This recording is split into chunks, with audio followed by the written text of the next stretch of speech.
well-made game, but I don't know, the like super-powered mutant lone wolf archetype never really resonated with me. So, what game are we talking about?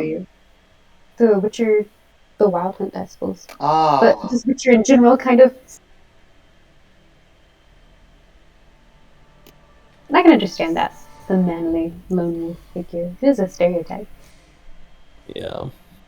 I just enjoy me some Henry Cavill.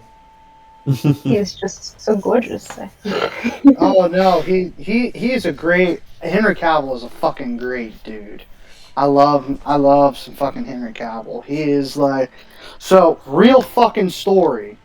He was almost fucking late to his Superman audition because he was doing a raid on World of Warcraft. He's great. I do like Yennefer. Queen. Oh, I see. We got 7 on a plane. Okay, that's right. Yes. And so is Max. Max will be in here listening here soon. Oh, really? Okay. Yeah, I know. He sent me a message that he wouldn't be able to, and he's gone. And Nick's gone. No, but I know he said he wouldn't be able to attend today. So, but if he can at least listen in, that's always good. I don't know if Scarlett told you yet, but we may need some help after session because, number one, I don't work tomorrow. Thank God I'm off for Christmas break. Thank goodness.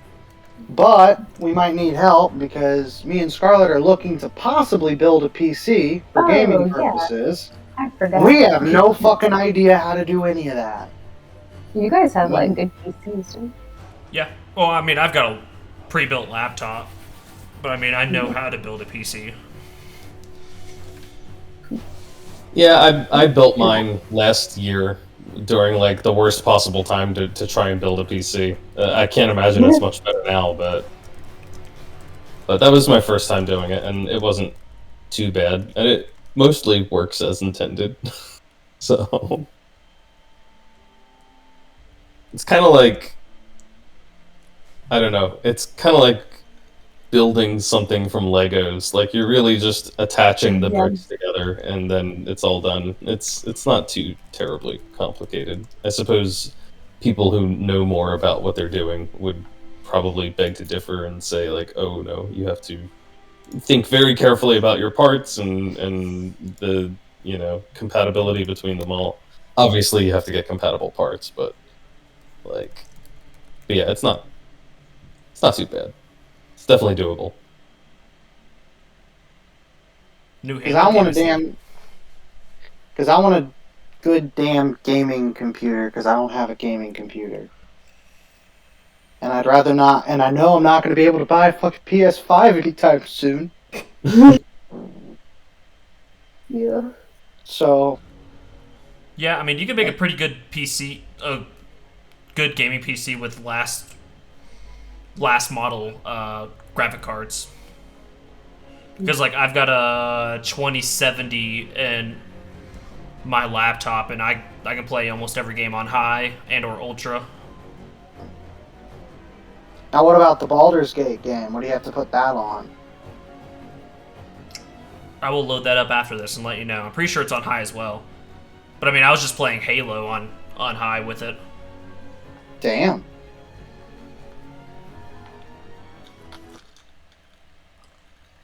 Yeah, you can definitely, if you can get like the last gen graphics cards and save some money, you can still definitely play all the games.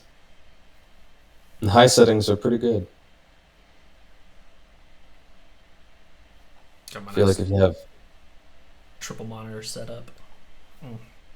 Triple monitors? Oh shit. Well, I got the laptop screen and then 2 extras. Shit. But the extra monitors are trash. They're like the Dell mass-produced office computers that are like $120 screens. Nice stuff doesn't go on those. But it lets me have the nice Tales of Yon in the middle, you guys on the left, and then everything else on the right. So you got to do it. I would appreciate having a third screen. I'd definitely get down with a third monitor for running these games. The hardest part is having all the connections to have that many monitors, because like I have Yeah. I have one of them connected to the one HDMI I have on the laptop, and thankfully I have a Thunderbolt USB 3C type charger, type port, where there's a converter for it. You can plug that into a monitor. Yeah, the USB part goes into the laptop, and then it runs to a display, I believe, that goes to the monitor. But it's very picky. It only works on the Thunderbolt rated one. Hmm.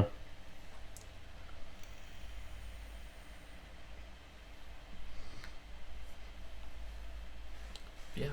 My life has been Halo and The Witcher the last 2 days. Halo and Sounds The pretty good. Witcher.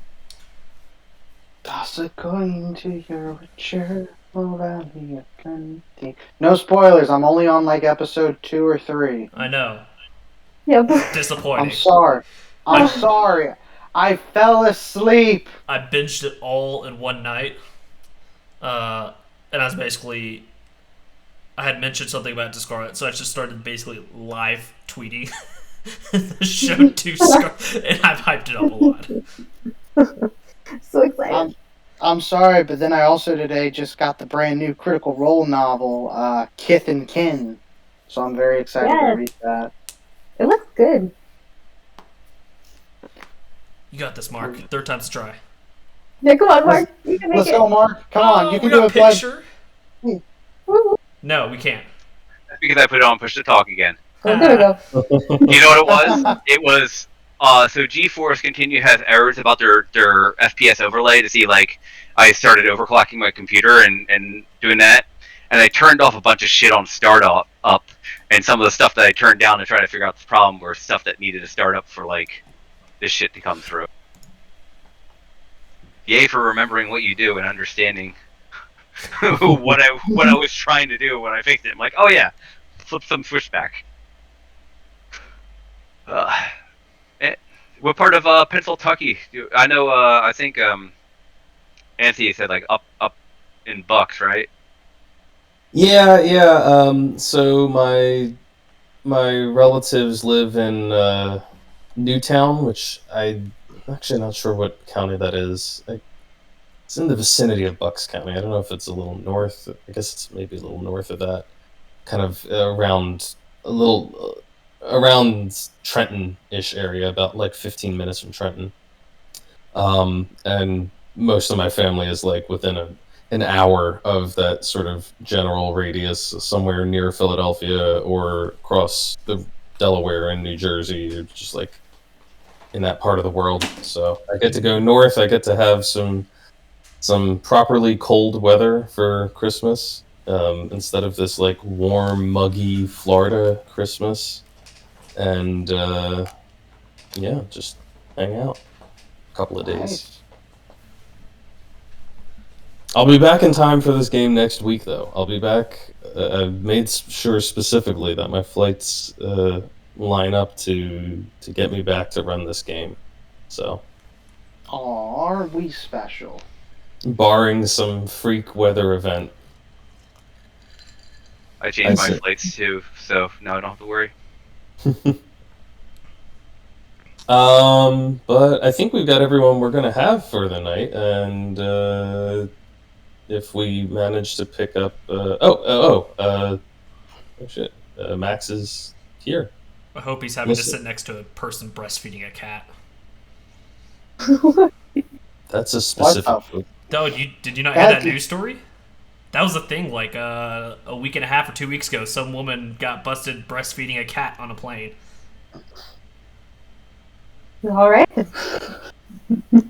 You know, it didn't. Breastfeeding a cat. Yeah, it took the second time. When you said it the second time, it kind of clicked for me what you were saying, and then it's just now very disturbed. I'm extremely disturbed.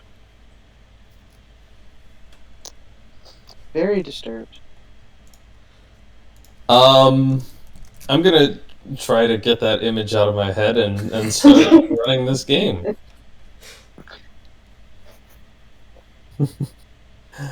Let's see. If Max is on a plane, we gotta trick him into using his accent and saying something about killing somebody. He'll end up on my list. No, they're okay with Russian. It's only when you start to get to those Middle Eastern languages where people start getting real fishy. You're a little twitchy. Max, shout Hollywood Akbar at the top of your lungs. The one time me and my buddy were flying to Fort Bragg from Fort Huachuca, the first thing he does is sit down and put his Delta screen in Arabic. I'm like, yo, man. Be careful. You can say any kind of sentence at all. End it with Allah. Watch what happens. End it with Allah.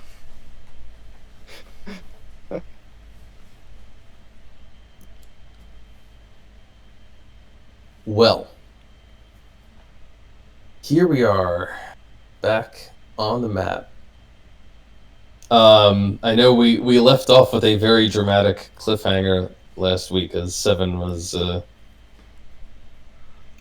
was investigating Cat's sword, but I think we'll have to leave that sit for the moment. Maybe we can come back later next week and sort of retroactively think about what's going on there. Or maybe, I don't know, maybe Cat and Seven are actually both having a moment here of intense discussion or something along those lines.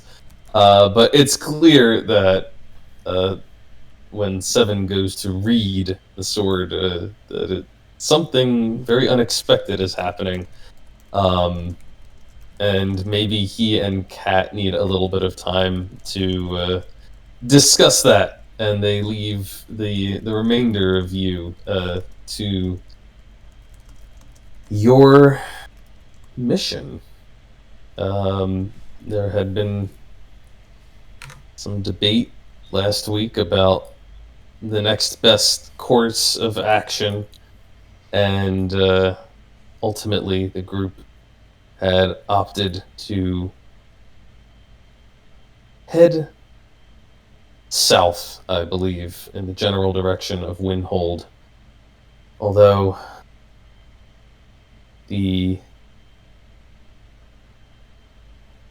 way to deal with Jidaji and the remaining captives, the remaining members of the monastery of the Yielding Heart, it's not entirely clear the best route forward. For now, I'm seeking out Irin, whom, after a brief communication, you know, is being held at the fortress of Windhold.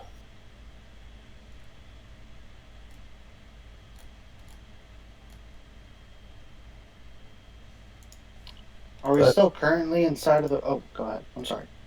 Yeah, I think you guys left off inside of the rope trick, extra dimensional space, whatever you want to call it. But, yeah, I need to remind myself how long rope trick lasts for. 1 hour, if I'm not mistaken. 1 hour. Yeah, 1 hour exactly. Oh. Well, that would be enough time for a short rest, for those of you who wish to take one. But it will soon eject you back out into the wind and drizzle. While we are still in the rope trick, Julius is going to kind of look around like, remind me again, everyone says there's going to be an international incident.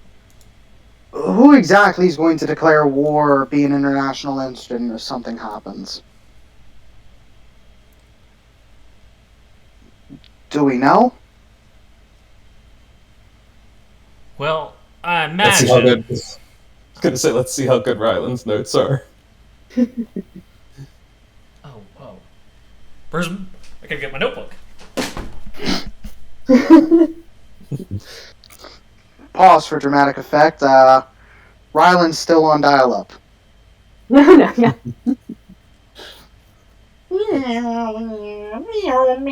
I can't make the I dial-up have been sound. sitting I on don't this plane for 10 minutes now.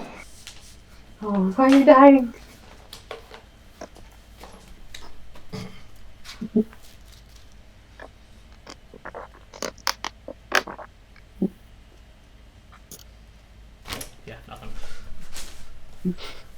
Nothing. Not on that specific thing. Who? So- What are we? What international incident are we trying to stop again? Yeah. So Everyone kept saying if we took out Jidaji, there would be an international incident. So Right. I'm trying to. I'm asking. yeah. So Who exactly? So Julius would have a basic understanding of the politics in the region, and the concerns that were expressed to you by. Oh, hang on, now I need their names. Now I need my. By the three councilmen, by those three people that came from the different tribunes. King I know one of the Jarvan, big. R47X, and that's only two I got there. No. Yeah. King Javram, the sixth. He's the king of the Riverland. The He is- Riverlands. He's the king specifically of the country of Lunapur. Yes. And the other one is the governor of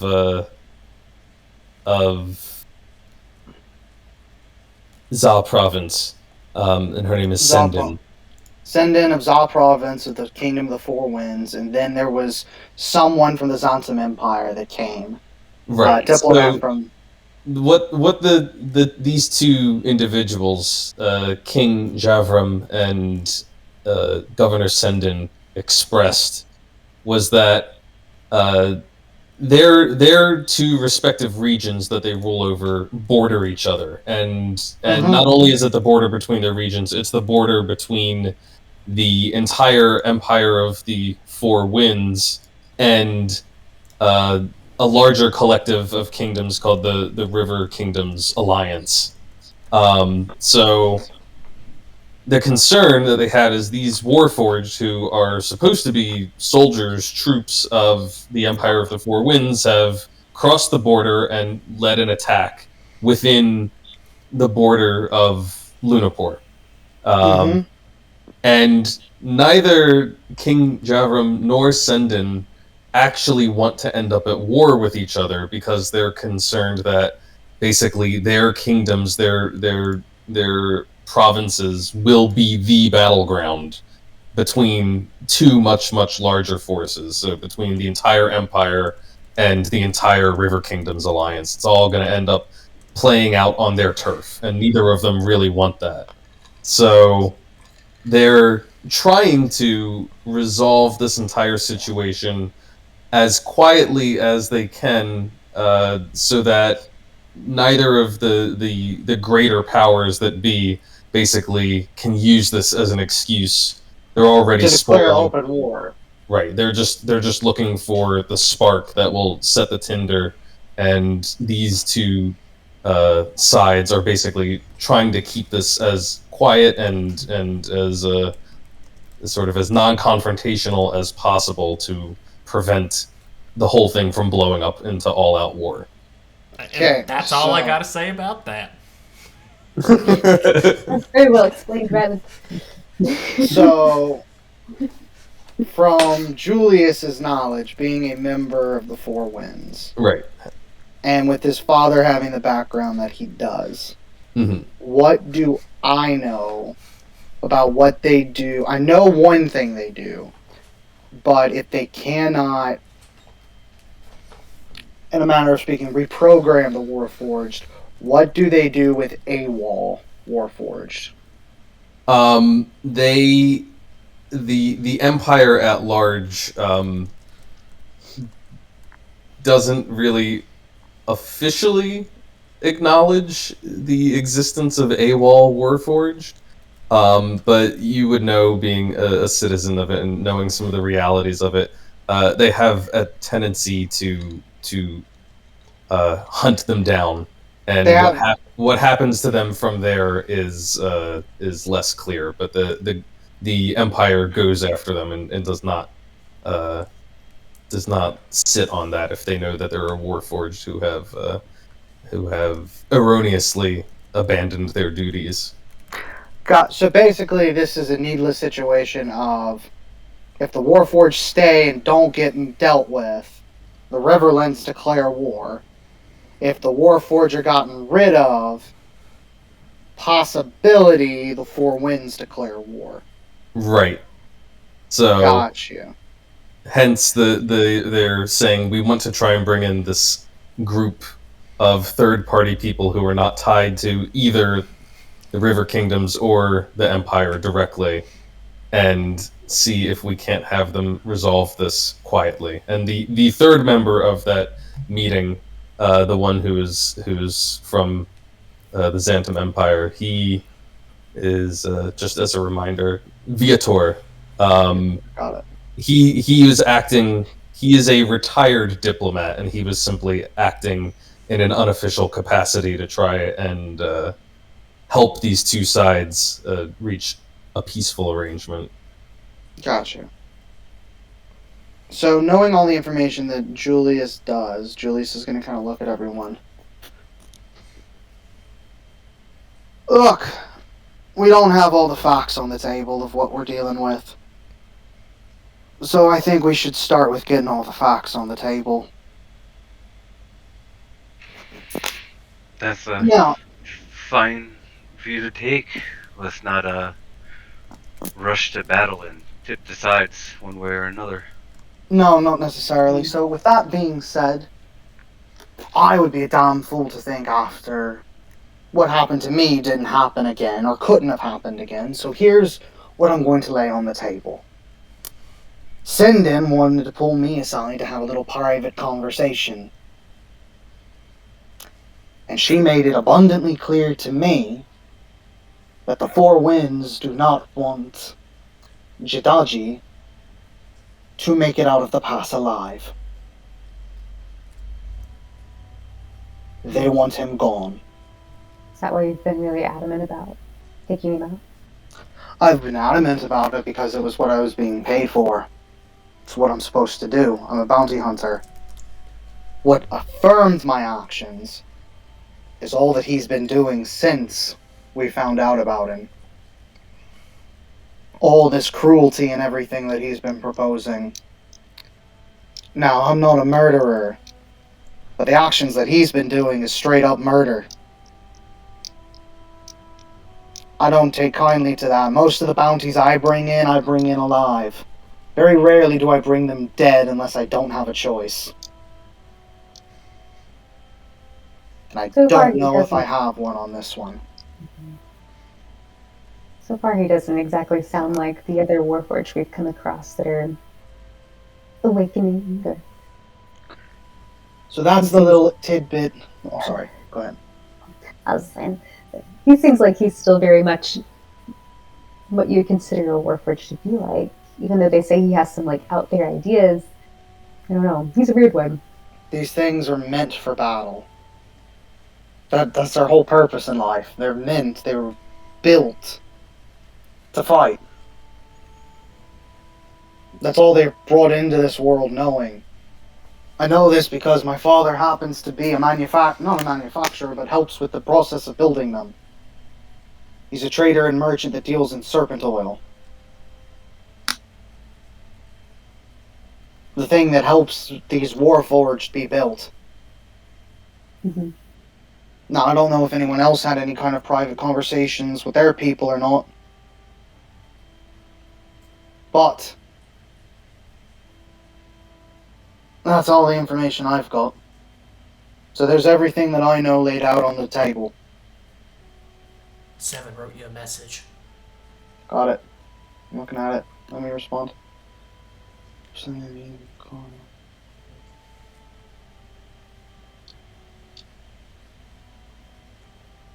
I don't know if they're alive or not. I can't answer that. I really don't.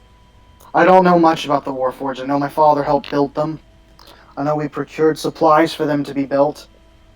I know that they're programmed to fight. I know that's in their making. I don't necessarily know if they do have a conscience or not.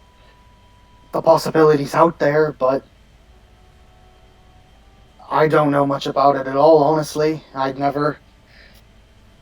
Building and manufacturing them and learning that was never my forte.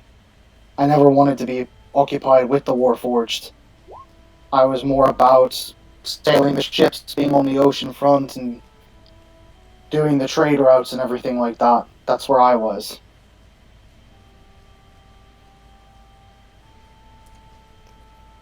So taking I mean- then your mission here into consideration, along with what we were tasked to officially by the ambassadors there,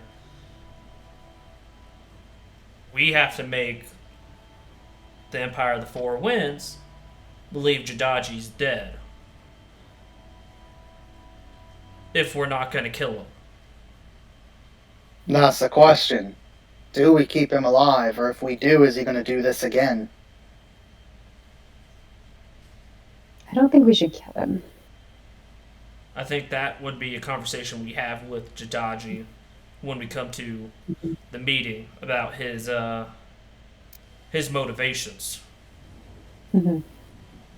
See what he wants, what he's really after, right? And make a decision from there.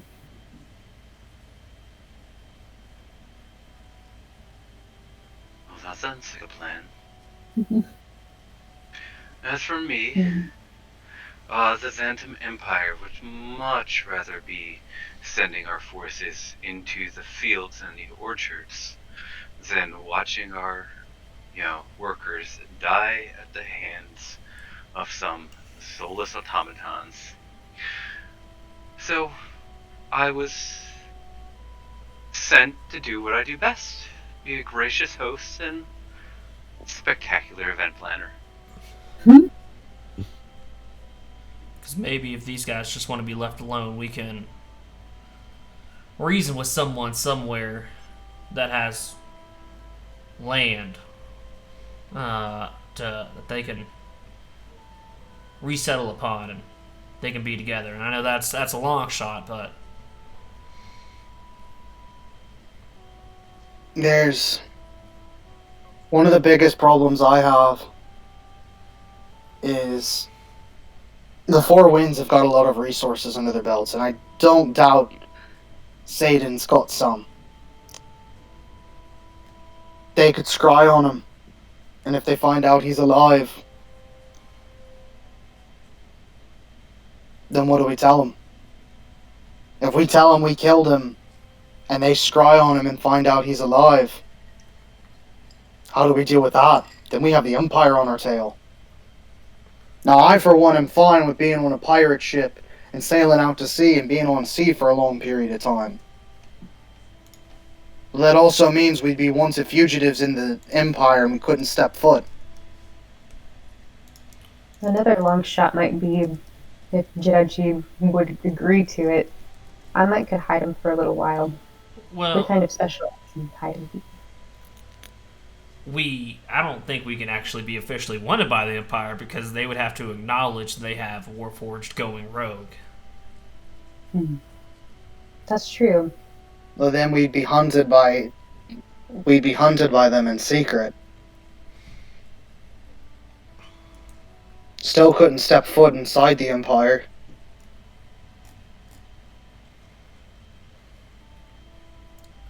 That. Maybe we can get him to go through that portal in the Ghost Lab. Yeah! That'd be great. Think that's a different plane of existence. I mean, that would be a way to deal with. That would be a way to deal with them. They wouldn't die. They don't need air. They'd be fine. You'd also have to make it there, too. I mean, I don't know where that goes yet, but maybe we can jump in and see where it goes. I don't think jumping into it's a good idea for us. Can we wait until something more attractive pops out? Anything that looks like what we've seen. I'm not sure I really want to live in that world. Probably not. I don't think I would either.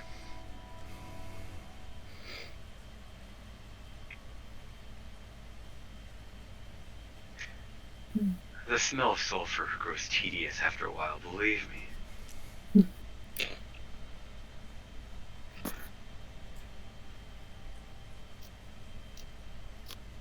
So, If our plan's to get your friend out of there, we're about to break into a warforged hell fort.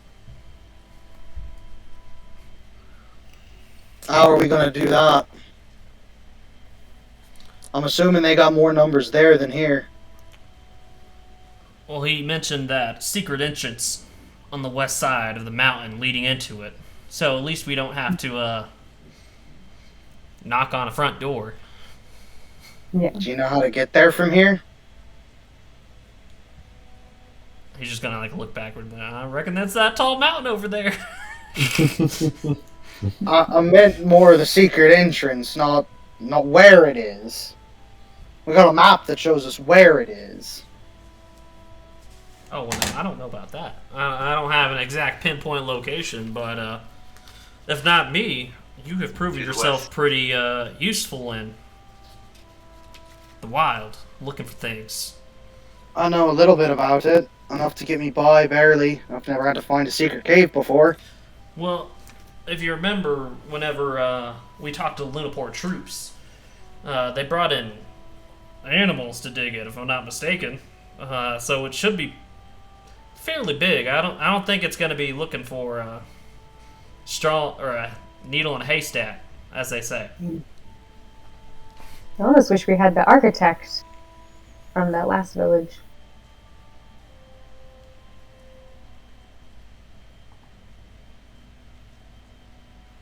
So I guess we're going to try to do this stealthily, right? So should we all go? Should we scout? I think we might make our way over to the West Watch farm. Maybe they have a little more of an idea on maybe their numbers they have there. Is that the town where that woman needed that flower? No, that's Myuk, Muck, whatever you got want it. to call it. Myuk. And we still have roughly, I don't see the days on here. I believe we're still on day 4. Yeah.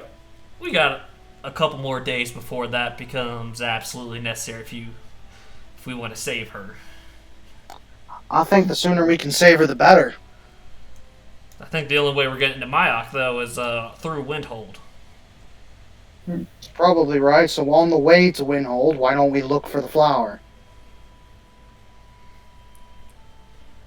We might find it up in the mountains at Windhold, but yeah, we'll keep an eye out.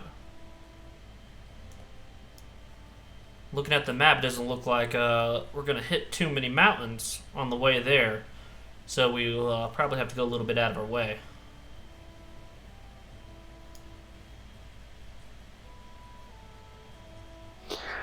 As long as we could get the materials so she could use it, that's fine. I mean, worst case, we're running short on time, and you could have Aerie here fly it to him, right? Ari can. I mean, she's a dragon, so I don't know if she knows the exact location of the town. But we can try. Just if I need her, I'd have to summon her.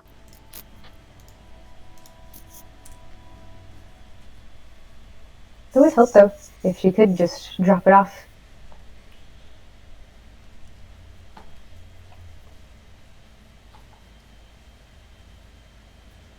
Well, guys, lay some things out on the table, propose some plans.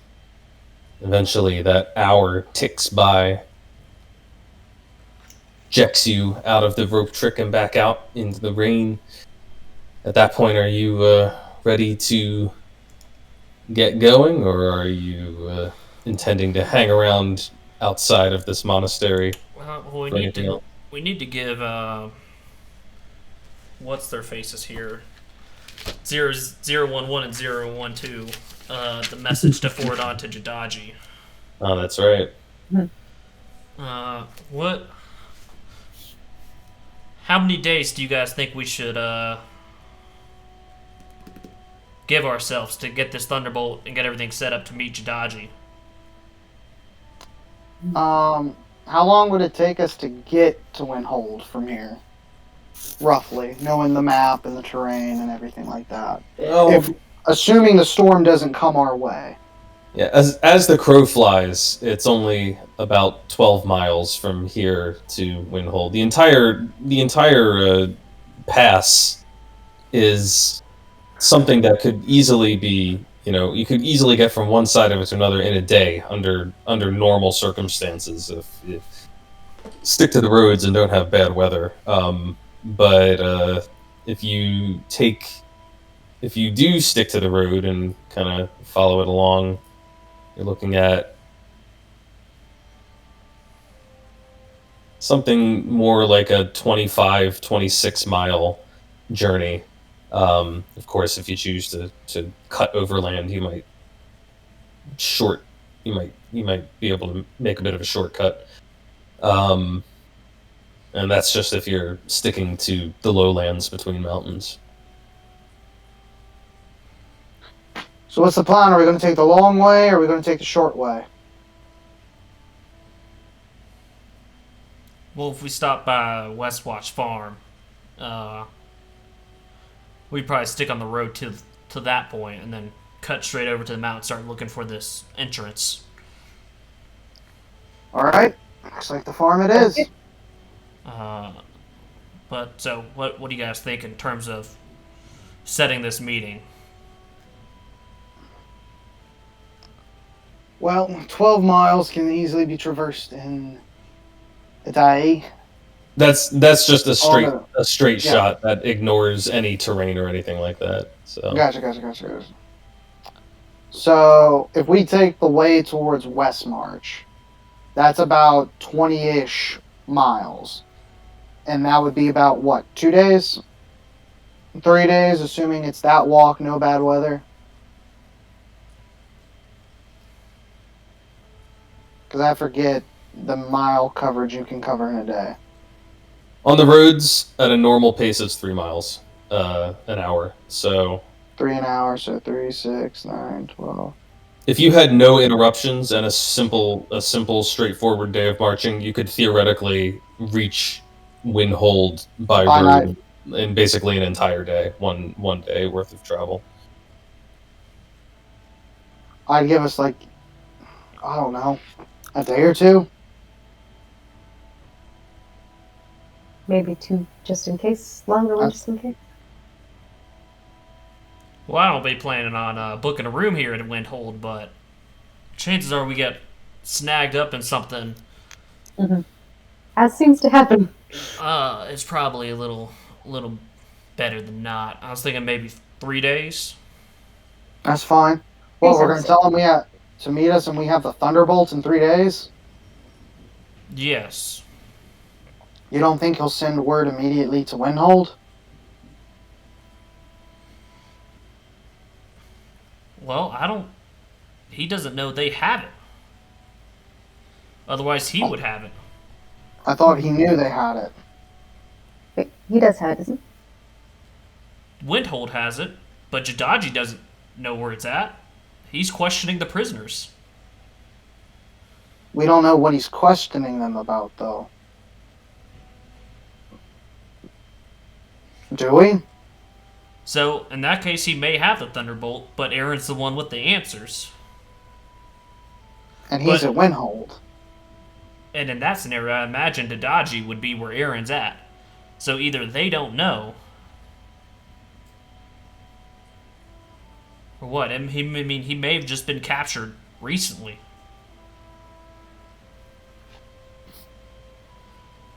Something doesn't add up with that.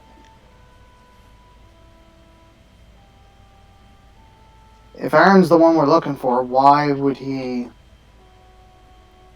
be torturing the other ones? That doesn't make sense.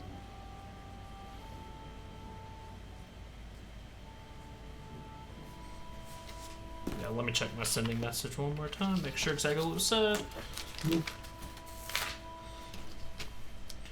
Yeah, Chauncey said,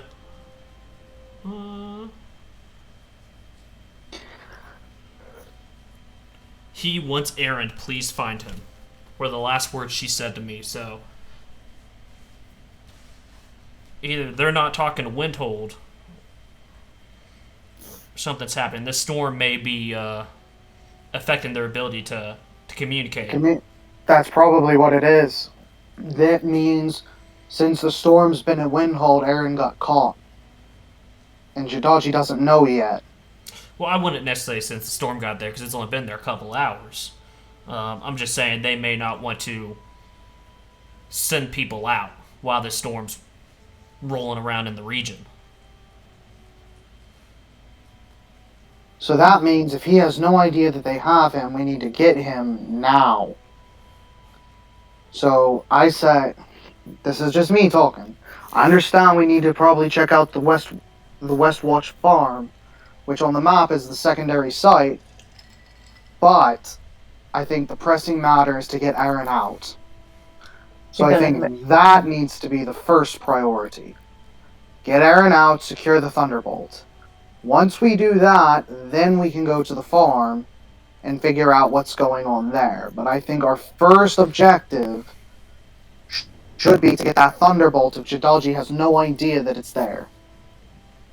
It might be like our only window. Okay, that's what you guys want to do. I'm fine with prioritizing Aaron and the Thunderbolt. I think that's our best call of action. I don't know for sure though, but I think that'll save us time. If we can secure that, then they let Jidaji know, and then we have the meeting set up in 3 days. We can move around the map, so that way the warforged don't catch us, and we can move around different ways like that and make our way to Westmarch, or Westwatch, and see what's there at the secondary site. But I think that if we get him safe and can return him to the other monks that are free and find out the secrets of the Thunderbolt ourselves, we could possibly have more than just leverage against Jidaji. We could have a way to stop whatever the storm is.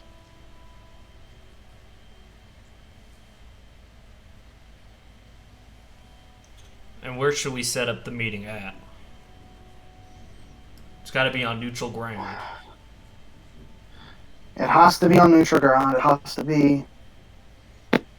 What about the Ghost Light? No, that presents a place to be ambushed. There's only that one small path on in. There's one entrance into the tower. I mean, it's a good, Tower defendable place for a- us, but it's also not a place where we can flee from. The place with the rift and the things coming through that we ran away from that we didn't clear out. Yeah. Fuck. I was thinking maybe we do it About at the that bottom of the hill here, at the crossroads. But then the things can activate if they see us. No, up here. Just south of the Yielding Heart. Not near the watch line. Gotcha. Pretty That's good an place. open. That's an open area, correct? Yeah, it's relatively open.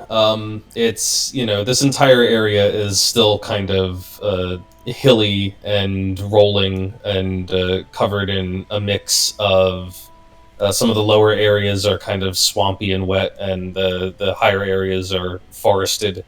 So it's a mix of terrain, but generally speaking, it's fairly level. Gotcha. Let's do it there. I think that's a good idea. Okay. And at that point, Rylan will turn over to look at 011 and 012. Oh, yeah. B3. That's what I was missing, the B3 GI. And he'll say, "Gentlemen, could you please relay the message to Jidaji that on your patrol you ran into a group that said they were in possession of Aaron and the Thunderbolt, and that if Jidaji harms no more prisoners here or at Windhold, we will come in good faith in 3 days at the bottom of the hill, or the crossroads leading up to the temple, to negotiate the exchange of Aaron and Thunderbolt for the monks that were previously here at the Yon Heart.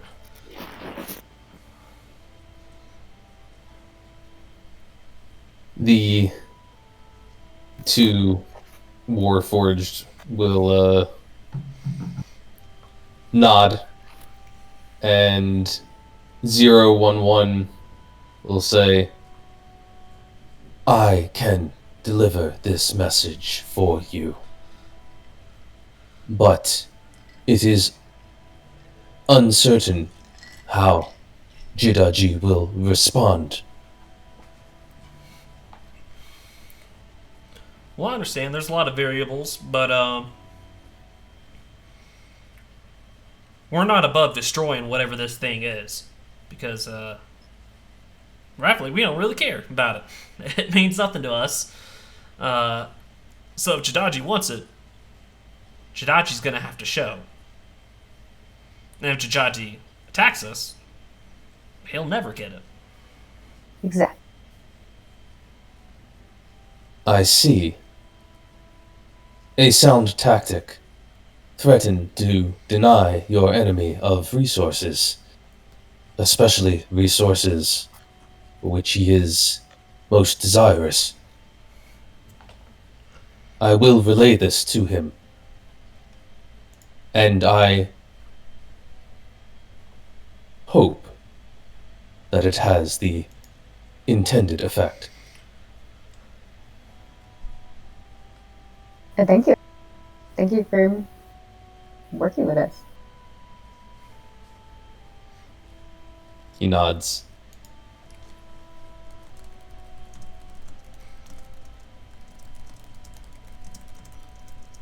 And the two of them will proceed towards the monastery. They head up that straight path, and they kind of trudge over the broken remains of their former companions and allies there, whom they turned their back on to think for themselves and to ally themselves with you. And they disappear off up this grand staircase and out of sight within the temple. Alright, let's get the hell that way. Do it. So we're gonna go up to this place and just kind of stake it out, kind of figure out where this secret entrance is. We're missing our guy. Our scout. I know, right? We're gonna do this the old-fashioned way. I can Without scout. I can scout a little bit. I am a little stealthy. We could do it the old-fashioned way. No eyes. How quaint. I feel like I'm back in the 90s without technology. All right. So you guys are taking the road to the west. Are we taking the? I thought we were going straight shot. I didn't know. Are we taking the road or going straight? There is a giant mountain between you and it. I suppose you could head straight towards the mountain and then try to circumvent the mountain, but to the east of the mountain is where the watch line begins, and to the west there is... Got it. Yeah, we can follow the river line. Yeah, let's do that. That might be smarter. Stay off the road. Stay off the road and stay away from the watch line. Go straight Okay, towards so that storm. So you're going to head south and then keep going south, kind of ignoring the western branch of the road and just going straight towards Windhold. Got it. Yeah, Okay. we're gonna split down on that road, and then right here, we'll You'll head just- off and follow that little line, kind of. Okay, so you're basically gonna stick right to the border line. Okay, Yeah. got it. Oh, border. That's what it is. That is literally the border between the two nations. Yeah. I just thought that was designating the river. I thought it was too. Well, it does. The border does coincide with the river for a while, but as you can see, it eventually the river ends, but the border keeps going. So the watch line is on that side, right? It's on the The east. The watch line is down here. It's along Gotcha, that gotcha. river that flows from the Windhold Mountain to the ocean. Gotcha. I see. Yeah. Yeah. Let's avoid that watch line. Mhm. Okay. Sounds like your course is set. So south you head. Let's see. You spent an hour in the rope trick, and then you spend an hour covering the 3 miles back towards the crossroads. Let me do a quick little roll. It's a quiet journey there. Now let's see where that storm is headed.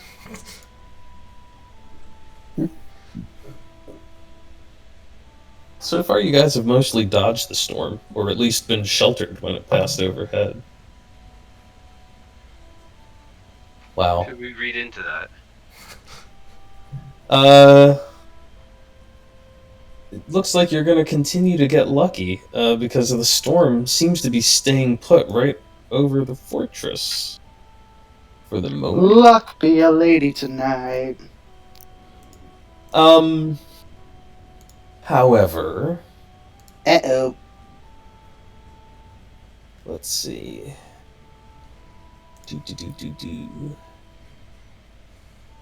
What is your, for no reason whatsoever, what's your marching order like? How do you guys proceed down the road here? I'd probably be in front. Yeah. Julius and Ari would be in the back, kind of with arrow ready, kind of watching, looking around, making sure we're not being followed or anything like that. And we'll just Eyes on pretend the we're road. dragging Cat and Seven inside the dimension Yeah. rift by the rope, Yeah. like a balloon. Just tugging the rope along. Yeah.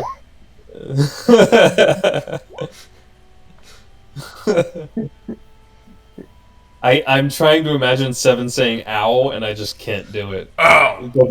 It doesn't Oh, work. exactly. Oh, Ow. 7. Let's see. Okay. Good to know. And Safine, where are you in this entire? In the middle, but I've got 3 zombies in front of me. Right, you got your zombie. I got my flying V.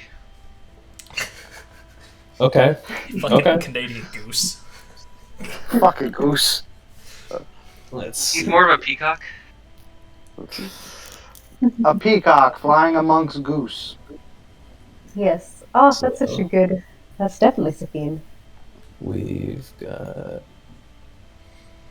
Well, let's assume, I don't know, Naz is hanging out somewhere with Kat.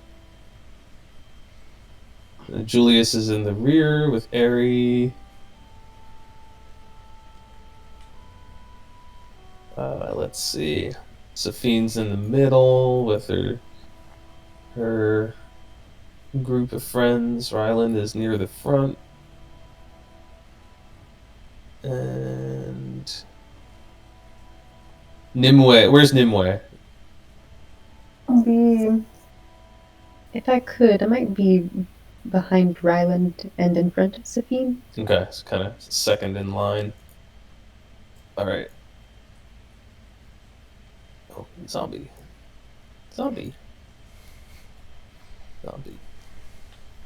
Since she likes to get up close. All right. Let's see here. Okay, very good.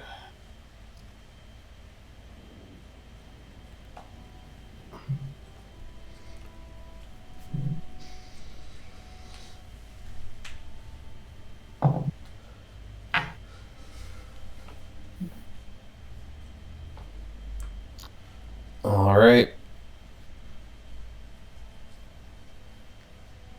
You guys are making your way along the road nearly to the fork In fact, you can see the fork up ahead of you.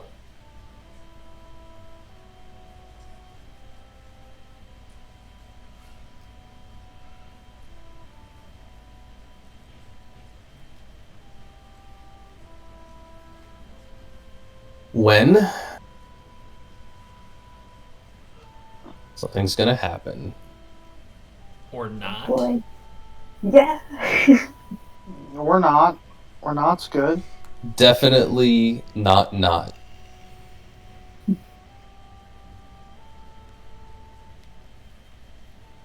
Ryland. Well, how do you do? You're in the lead. I'm not targeting you because you're you, because you're Kevin, and you put yourself in the lead. That's all I can tell you. Oh boy.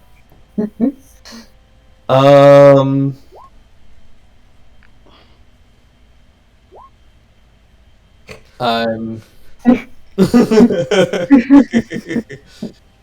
dreaded double negative. Ryland, you are going to perhaps die. Would be the What? first time you killed me in one round in an ambush. I'm just kidding. Yeah. These past lives. keep Hey, a coming to 24 is a good one. And a 23 is also a good one. As the group of you are walking along the road, 3 arrows with precise timing fly from the brush from concealed locations along the road, and all aim for Ryland simultaneously. 10 points of damage on one of them and 6 on the other, for a total of 16. I'm going to need you guys to roll me initiative.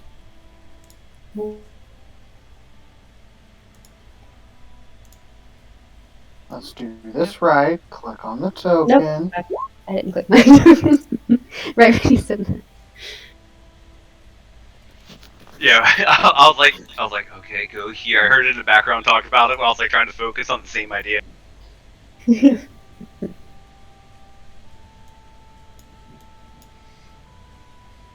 know, this +4 to my initiative ain't doing shit for me this game. Yeah. I would look ahead and be like, level 12 alert? Yeah, where though? I already know what feat I'm taking level 12. And it's Oh, going to yeah, be a you know good that. one. Yo, I'm just trying to hit level 8 cleric. Yeah, right. The other way. So, just for clarity, Nick, I'm assuming you're not in a position where you're actually able to engage in the combat. You're just sort of listening in.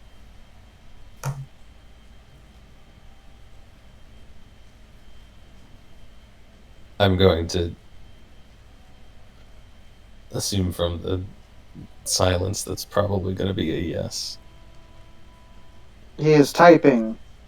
Oh, is he? Safina's typing. Oh, Safine is typing. My bad.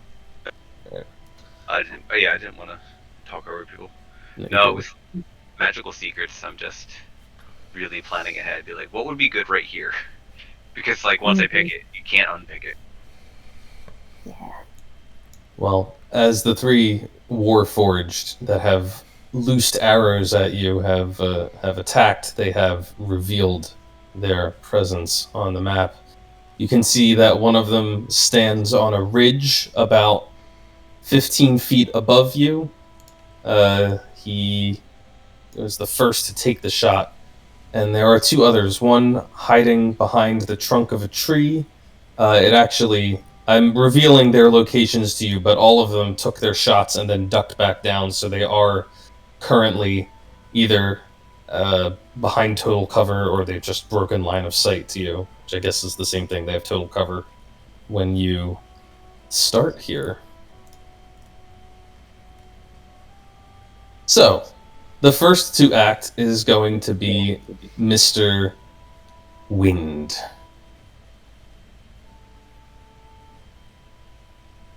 Okay, I'm going to move 30 feet. Whoop. My 30 feet will get me right about here. Mm-hmm. Aerie will move her 40 feet to about here. From here, where I'm at now, am I able to see any of them?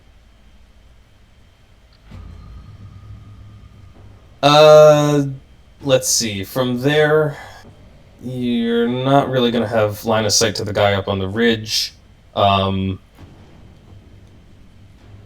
You've moved up, so you probably have a little bit of a view of the one behind the log here. The other one behind the tree is still behind the tree. But I do have line of sight on him. You have line of sight on this one, yeah. Yeah, okay. Just 3/4 cover, which I know you don't care about, but Yeah. duck down behind the log. As long as it's not full cover, I'm gonna take a shot at him. First shot is gonna be sharpshooter. All right. It will still be at disadvantage since they are prone down behind the log. That will. 15. 15, though, will hit no matter what. So go ahead and roll 18 points of damage, putting an arrow right into this warforged. Second hit, I'm gonna do a regular shot, not sharpshooter. Okay, let's see it. A 17 will hit as well. 7, and then I'll use Ares' reaction to do a d6 of fire. So 7 and then 1 fire. 1 point of fire, total of 8 damage. The warforged stops moving. He's just gonna look and call out, "That was a warning shot!" That's all he's got. Okay. Nimue? Nimue has been very confused about Warforged since our last conversation with him. I'm gonna step in front of Ryland, and she's gonna be like, "See what our friend there just did? Do you want to continue fighting, or you stand down and we talk this out? Doesn't have to end in all of you dying. That is Interesting. past. Yeah. Okay, that's fine. And you know what? You can give me a persuasion roll, Nimue. Okay. I'm sure Nimue is very charismatic. 15. Okay. Okay.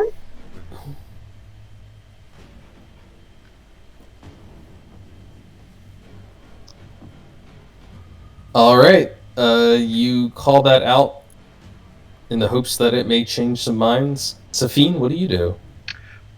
Seeing that Julius took out one in a few seconds, and then a call to stand down, I'm going to command my zombies to stand tall and defend me, and I'm going to kneel down, take out my wand of magic missiles, and ready in action to release one charge if anybody does anything hostile to any of my compatriots.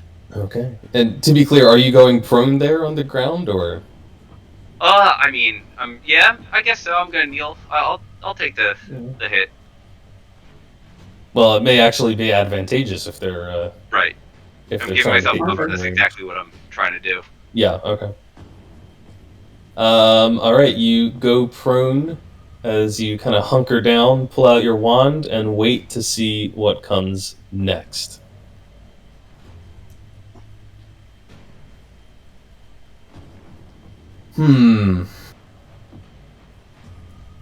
Zealot Barbarian from behind. What does happen next is the warforged on the ridge above you. He's actually technically prone, but he will stand from prone, revealing his position. And you can see that it has an arrow knocked, ready to fire, but it does not loose.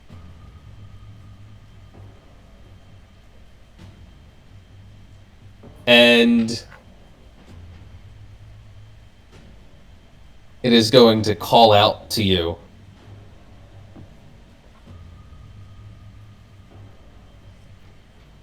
The level of threat is assessed.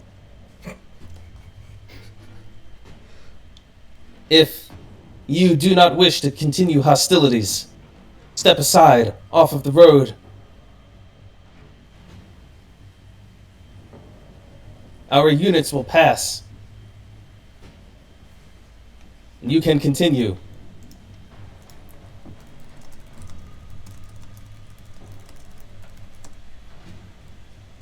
Awaiting reply.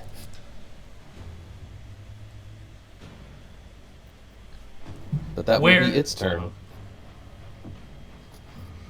Ryland, you can go ahead. Since you were about to speak anyway. Where are y'all heading from?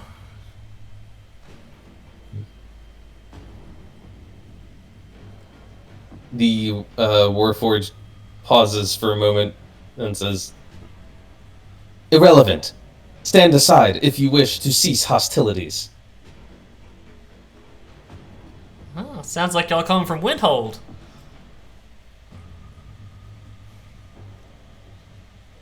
Conjecture is irrelevant. Stand aside. Well, if you just answer the question, then we can step aside. It may be irrelevant to you, but it's not irrelevant to us.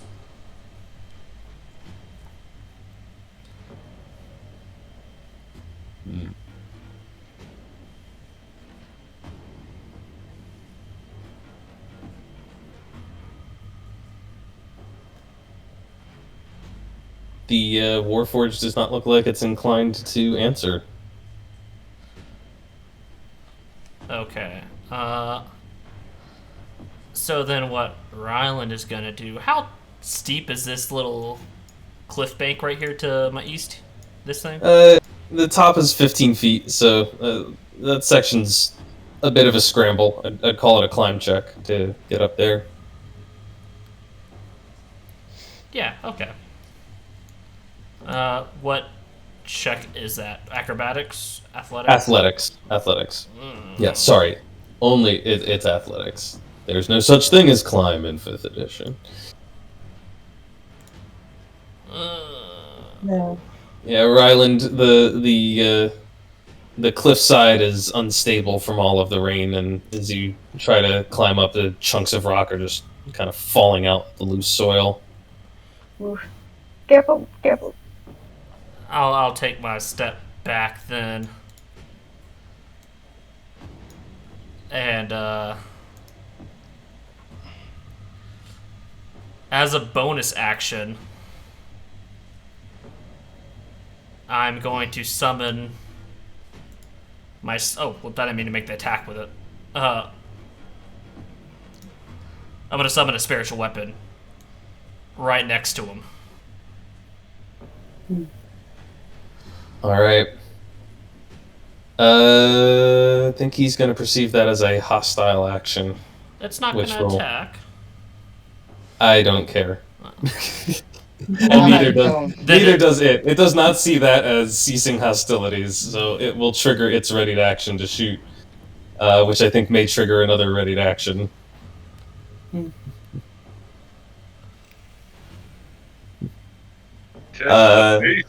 4, 5, 6, 7, 8, 9, 10 hit points, and yeah, well, that's the only one visible at the moment, so... Yeah, you blast it, and it simultaneously releases its arrow.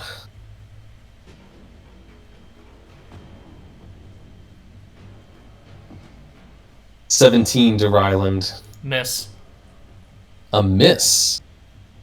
Alright Nice. then, the arrow whizzes right past you as you deftly avoid it, simply dodging the shot that you saw coming. And now your spiritual weapon is there. What do you do with it? Oh, it's going to make an attack then. If he's going to fire. Yeah. It's on like Fair Donkey enough. Kong. That is a 22. That will hit. 12 points of force damage. Grievously wounds the And warforged. It has taken the shape of Father Morton's cane. Of course. A pain.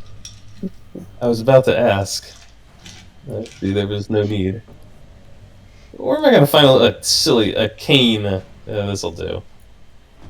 Any wooden-like object will work. If you just want to make it like a log, that's cool too. I'm trying to drag one on the map. It's not popping up, but maybe it will in like a minute. There'll be 5 of them. Okay. All right, Ryland, you do not cease hostilities. Instead, you escalate. And the warforged that was behind the tree will pop out from behind the tree. Aim its longbow. And proceed to take some shots. Julius, they're coming at you. Gotcha.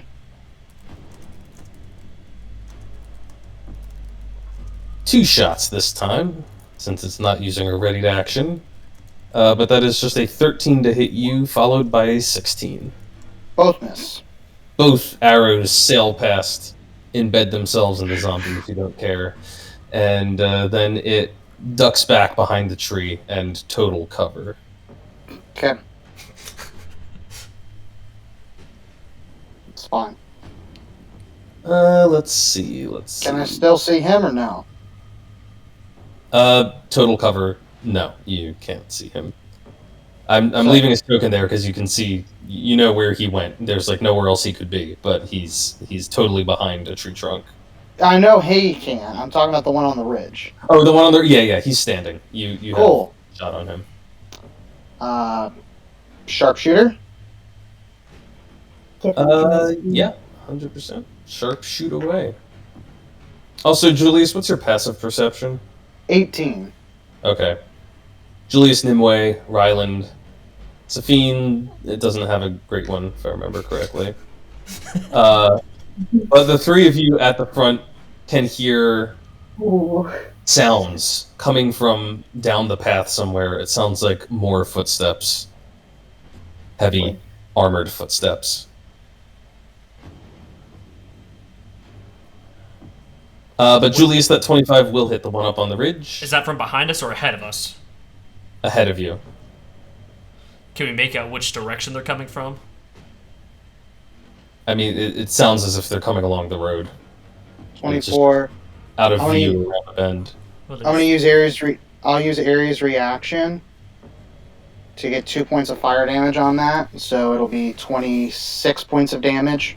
And that one will drop as you put an arrow right through its head, and it goes collapsing back. And then 30 feet of movement, 5, 10, 15, 20, 25, 30 right here. Ares gonna come right about here. And he's gonna train an arrow right on the tree.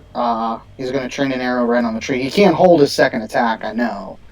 But, he's just gonna be looking towards the direction of that warforged, and the Sure. tree trunk is like,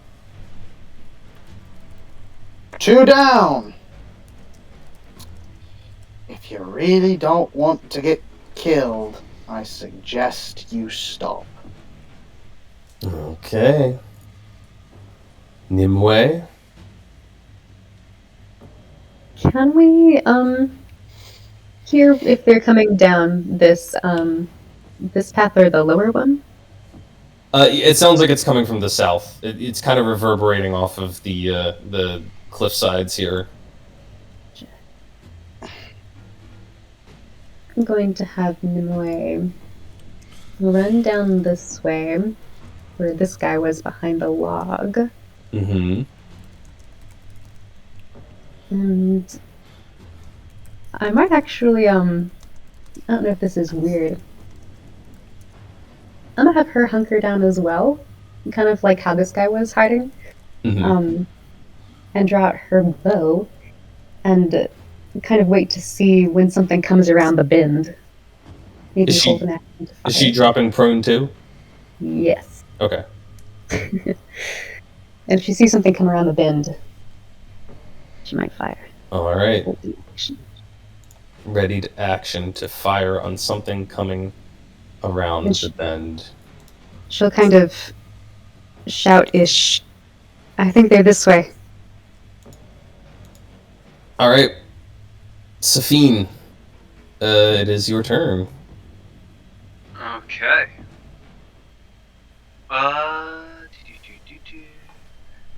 I am going to tell my zombies to move forward and shore up the front as fast as possible. And I'm going to move a 20. I'm going to make a move 40 foot, and then I'm going to use my bonus action to hit them with some temp HP, and Ryland will get this temp HP as well. This can stack with the aid if I gave you aid. And then,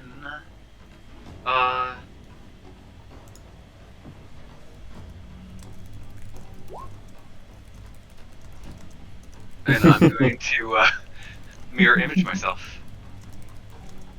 All right. Okay, so these guys can move 60. Still prone?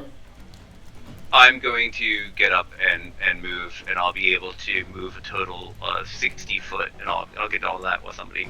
Okay. I just want to get all these guys down. All right. And the zombies, do they have a 30-foot move speed, or?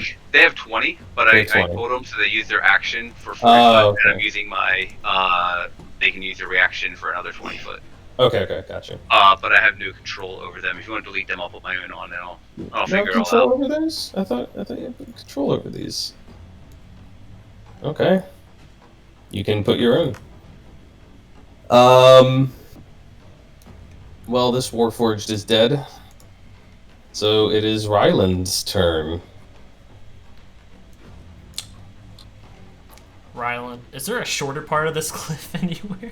Like a like down here, somewhere that looks a little more stable or shorter. It's fairly uniform. Okay, I'm gonna go at it again. Go for it. I believe in you. You got this, buddy. Come on, you're a strapping young man. You're traveling there you go. You're traveling the world, seeing the sights. You can get up a 15-foot cliff. You get better footing this time, and you're careful for loose rocks, and you are able to ascend up to the top. And that, I believe, is the end of your movement. Unless you've got a stupid amount of movement. I've got 35. Okay, yeah, that's just enough to get you up to the top. Okay. And then I will bonus action move my not on the screen weapon that was right here. I tried to drop a cane. Never showed up. And I'll move it to right here. All right. I'm just gonna throw something else on there that'll actually show up. You could just put like a mini Ryland token. I'm just gonna drop a mace. Oh, that works too. Generic mace. Looks kind of like a cane, except it's glowing. Was it here or the next one down? Perfect, right there. Okay. Gotcha. All right.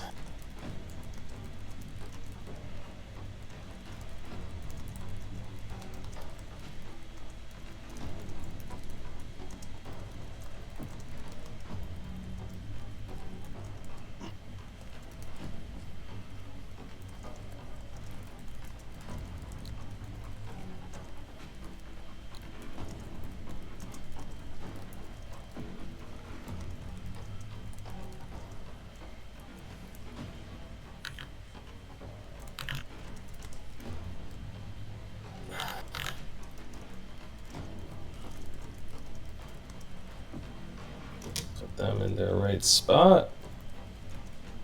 Just after Ryland.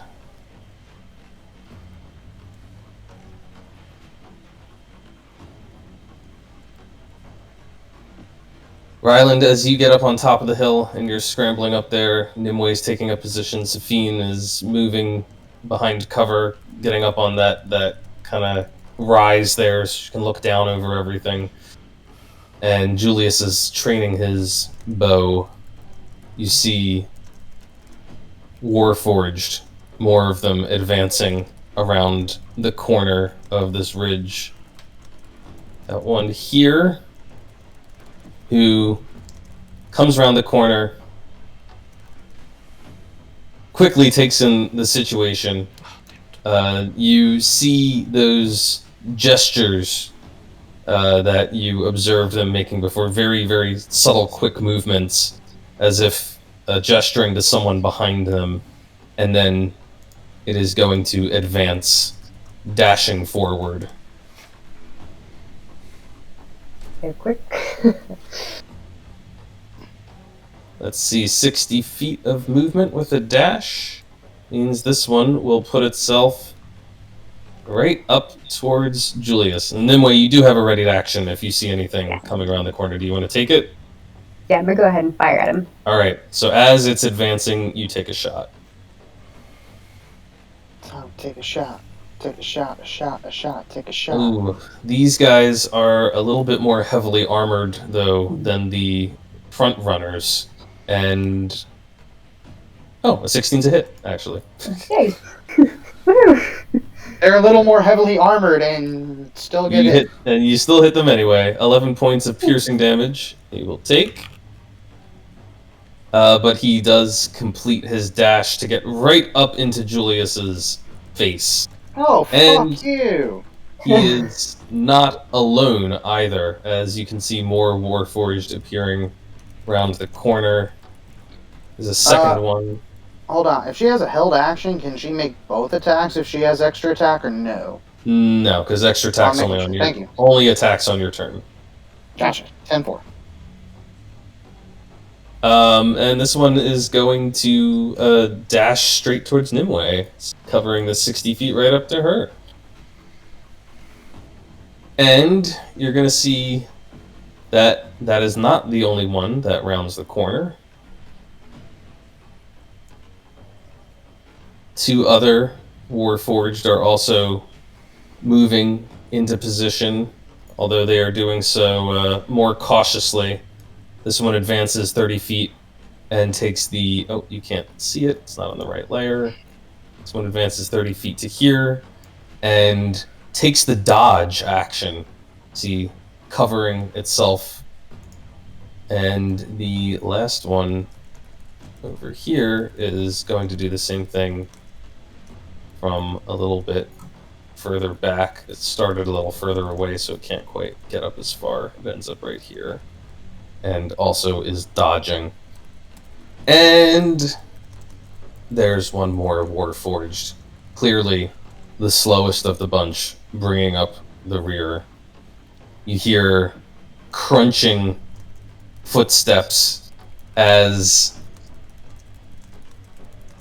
an absolutely massive armored hulk of a figure trudges down the road and comes to stop right here beside the other, also taking up a defensive position as it surveys the group of you. Mary mother of fuck. We got it. We got it. The one behind the tree pops out from behind the tree. Let's see. It can see Safine up there on the ridge. It can see Ryland. It can probably not... doesn't have a great shot on Ryland. But it does have a good shot on Julius and Nimue. It's going to take some shots at Airy. So that seems like Oh shit. a useful Okay. thing for it to do.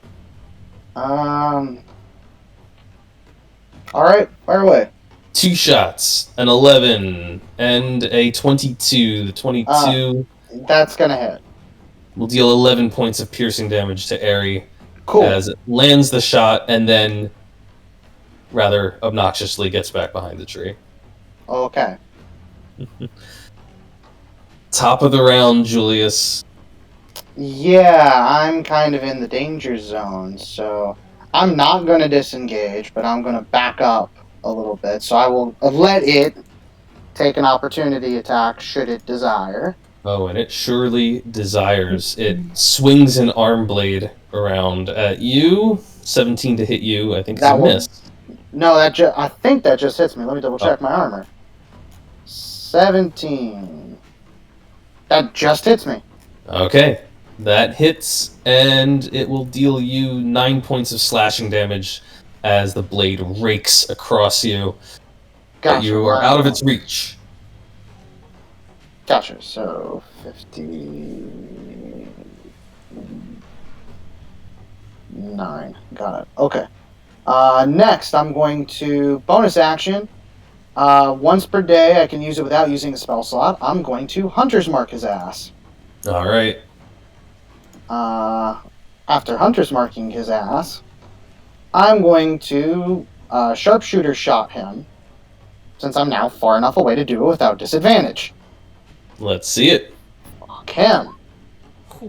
Okay. Nice. A critical hit. Fuck him! That is a critical hit deck for the player. Let me pull the right card here. You know what? You can draw from that bottom deck. I think if you mouse down to the top of it, it'll like half reveal a card. Is there a deck? Where? Yeah, there's no deck on the screen. Oh, you guys don't see the deck? Nope. I don't. Where is it? I think that's a setting thing I have to change. Okay, I'll change that for the future, so you guys can draw your own critical hit cards. Let's see. That is piercing damage. You have pinned him. Double damage, and the target is pinned to the ground. Becomes restrained. You put an arrow right through the thing's boot, apparently. And, Shit. Awesome. there is no clarification as to how it might remove the restrained condition, so I'm going to assume that if it just takes an action, it can free itself. But it is still double damage, and it is still restrained for the duration. Not a great situation for it. Okay, so I'll roll. Yeah, roll that. That's right, it's going to be an atrocious amount of damage anyway. I don't even know why I bothered. Yeah, it's dead. You pinned it to the ground, but more importantly, it's very dead. Awesome! I cannot move. I didn't even do the Hunter's Mark damage. I have to do that, so Alright, it's still dead. for good measure. Good measure, it's still dead. The one that is on Nimue now, yeah, I don't like him, so I'm gonna go ahead and Hunter's Mark, not Hunter's Mark, I can't move that till next turn. I'm gonna go ahead and Sharpshooter shot his ass. Alright, you take your second shot against that one. The log is giving it cover. You don't care. You hit it, and you deal it 23 points of damage. Ares reaction, 3 more points of fire damage. Alright. And that was from my previous location. My movement was 10 feet, 15, 20, 25, 30 back the fuck up. Ares coming up. Ares gonna move over here, and Ares takes the dodge action. Alright. Yeah, that arrow punctured shit. right. Ares would have taken the dodge action because if I don't give her a command, she just takes the dodge action. So on the hit that hit her. Yeah, that's in the writing of the creature. Yeah, so whatever hit her at the 17, what was that other hit? I forget. It But was. it's fine. It's fine. It was also a 20. It was a 22 and a 23, I believe. Yeah, no, that hits. That hits. Yeah. Or I thought that was on me. I could. No, the 17 was on me. Never mind. Yeah, the 17 was Yeah, on you. it's Okay. the 22. The 22 was on her. Never mind. Forget that. You, alright, you do stick an arrow halfway through the chest plate of the warforged in front of Nimue, and it is, you can see that it is gushing out some sort of fluid that is seeping down its front, but it continues to fight, and Nimue, it is your turn. Alright. I'm going to go ahead and bonus action Hunter's Mark this dude. You're still on the ground. Oh wait, no, you're not, because you popped up when you shot. I'm assuming. I'll stand up either way. But yeah. And then I'll go ahead and unarmed strike. Pow. Pow hits it. Blam. And it was already grievously wounded from Julius. All you need to do is reach out and knock the thing over. Nice. Sweet, sweet. Regroup. I know. Bring them to us. That was okay. So I think I'm going to climbing this thing would be an action, and I can't do that. Right? If I wanted to climb the cliff. Yeah, I'd call that your action. Instead, I'm going to back up. Yeah. I'll go.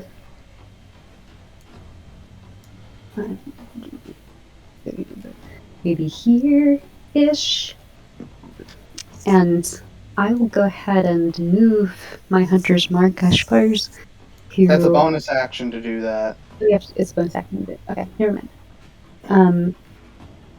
I guess I'll hold the line back here. Alright. You pull back strategically, continuing to open up space between you and the advancing warforged Safine. Yeah, I'm gonna give the bonus action command for these guys to attack, and they're gonna go for the closest one. Alright. Here comes the.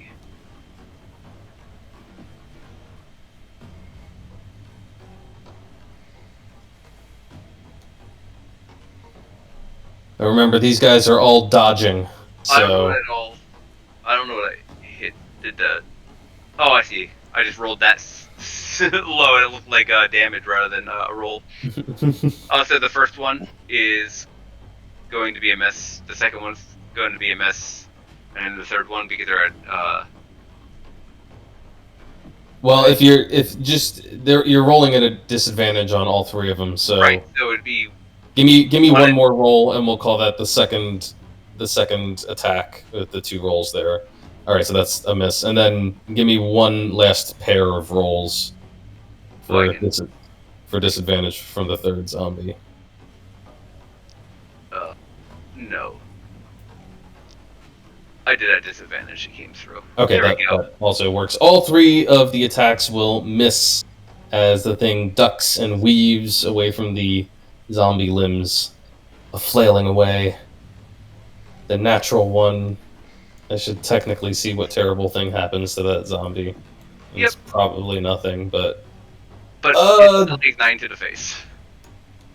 You still shoot it, dealing 9 points of damage. Alright, the zombie doesn't add its damage bonus to attack rolls for d4 plus 1 rounds. That'll be 4 rounds. The zombie gets no bonus to its attack rolls. I'm just going to mark it right here. I'll just roll a d20 for that one then. Be easy. Keeps it easy. Very nice. I hit a little bit back up in the trees. And it is hit for 9 points of damage. Got it. Ryland. Okay. So Ryland is gonna move just a step closer. And first thing he's gonna do is his emboldening bond on myself, Nimue, and Julius. As my action. And then my bonus action, I'm going to move the mace, the cane, right here on the edge of the cliff. Okay. And that's going to be it for me. Alright. Emboldening bond backing up. Here they come. This one is...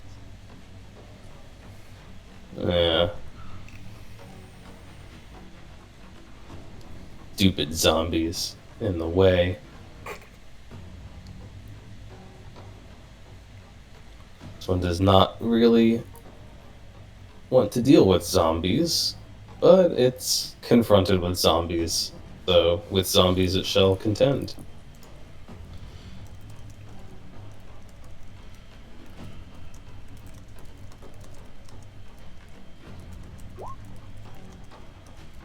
Will be at 21 to hit a zombie for 5 points of slashing damage. And then a natural 1. Oh no, the warforged exploded on sight. It's dead. Oh dear. Circuit's overloaded. So sad. Are you talking to the one right in front of it? It's attacking the one to the left, but it cannot make attacks of opportunity against the target until the end of its next turn. That silly warforged. It was unprepared, and it has missed its chance now for 1 round, essentially. But Silly rabbit. that is it for it and its attacks. This warforged behind the tree is still trying to pick targets here. It'll pop out. Let's see, Safine's in some brush and up on a incline. Nimue and Julius. Let's see, it's seen Julius put a couple of big arrows into foes, so it is going to take 2 longbow attacks of its own. An 11, very sad, but a 21, feeling a little better. That will hit. 6 points of piercing damage. I will happily take those 6. This warforged here is going to advance, dodging the zombies and dashing to continue and try to put you guys in range. Actually, you know what? That's silly. Why would it do that?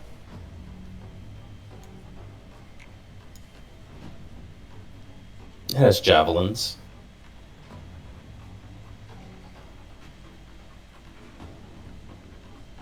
Yeah, but it's so much more effective if you can get up close. Well, it can't even reach Julius, so...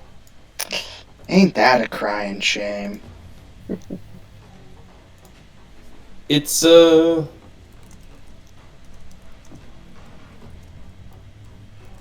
is gonna dash for now to put itself... No. You know what, the dodging thing isn't so bad, but you guys will just keep running away. Eeny, meeny, miny, javelin. 30 feet up, and it's gonna take a chuck with the javelin. Aiming for Nimue. Go. Got the reach for it. Alright. Well, it can definitely stop here within 30 feet. That's where it's going to go. And take the ranged attack as 7. That so wasn't worth the effort. Last Warforged, the big guy, is going to come trudging up.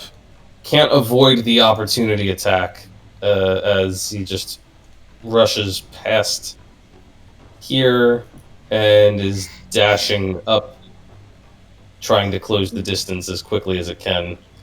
The zombie does make... Oh no, the zombies, they don't get... Do they get opportunity attacks?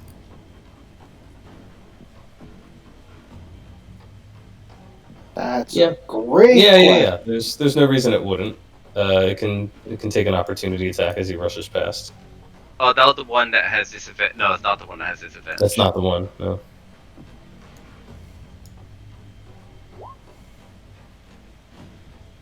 But it will miss as its limb just kind of thongs on the side of this Warforged, but has no effect. And now, the guy with the bow. Didn't he come out and take 2 shots? Didn't he already do that? I feel like I may have jumped him. I may have jumped his initiative. Yeah, he came out, took his shots, and he dodged, and he hid back behind the tree. Julius. I'm gonna move my hunter's mark onto the big boy The big boy. as a bonus action. Next, I'm gonna fire first shot sharpshooter at him. Ooh, that's a big miss. Plus a d4. Oh, plus a d4. I think that's still a miss. Still a miss. I can confirm. Second verse, same as the first.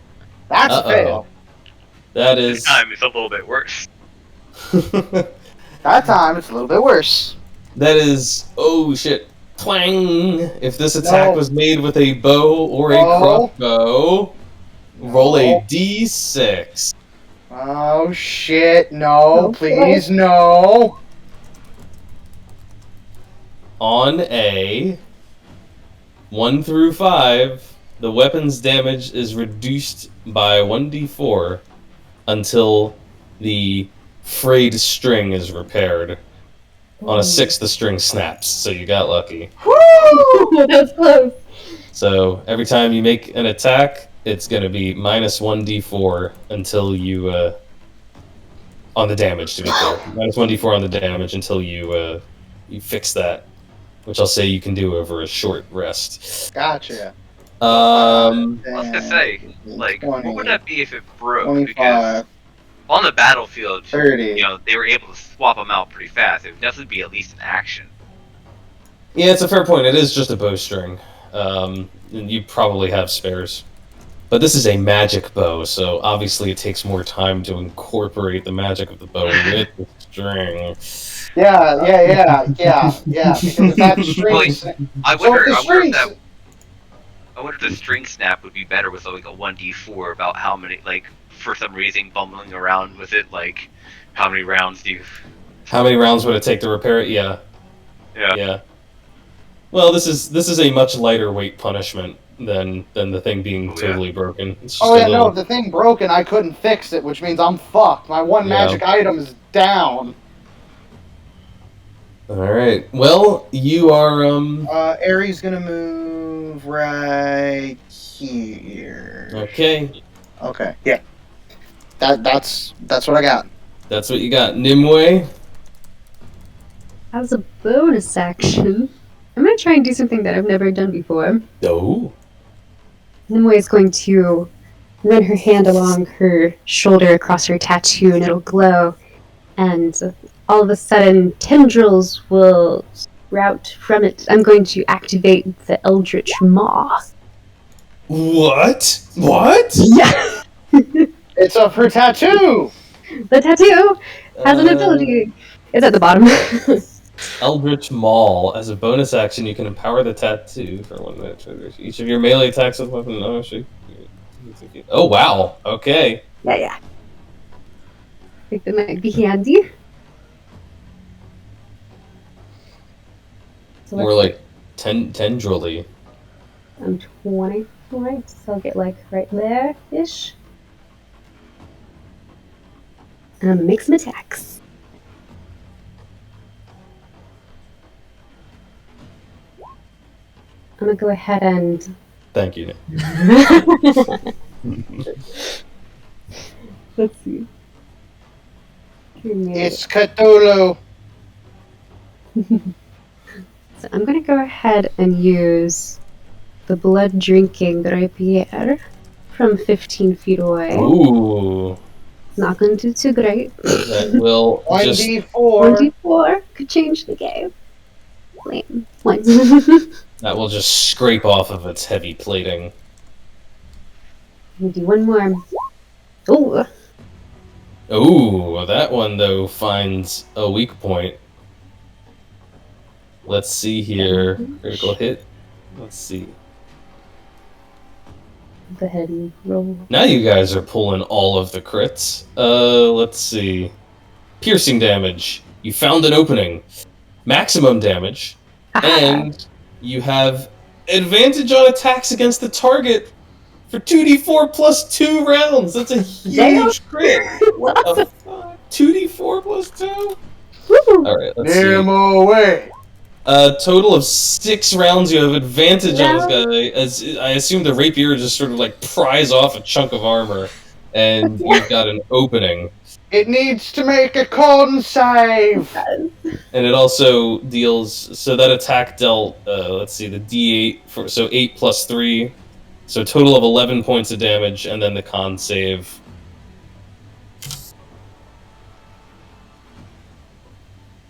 Warforged. Do Warforged even have blood? Let's see. Pink transmission fluid. Yeah, well, they got serpent. They got serpent oil. I This don't is know. well established. I got my AC reduced while not wearing armor. Yes. That's true. And then it will take an additional 1d8 necrotic. what was the DC on it? DC 16. Okay, yeah. It'll take the necrotic damage. Very So, nice. roll Nimue. 1d8 Nimue. Okay. Here's down. Ella, you can go ahead. 6 more points of damage. And then you heal 6. You heal the 6. equal to half. Equal to half, so you heal 3. Sorry, yeah, it is equal to half.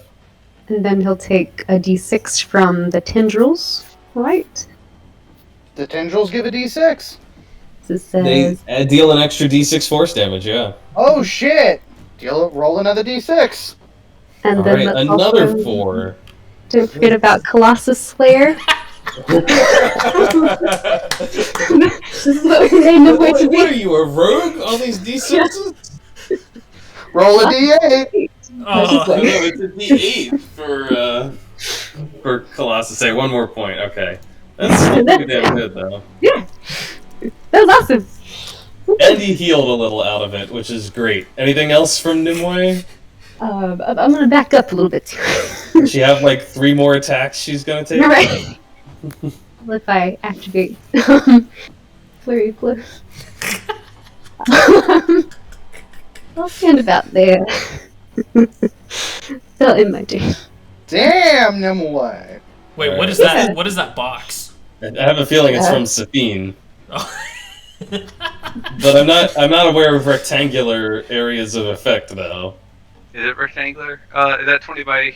That's a 4x5. Oh, I didn't mean to do that. Is it a square? Yeah. Yeah, okay.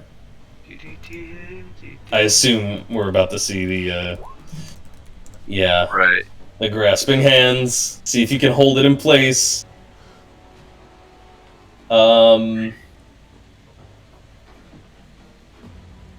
20-foot square creature in the area when you cast the spell succeeds a strength saving throw. You better believe that this guy is strong. Yeah. That's fine. I still got the other ones now have to get through there. That where is they true. funnel the side. You know, it's just... Mm-hmm. So that's gonna be that. And then, I'm going to have the zombies attack. So 2 zombies, do the regular one. And 1 zombie just as a d20.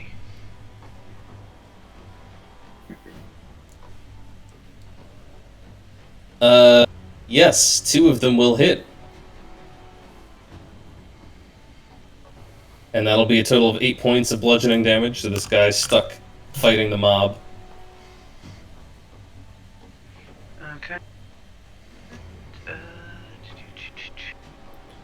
What can I do? Ooh, That for a that little sucks.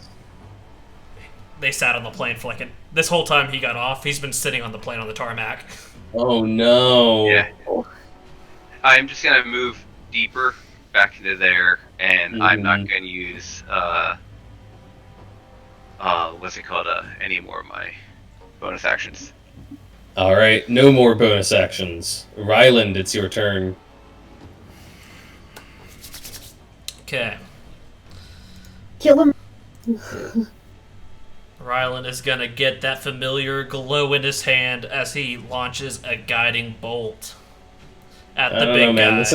This hasn't worked out so great for you so far. Literally, so. no roll has worked out great for me, Anthony. So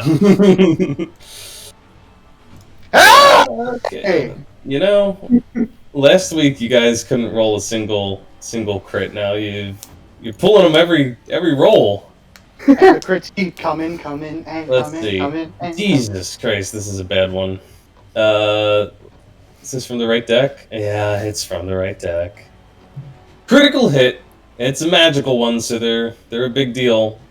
Targeted spell. You deal, oh Jesus, maximum double damage. So that's automatically What is that? 48. But I was upcasting it as well. I don't know. I guess I'll just... What level were you upcasting it to? 4. Your 4th level guiding bolt. Yeah. So that's 8. That's 8 d8s at maximum damage. That's 64 points of radiant damage.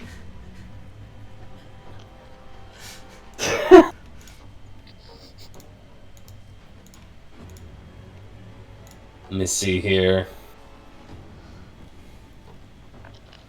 It's d6s. So it would be 4, 8, and you upcast it that much. Okay. Guiding bolts d6s. I thought it was d8s. No, it's d6s. Do be sure to call out those upcasts. Just so I know that you're upcasting them. I believe you, but just call them out before the crits. Oh, okay. Before you make the roll, just in case, So 8d6. modifying the damage significantly. But That's 48. So that's 48 points of damage. Well, if you just want to do like the normal like max crit damage with like the first 2. Yeah, no, you're good. No, it is what it is. It's fine. It's 3d6, so it's 7d6. 6 times 7, I can do math, I promise, is 42. But it's not maximum damage, it's maximum double damage. It's 84 points of damage. It's fine, this thing has a lot of hit points. Peaceful warrior, who? That's okay. And the next person who attacks it has advantage. Well, that's great because it's me, as a bonus action with my spiritual weapon. Oh, okay. Let's see it. Need to move it right here. These crit cards, though, sometimes. One day I'm gonna roll one of those against you. I'm gonna get that. Actually, I'm never gonna do that because that's the critical hit deck for players. So, 20 will hit it. 8 points of force damage on top of the 84. And on top of all of Nimue damage. Let's see. It's still standing. Oh, shit. Yeah, it should be a little concerning because you guys have dealt it a tremendous amount of damage and it's still standing. Anything else from Ryland? No, that's it for me. Okay. The warforged are up. There are a couple of them still left in play. Let's take care of the little guys first. This one is still stuck fighting these zombies. Could disengage, but really what's the point, because the zombies will just keep chasing it. So it is going to Barbly. swing, and I know a 10 hits a zombie. And another 10. It's still going for the guy on the left. Yep. They're like AC 7, right? 8. 8? Okay. 18 points of slashing damage to that zombie. Cuckoo. And he, at the end of his turn, is no longer affected by his failure. This one up here, man.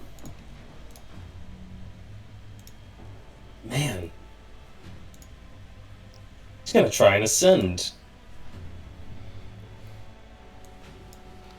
Gonna move on over here, and he's going to start trying to clamber up the cliffside.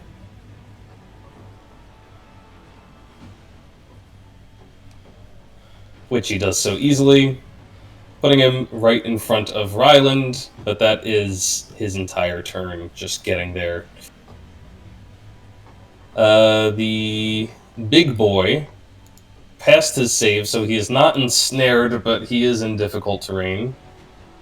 And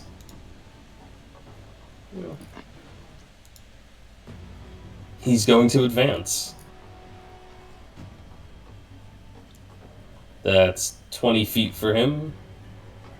25.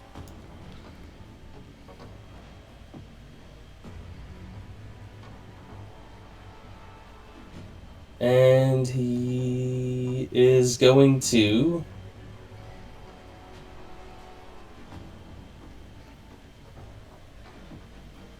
begin to glow.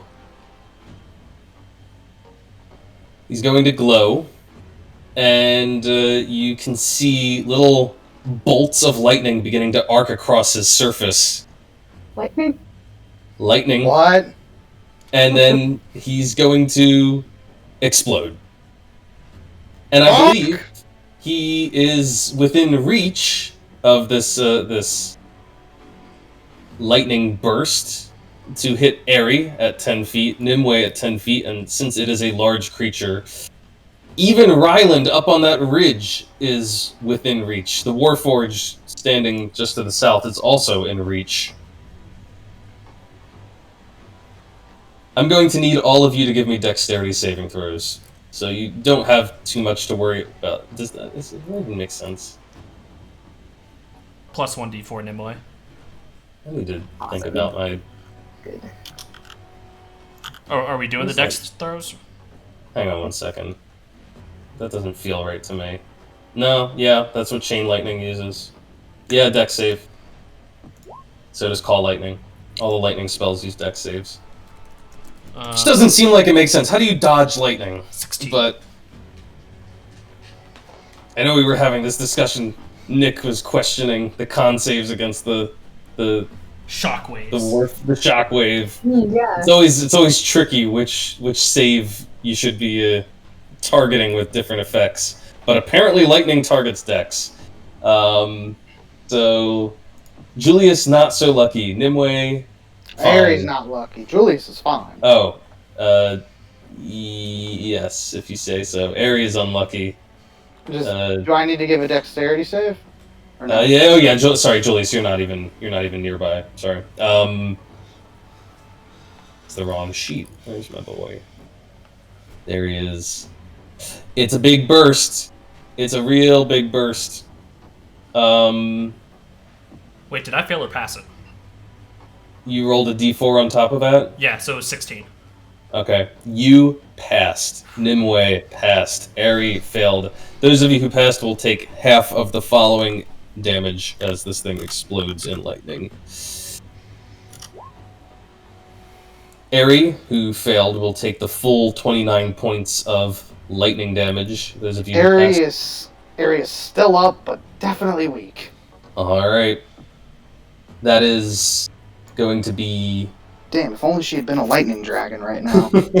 14 points of electricity coursing through you, Ryland, and you, Nimue. Are you concentrating on anything, Ryland?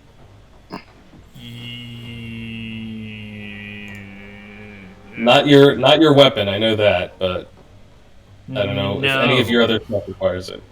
Emboldening Bond doesn't, and I didn't end up casting Shield of Faith earlier, so no.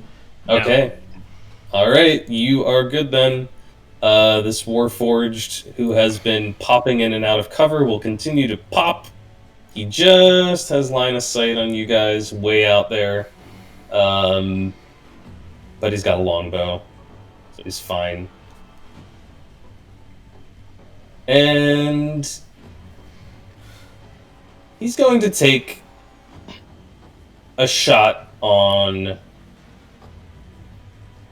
I'd love to get a shot on Safine. Safine has a habit of being in hard-to-get places. If only there was a cliffside you could climb right behind you and waste an action on. And shoot at, and hopefully you hit me, and not one of my backup dancers. That is true. Yeah, I could go up on the cliff. I mean, he's still in the trees. But I could go on the cliff for a better shot on Ryland. You could.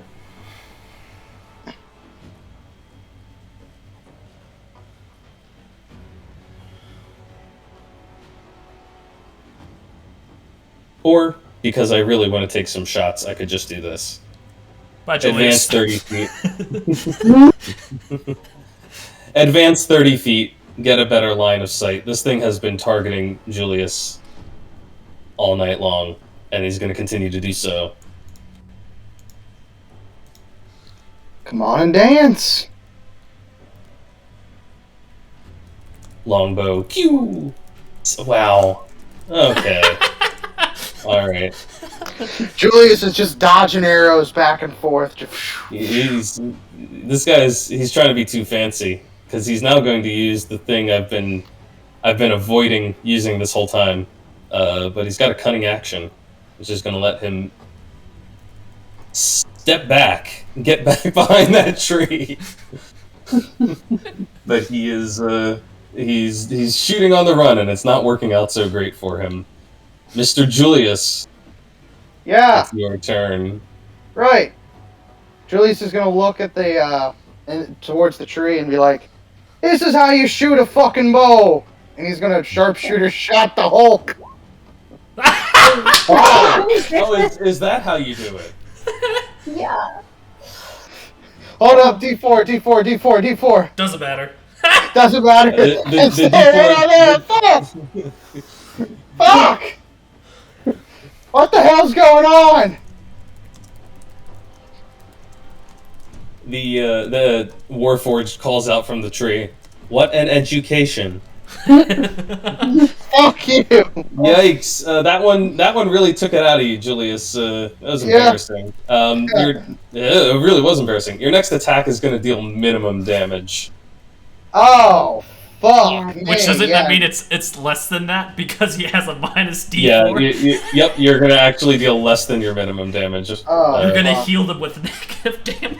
But you do have another attack if you want to take it. So. I'm gonna sharpshooter him again. Come Okay. on. Yes. Thank you. This time. Thank put you with a one in. D4 to hit. All right. Definitely hits.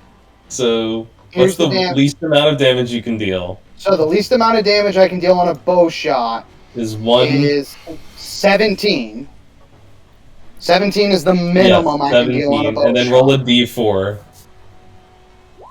2 go away, so 15. 15 points of damage, Plus Hunter's Mark which is also going is to be 2. Plus 2. So I go Hey. back to 17. Have we been applying critical hits to the hunter's mark as well? Because I'm pretty sure we should be No. applying to critical failures too. Yeah, we have been doing. Yeah, because it's weapon damage. We've definitely included Okay, the that's hunter's fine. mark. It's gonna be another 1 or Okay, back that's up to fine. 16, And then Ares' reaction which we've also included in your crits. to be a D6 of fire. So if that's minimum, it's 1. All right, 17 points. Still a lot of damage for an absolutely baseline roll. And then, do I make the bold move? Yeah, I make the bold move because I haven't used my bonus action for anything. Ares going to come up and Ares going to try and take a chompy chomp All right. out of Big Boy. Let's get chomping.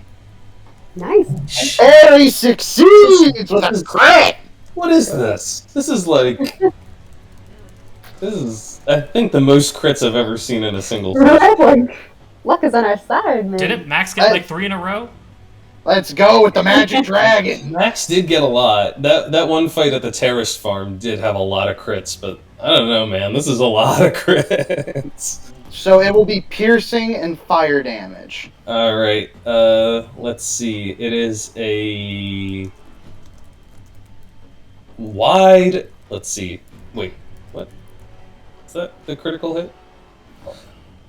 Critical hit deck for players. Yes, there we go. Critical hit deck for players. Piercing. Poke in the belly. Double damage. Very straightforward, just like a normal crit. So 10 piercing and 6 fire. Fire. It is currently a fire one. All right. Yes, it's currently fire, not lightning. Got it. 10 and that's a lot. 16. All right. All right. It is looking pretty beat up between the insane magic that Ryland unleashed upon it and the various arrows poking out of it, And that's all it is. and the claw marks on its torso. Nimue. Alright. Bonus action. Gonna move that hunter's mark over to the big guy. And you have advantage on all of your attacks. You I do. do. This is Oh, no. probably not going to last very long. I'm gonna blood drink rapier. Plus a Is D4. Plus a D4. Plus a D4. That's it. 17! So deal your damage. And then we get the Plus just Colossus. here and Plus Colossus. plus Hunter's Mark. She already Plus rolled that shit. No. We Sharon's have- still with you. I see a D6 for Hunter's Mark and a D8 for Colossus Slayer. Is that correct? Yes. And Okay. then we And have then the, now it makes its saving throw. 5, 6, and 12. Okay. It'll make its saving throw. It has spectacular strength and constitution saving throws, but it still failed last time. And it fails this time, too. So now another D8 necrotic. One more point of necrotic damage. You'll heal one hit point. nice. And we also have And... yeah. And? the Eldritch Maul is still up as well. You're right. Oh, that's right, Eldritch Maul, so you get another D6. So 6 on that. It's a lot of extra rolls on this. It's dead. It's dead. You're beating a dead horse. It's been dead like 15 hit points ago. Oh, really? Just making sure. No, it goes down as you strike it once, incredibly precisely, pooling all of your expertise, pooling all of your skill sets and your magic together into one definitive strike. You jab at it. And kind of makes sense. It only had a little bit of life left in it, so your sword could only pull a little bit of life out. But you do manage to drop it, hitting it in the crucial exposed point. And it's Drop done. it like it's hot. Drop it like it's hot. You still have one more attack. I do. I had a curious question. Could I sheath Blood Drinker or drop it on the ground and then whoosh, pull out the bow? You get one free object interaction, so that would be sheathing. It would be the object interaction, but you can drop items for free. You can always drop an item. Okay. So if you wanted to drop it and draw your bow, you could do that. Okay, I'll go for it. And I'm gonna fire at the one next to Ryland. And that's when the thief hiding in the bushes Oh jumps out. Runs over. He's been following you. He's had a ready to action for hours. no! Plus a D4. Yep. Plus a D4. That longbow will miss the one up on the ridge. Man. Okay. That'll be it. Okay. Safine, you've so far managed to stay out of the fighting, but your zombies are in the midst of it, and they are... one of them's going to hit.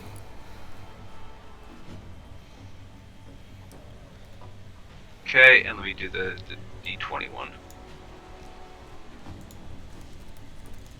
Man. I don't know. I don't know about 84 points of damage on a crit. Ooh. I tried to give you the easy way out. Just double it the first once. No. So I've got these it's crit cards a here. 1d6, right? For damage. Yes. You're right about that. Oh no, its damage rolls are not affected. It's just not adding it to the attack. Okay, so that's 4. 4, yeah. Okay. 4 and 6 is 10, and 2 is 12. It's still standing.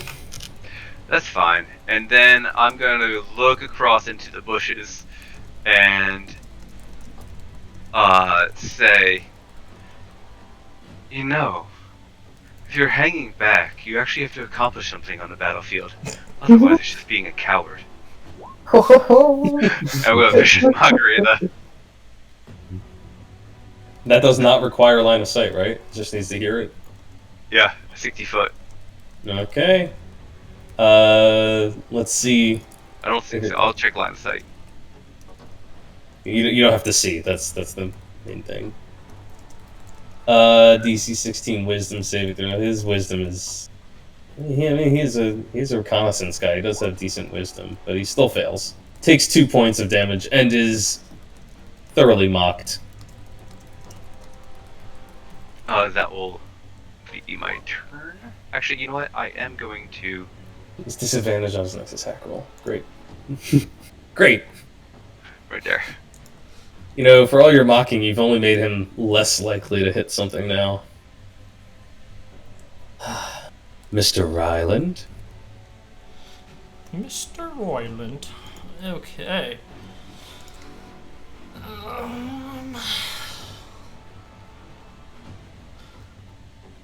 What would you call... Is it an athletics check to try and shove someone? Yes. Not doing that.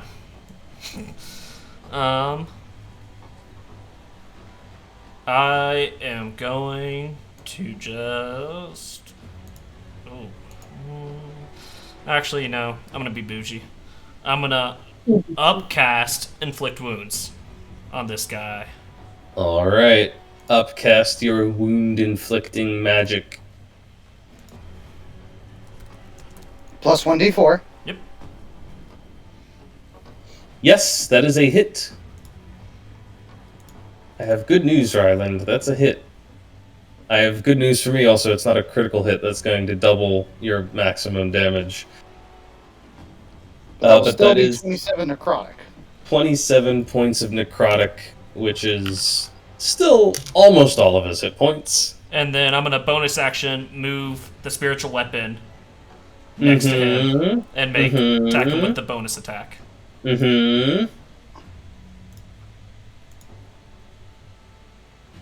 Oh! What even happens when a spiritual weapon critical fails?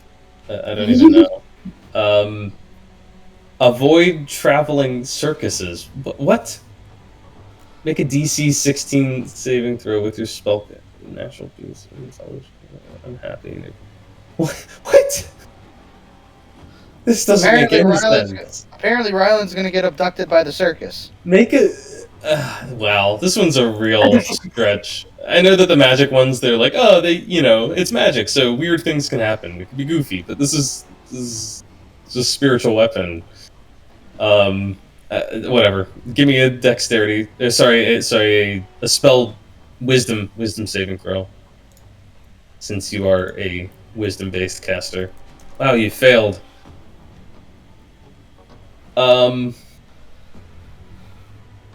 You still failed even with that. So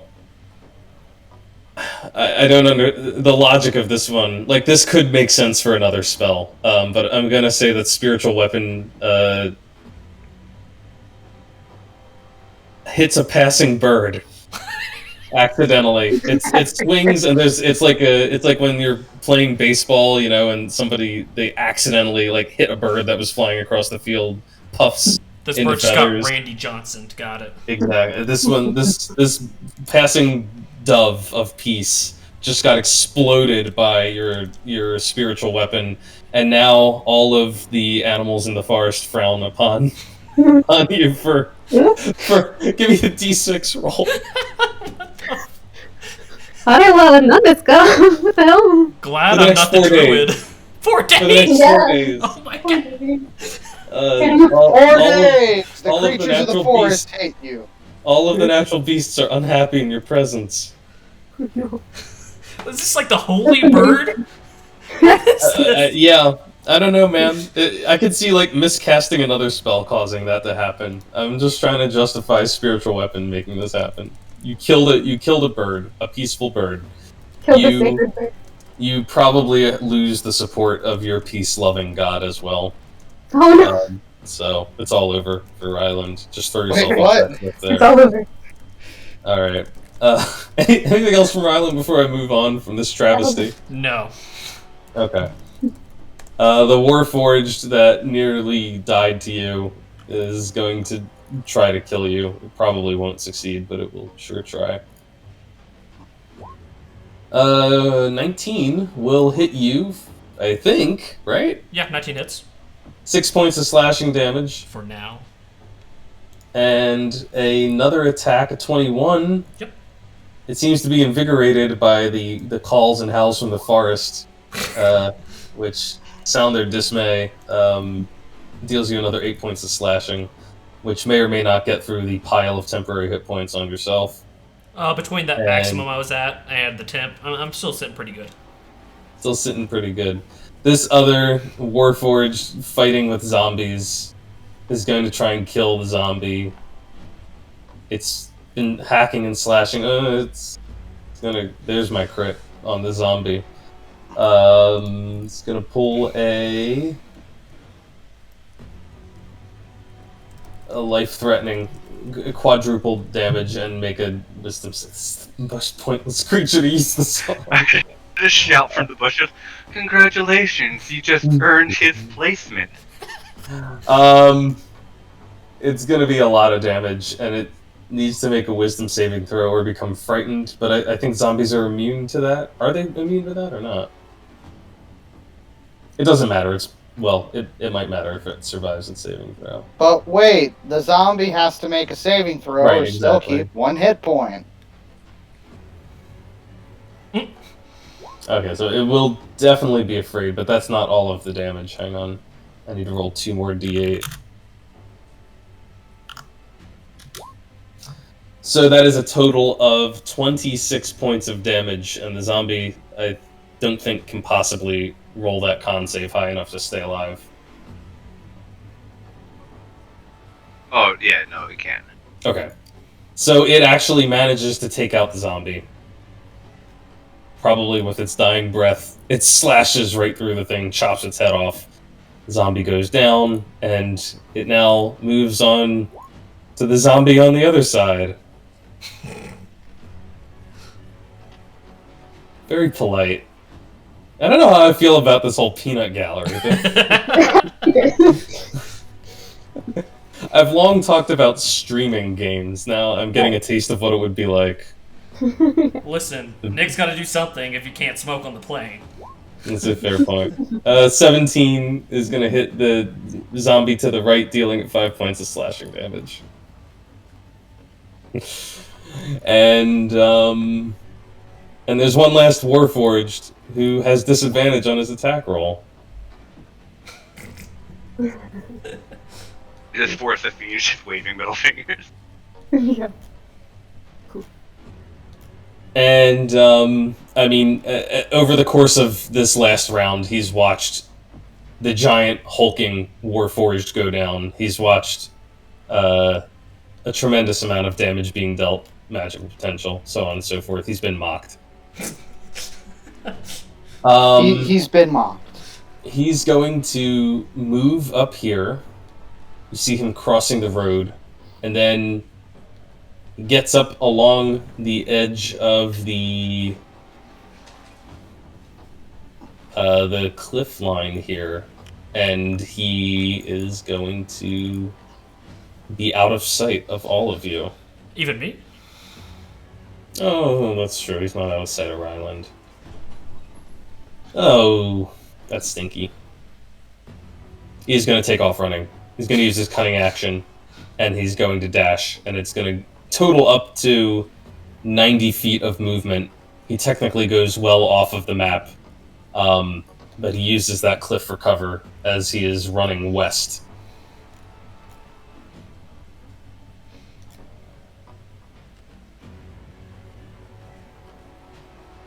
Ryland, you can still see him. He hasn't made any attempt to hide or anything. He's just moving along the cliff face. Got it. And it's Julius's turn. There's just one enemy. Well, you probably can't even technically see the enemy from here, but actually, no, you can see the one up on the cliffside. If he moves here, is he able to see that one that ran off the map or no? No, it's still out of sight. Yeah, so he's going to attack the one on the cliff. Yeah, definitely out of sight. First one will be, he's going to sharpshooter the thing up there. Mm-hmm. Come on. Pew! You hit it. I do get a D4. You already hit it. I'm just making sure. You hit it even. You hit it even better, and it's dead. Cool. Nice. It's gone. Next. Now it topples dramatically off the cliff. Cool. Next, I need to check my range. Okay, next I'm going to use my bonus action, move my hunter's mark down to the one that's fighting the zombies. Mm-hmm. Aerie is going to get right here. Actually, Aerie's going to right about here on the log. I'm going to sharpshooter that one.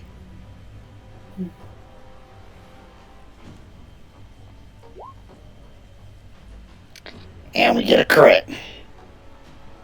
I'm not gonna pull it because it has 1 hit point left, so I'm just not. I'm not going there. It's dead. Woo. You put it down. Great. If we're out of initiative, You are out of initiative. You do know that last one. It has spread though. Yeah, I want to get right here. If I can see it, since I have 600-foot range, I'm just going to start firing at it if it's not trying to hide. Yeah, it is moving 90 feet around. It's kind of in a little bit of a shooting gallery here because it is stuck between 2 ridge lines. Go ahead and give me 2 shots, Julius. First one I will make as a sharpshooter. By the time you're lining up shots, it's 180 feet away. Sorry, 99. Yeah, 180 feet. That's a hit, though. 20, Ares D6 is 6, 26, and then I lose a D4 because of the broken string. I lose 1, so 25 points of damage. Alright. That is enough to put it down before it has a chance to scramble for cover. Nice. So, alright, they're all taken care of. No one's reporting back to the boss man. Yeah. You're insane with a bow, Julius. Oh, thank you. I've practiced a long time to be good with a bow. Now, can we rest for a quick moment? I need to fix my fucking string. How about... At least we should probably get these bodies off the road. Yeah. There's going to be some more people coming probably to and from. And if they're expecting them, we don't want them to know that we were the ones that took these guys out. That's a great idea. Why not we collect some of their parts so we can use as scrap? What do we use the scrap for? Enhance our... I don't know. It sounds cool. Maybe we can use the parts to, I don't know, enhance our equipment or something? Dude, Mr. Wynn, do you know how to do that? Well, I mean, I've never tried it before, but... Or we can use them for science. And that's great. One of us is smart for a reason. And then I have my zombies move 3 warforged there.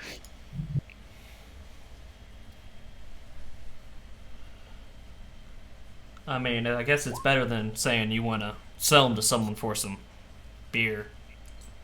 I'm going to try to raise 3 of the warforged as warforged zombies. Let's see. I mean, now get into the lore, theory crafting. Let's see. What is a warforged a humanoid? That's the first place to start. Medium. Because they're either a humanoid or a construct, or they're both. Sometimes you can be both. And big things changed from like 4th edition to 5 of them. Oh, come on. This is...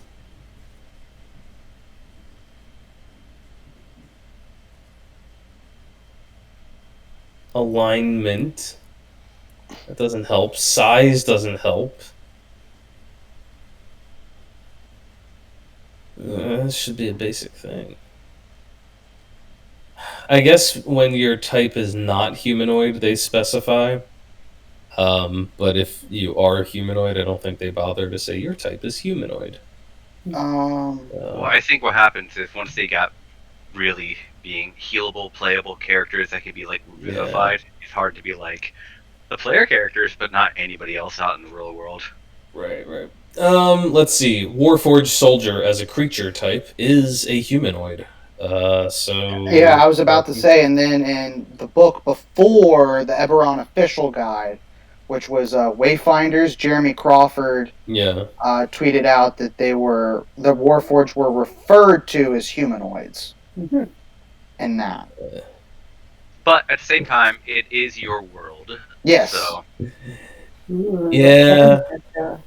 That's a good question. if you can animate dead the warforged, that answers conclusively whether they're living creatures. It's a fair point. Right. It answers conclusively.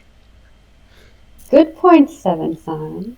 Yeah, let me think about this from an in-world perspective for a moment, not from the D&D perspective. Well, this does take 10 minutes. It's a lot of stuff that our characters can. Yeah, of course. While ready for he is trying that, I'm going to go to work on fixing the bow. Restrain. Ryland's gonna be the responsible one, and he's gonna drag these things off to the side, preferably probably up here to the northwest where Safine was, because it looks like there's a natural little ramp there. Sure. Yeah. Get him out of sight up there. That's fine. I'll I will try. point out, this does also happen to be the same crossroads that you established with Jidaji you would be meeting at. So this is your preview look at the terrain there. Uh-oh. We need to hide them like really damn good. We might want to bury them. And Rylan, you'll probably need to recruit some help. Maybe Naz is around somewhere. Would you want me to do the raising the dead giant one up there? We'll make Is that what you would want me to do? We'll put fucking Cat and Cat 7 to use. Yeah. Tug on the rope. They didn't help you. They didn't help you fight at all, but they'll help you haul the corpse. It's the least they could do. 7 just somehow uses swords to move the bodies. He probably, I don't know. Chops them up into itty bitty pieces. So, did you want me to do the raised dead up there? Or if not, then there should be 3 down by me. Wherever, I was just moving them. But, Later, 7. I guess Yeah. we'll see you, Nick. good to have you listening. Yeah. See what happens next time. Yeah, Merry Merry Christmas. Christmas. Yeah. Merry Christmas!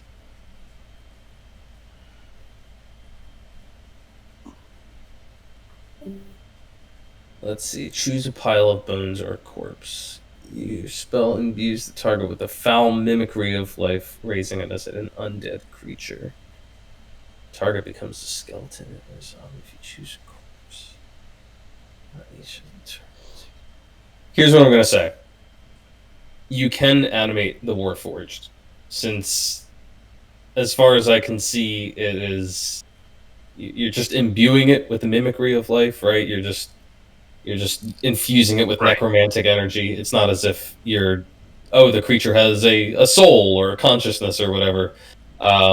So, in my book, you can infuse these remains with necromantic energy just as you would with a corpse. They still have organic matter in them, which is assembled into a body.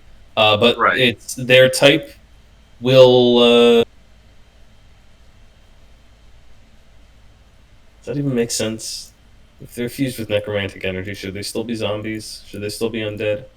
Yeah, I guess they're still undead. Yeah. They're still zombies. I'm using undeadish art on it. Yeah. Why change the mechanics? We can just change the what it's flavored as.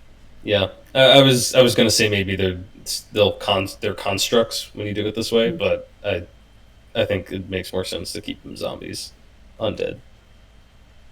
But yeah, you can take 10 minutes and you can turn 3 of these Warforged into zombies. Now, do just keep in mind, they will clearly be Warforged zombies. Mm. They will look like shambling Warforged. If negotiating with Jidaji and have shambling warforged behind us. It's a look, you know. Well, I mean, I could just say dig, and they will dig for 24 hours and never be able to get out. Make it work. Now, Rylan-san, I do have a question for you. If, we're both monks, right? And I feel like you especially want to try and be peaceful and, preserve life. What do you think about the warforged, or what's the line trying to preserve life with them? You're a part of a monastery too. They have the same right to live as everyone else does in this world, up until the point they start taking away those rights from other people. So, does Jidaji lost his right to live then? He has prisoners right now, not corpses. But he killed people at the monastery in order to claim it, right? It's a possibility, yeah. They did mention that, but you have to balance what you want to do and what the right thing going forward to do to prevent further loss of life. Oh, I understand that. I would prefer loss of life, so that means if I have to let him go, I'm fine with doing that. Right. But Well, if we can't stop, loss of life. We did lose one, and he ran away, and he did see us kill and defeat these warforged right here, where we are going to meet Jidaji. oh, I shot him. He's dead. He's dead. The guy who ran away, Ryan got with his longbow. Oh, did he get it? Yeah, there's no Yeah, survivors from snipes this is us. battle on their side. Okay. I didn't want anyone running back and telling Jidaji what we did. So Well then, let's move these further Further into the woods, I'd say. further in the woods. Yeah. And as we rest, I can simply have these 5 companions of mine dig and dig and dig, and we can just roll them in. Works for me. I don't like the Yeah. idea of mass graves, but this is kind of an urgent situation. Yeah, kind of just what we have to do. How the hell are we gonna get that hulking beast in there? We can get the warforged zombies to push, possibly. Mm-hmm. Safine, can you animate that? The big one?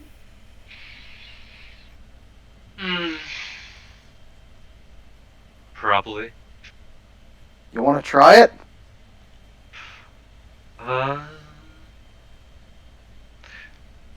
Yeah. Well, no, I would say as much. Maybe we can save that for when we come back, possibly, because it's going to be hard to sneak around with that thing. Well, I like the idea of having a place for me to sneak up and You resurrect actually- them. You actually Friends. specifically can't do it because animate that only if you do medium or small humanoids. Damn. He's alive. It also does not work on the horse, actually. Thinking back to Dima. Oh no. Well, That's it's okay. hard. Dima didn't last long anyway. It's long It anyway. was great for flavor. Well, why not demon? Human. It works on humanoids. Oh, I thought it was Demon's- a creature. No, it said humanoids. Dima's technically a beast. Dima was lucky to get a little bit extra time. Yeah, actually, the giant birds you did wouldn't have worked either because they are both large Small and not humanoid. humanoids. Yeah, that's how it's built into the spell. The so that it stays consistent. You know, a zombie is still a zombie and not a some sort of giant creature that you've just animated. So you're saying we can't go kill a golem and reanimate it? Not anymore. That never classified as a humanoid. So Damn. How the fuck are we gonna get that big fucker out of the way? Literally, there's just 5 zombies just like clawing in the dirt. You know, like yeah, they Fair can. enough. If you guys take the time and spend an hour here, I'd say that's enough time for the zombies to dig a sufficiently large hole to hide these corpses. While they're doing that, Ari and I are gonna regain some hit points, and I'm gonna restring my bow. You can restring your bow. Ari is going to spend. I'm gonna regain some hit die. I will speak it. Ari is very low. Ari is going to respend 4 d10s. Hey! 32 hit points with the Song of Rest. Ari gets a d6. 37 hit points, bringing Ari almost almost at max. And now my turn. I'm going to spend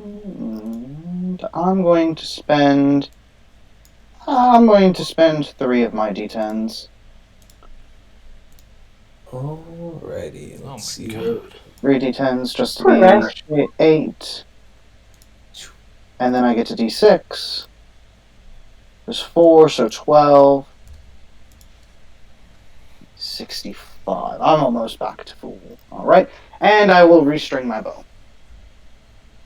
So I don't Okay. have that pesky fucking minus d4 on damage.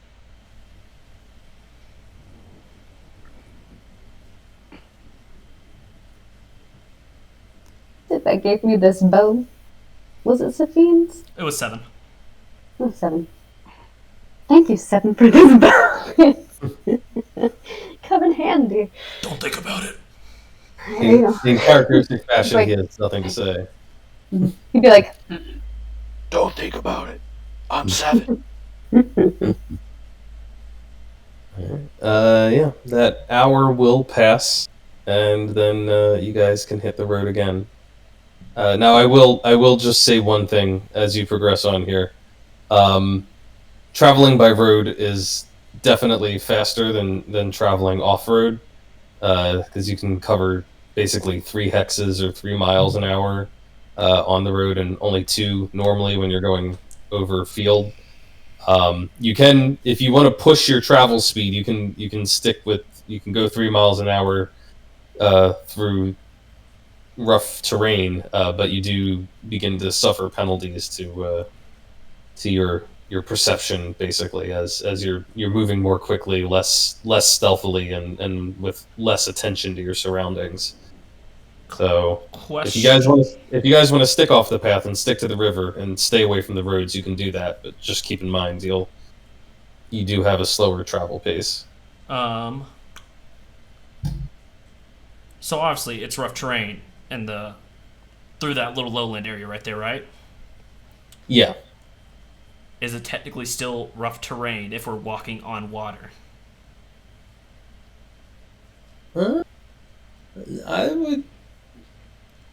I mean, you move at your normal speed over water, right? Mm-hmm. Yeah, there's nothing blocking you. I would say if you were somehow, by some magical means, able to walk on water, then it would be the equivalent of walking on a road. Cool. So wait, is there water here, or is it that only going to apply once we get to like the river? Yeah, it doesn't. There's not really a stream until here. Okay. Comes down off the mountain. Good thing water walks ritual. nice. Very cool. I will tell you this, though. As you guys make your way east through this gap in the mountains, you can see that there is a low-lying area here with a small lake, and it seems to be fed by numerous streams that are coming down from the mountains and all flowing down to this low point. But the streams have swollen with rain, and looks like this body of water has greatly overflowed its banks, spreading out into the village, of which you can just see a handful of rooftops protruding from the water a couple miles away from you, right around here.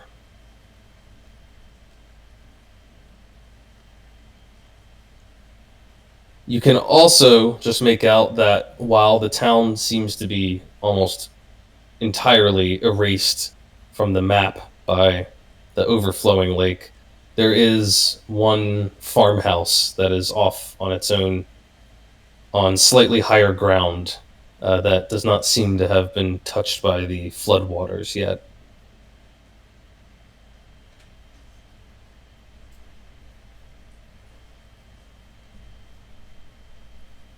And it draws your eye in particular because you do see smoke rising from its chimney.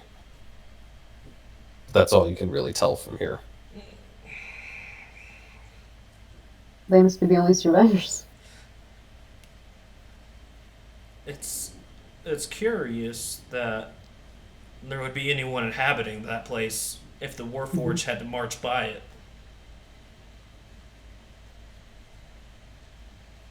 Which means it's probably either an extraordinary person or they're so bad the warforged didn't even want to mess with them. Or they're working with the warforged. Or they're working with them. What's the harm in going to check it out, though? There's Maybe never not a- head on. Yeah. Unless you like being shot in the chest. Maybe And they've then, got warm food for us. We're on a time crunch, aren't we? 3 days. Spare an hour. I'm talking about getting your friend out. We don't want Jidaji knowing they have him already. Because then once they deliver the message to him, that's going to be trouble for us. Because then they're going to send word back there to make sure they got him secure. No, we can keep on heading up. It was just a suggestion. I don't know. It's up to you guys. What do you want to do? First, do you want me to leave these new friends around? Or are we going to be walking with them? Yeah. I don't want to take them into Windhold with us. But maybe you could bring them along up until Windhold, and they can hold position in the tunnel. Well, in the morning, we will need to kill 3 of these. No, 2 of these. In the morning. I can do it now. Well, we might run into something. Right, I have absolute control of them until, and I say whatever arbitrary hour in the morning, I didn't raid them till. Yes. They'll be good backup until the morning. There's gonna be a time where I do forget.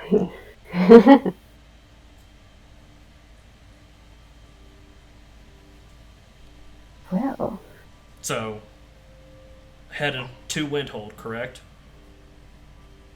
You're ignoring the lone house with the smoke for the moment.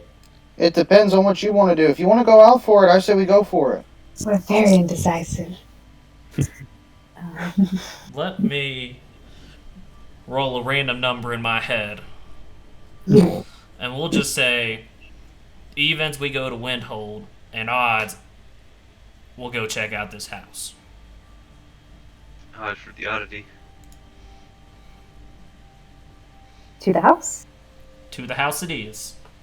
Let's go. I will leave 3, the Warforged ones off in the forest. Once we get, within a certain amount of Sure. sight. Try to keep them out of sight as you get nearer. Alright, that's fine.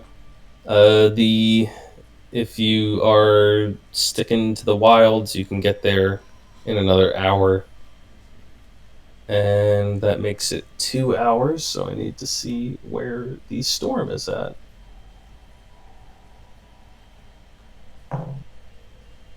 Wow, it's really just holding steady. It's hammering Windhold right now.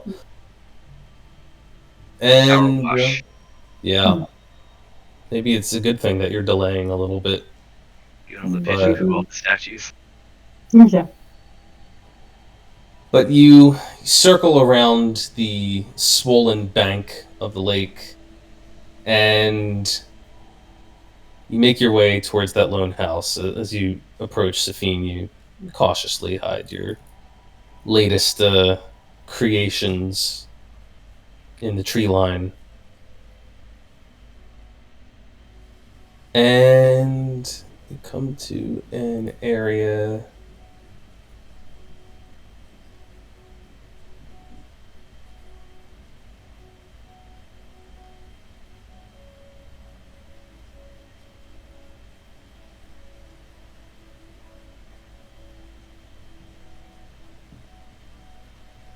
Let me grab you guys. Where'd you go? Nimue. So you circle around the south side of the lake.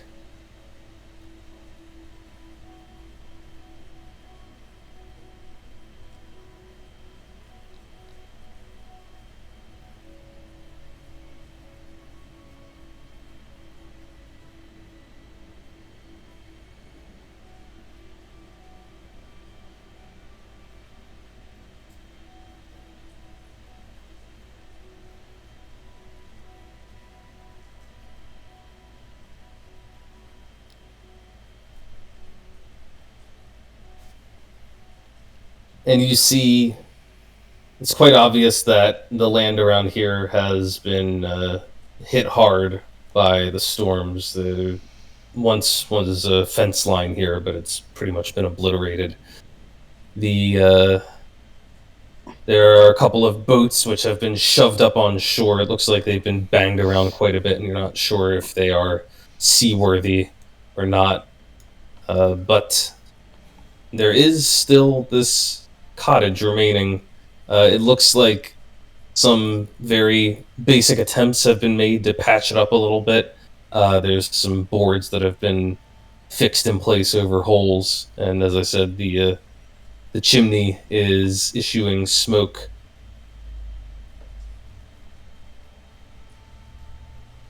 Well, right. Shall we give them a warm welcome? Only kind of welcome I give. Country welcome. And Ryland's gonna make. Is the front door on this side or? Yeah, the front door is about like right here. Oh, okay. You need to ping it right here. Come with you. Okay. Just move on up and give a little on the door. You hear a growling sound coming from within. Oh god, it's a forest animal. It's unhappy with you. Word has spread.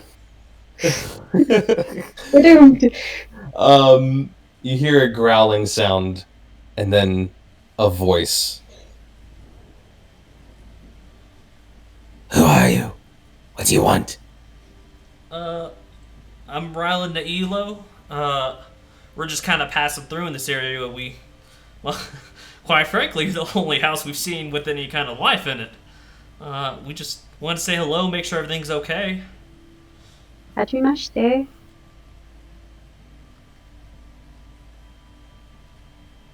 Zargo. It doesn't sound like warforged. No. But it could be bandits. You notice that one of the shuttered windows on this side of the house, it creaks open, and you see a yellow eye peering out, and then it creaks shut again. I don't know. They don't look like bandits. Stand back. And Yeah. that part was whispered. You picked it up with the passive perception. You just, Ryland, instinctively step back. The door is thrown open, and you see a broad Minotaur standing there. Oh shit. His horns grazing the ceiling. I can't It stop looks- imagining Max's response as being a happy person. Okay, Minotaur's a bull. Minotaur's a bull, never mind. I'm thinking of a centaur. Oh. That's not the same. The Minotaur kind of fills the frame and is holding a actually isn't holding anything in its hands. It's just kind of standing there looking down at you threateningly, stamping one of its hooved feet. Says, State your business. Like I said, we're just passing by. We've been trying to help people in the area, but coming across a real lack of people. Just passing by, helping people. That's what Do we you take me for a fool? No, well, have you ever heard of the Naila Monastery? It's my family's. You hear some mumbling from within, several voices conferring, and then another figure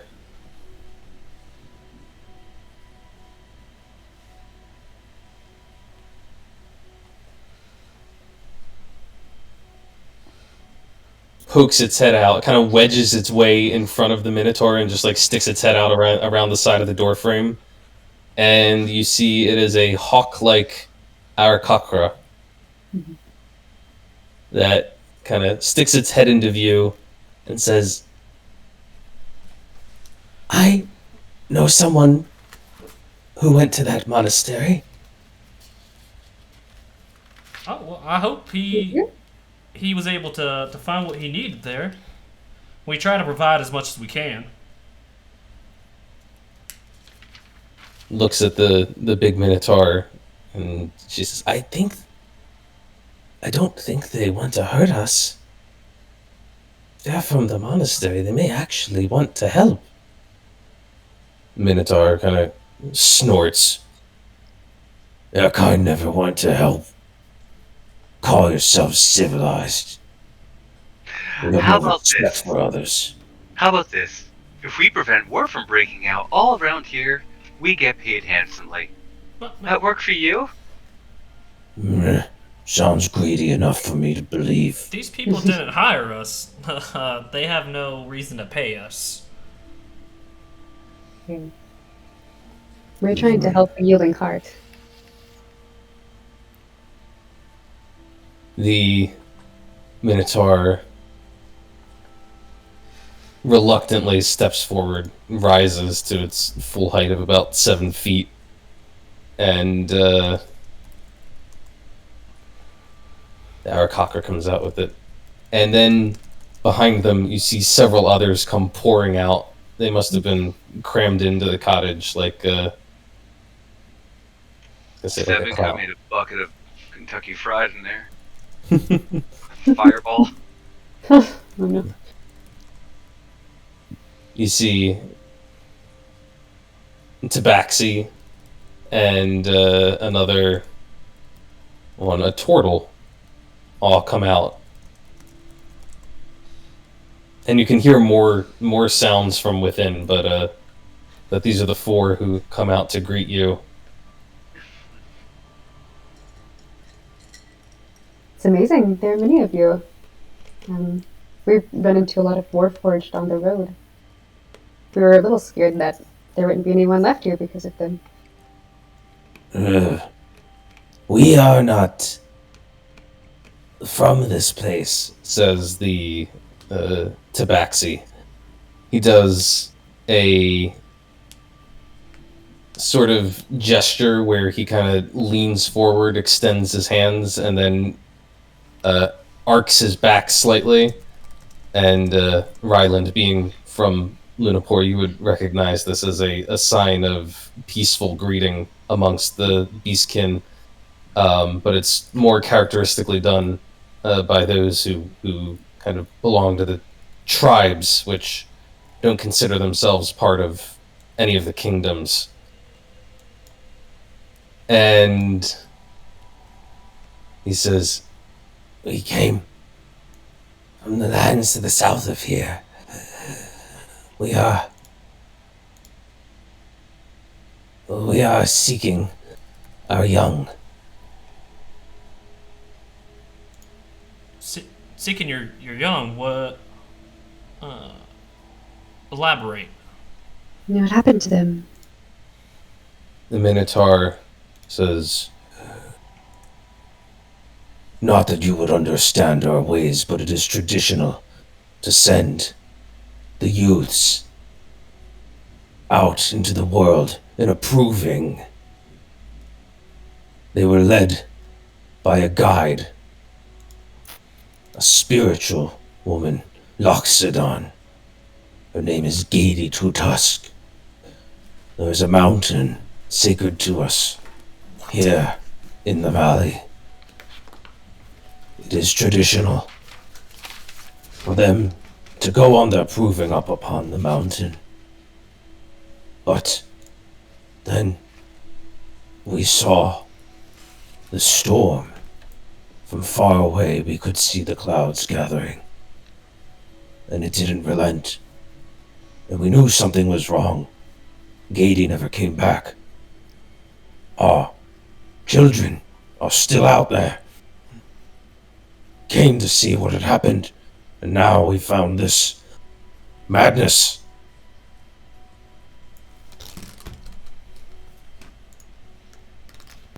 I'm going to talk now because my friend here has a sore throat.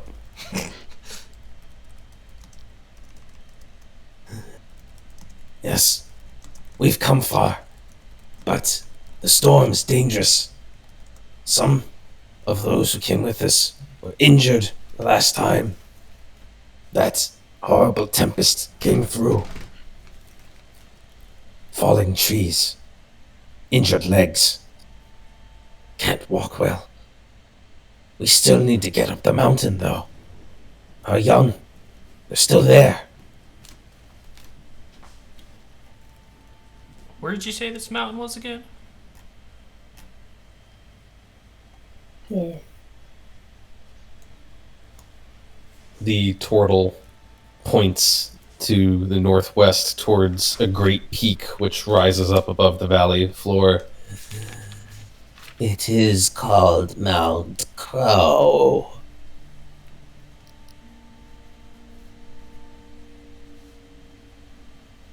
And you said your children were being led there by a spiritual loxodon. Gaety. She is one with a strong connection to the natural world. She will see our clutchlings back safely, I do not doubt. But perhaps they are stranded or trapped.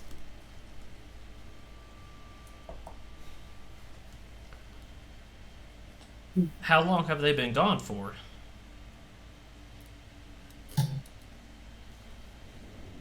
They went out on their proving. Nigh on.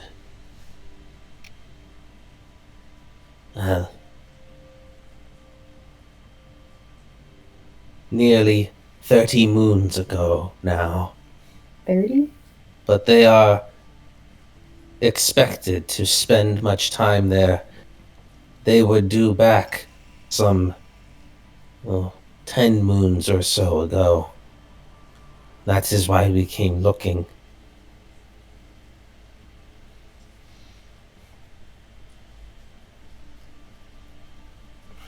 And like I said, my name is Ryland, and we got Nimue over here. You got Julius back there, and over here, that would be our pal Safine. What should we call all of y'all? The Tabaxi says, Like I said, I am Zargo.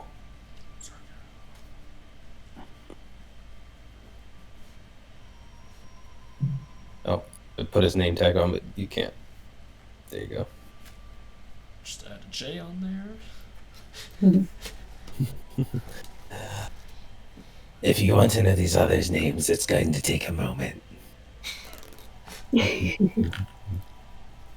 are slow to trust, slow to share their tribe names with outsiders. Are these tribe lands, are they in the River Kingdoms? Or are they in the Empire of the Four Winds? The Minotaur snorts. See, you civilized folk, your kingdoms There is no such thing. Who owns the land? We come and go as we please. There are no borders. Oh, well, you But just said nomadic. Kind of huffs down at Ryland. The Aaarakockra seems a little more aware of the civilized folks' conventions, and she kind of pokes forward and says, you would know the place our tribe calls home as the land's untamed. No, I've heard of the lands untamed. All lands are untamed. Well, until you do some waxing. I can agree that all lands belong to the earth. And us from the monastery tried to maintain a connection to nature, even though it's obviously not as deep as yours. You've noticed too that something is terribly wrong with what's going on with the storms, and possibly we might have some common interest to be speaking with Gaety, so that we can understand how we can help change things or help the spirits.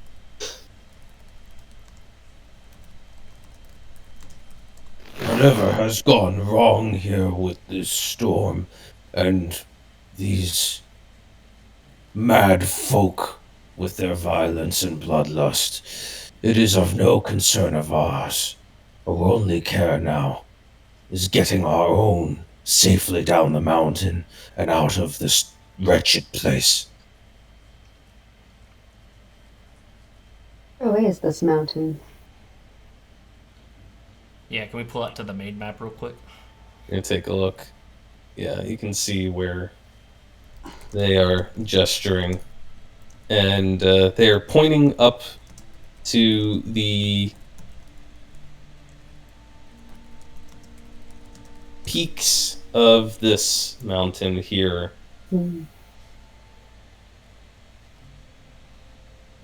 Kind of far away. It is, the base of it is only only a couple of miles from here, but you can tell that the terrain becomes incredibly steep and rugged, and the peak is so high that it is capped in snow when you do get an occasional glimpse of it through the roiling storm clouds. And where they were going on Mount Crozargo, was it to the very top, or is there some kind of spiritual place midway on the mountain?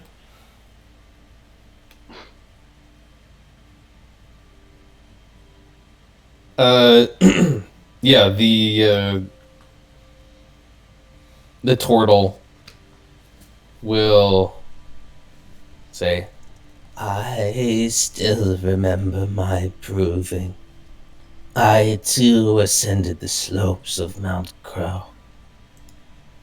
The summit is not the destination now, but a pool upon its slopes, a high mountain pond.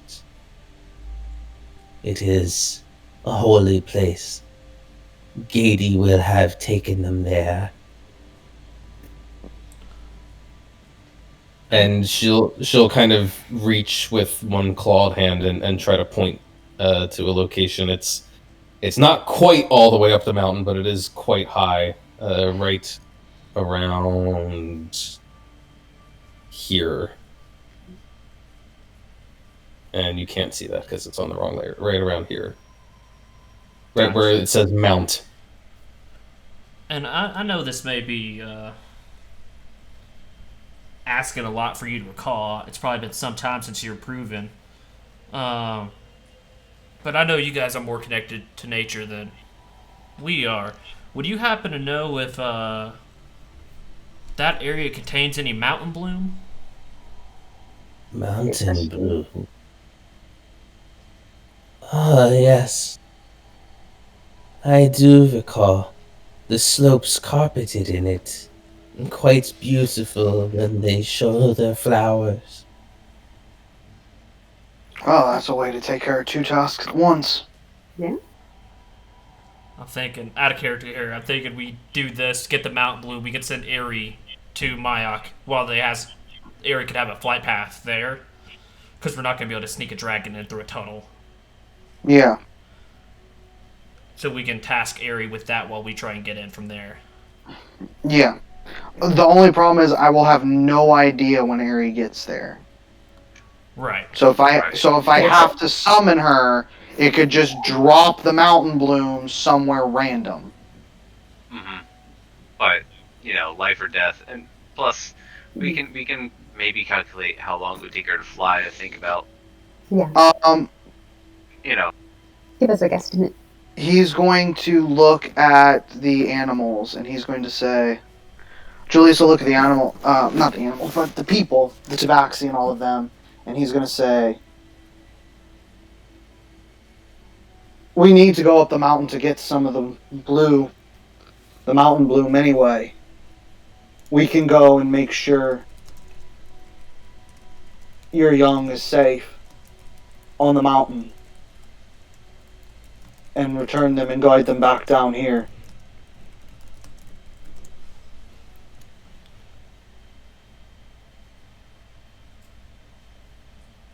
Upon completion of this, I would ask something of you, if you don't mind.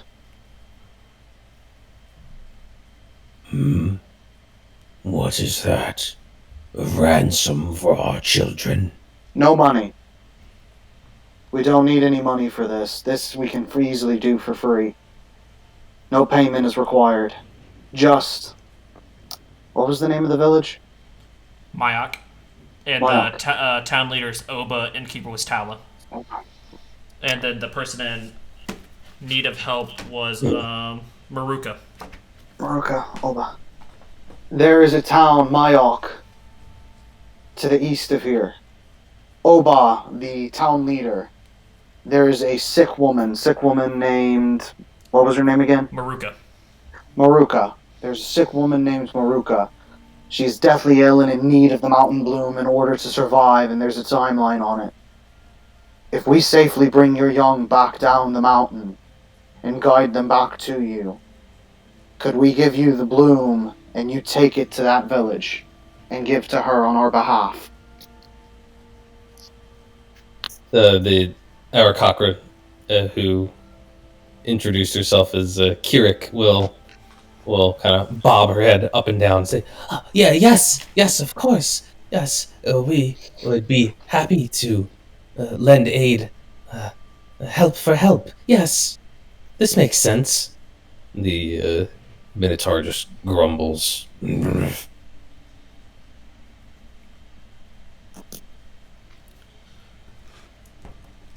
Very well then.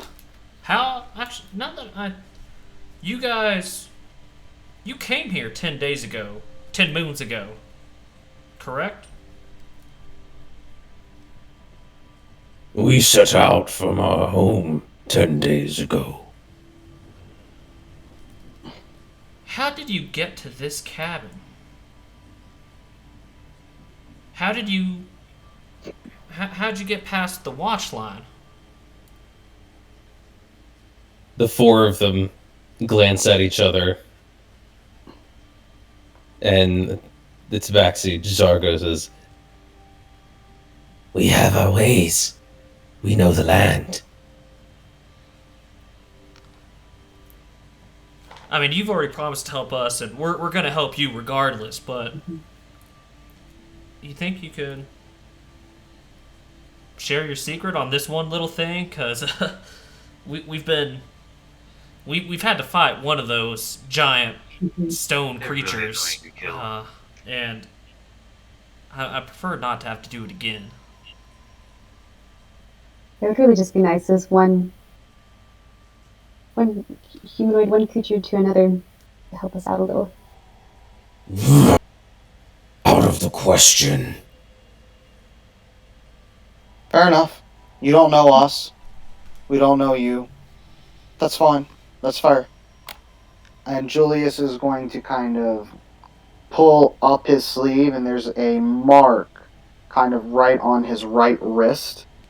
Right here, it looks like a dragon's mark on his skin, and it's going to kind of flash a color, and he's going to look at them, and he's going to say, I, Julius Wind, captain of the Pride of the Dragon, marked by Cloudmaker himself, promise you that we will retrieve your young from the mountain and bring them back here to you.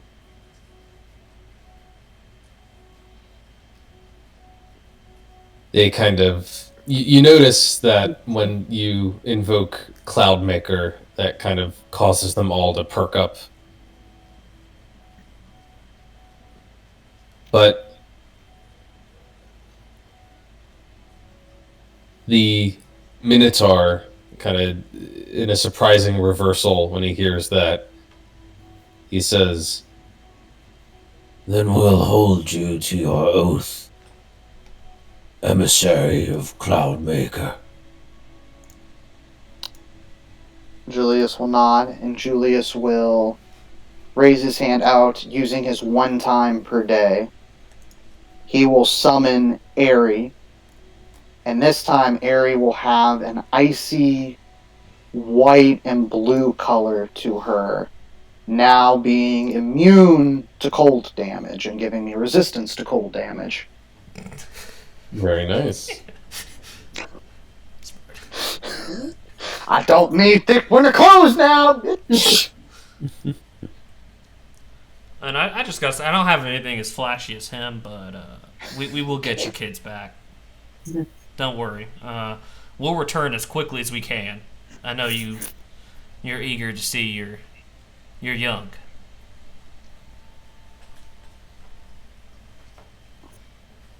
Thank you. Yes, thank you. You are of Nailo. I know some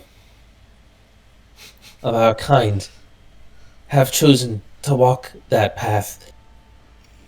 It is a good one, and I thank your dedication to helping those in need.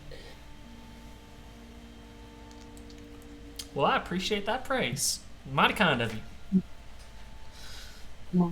And I kind of turn my back to him like, well, come on, guys. We know where to go. Let's get going. What time is it, by the way? Let's see. It's been several hours since you arrived at the Warforged. It's probably actually getting to be later in the day. Afternoon for sure.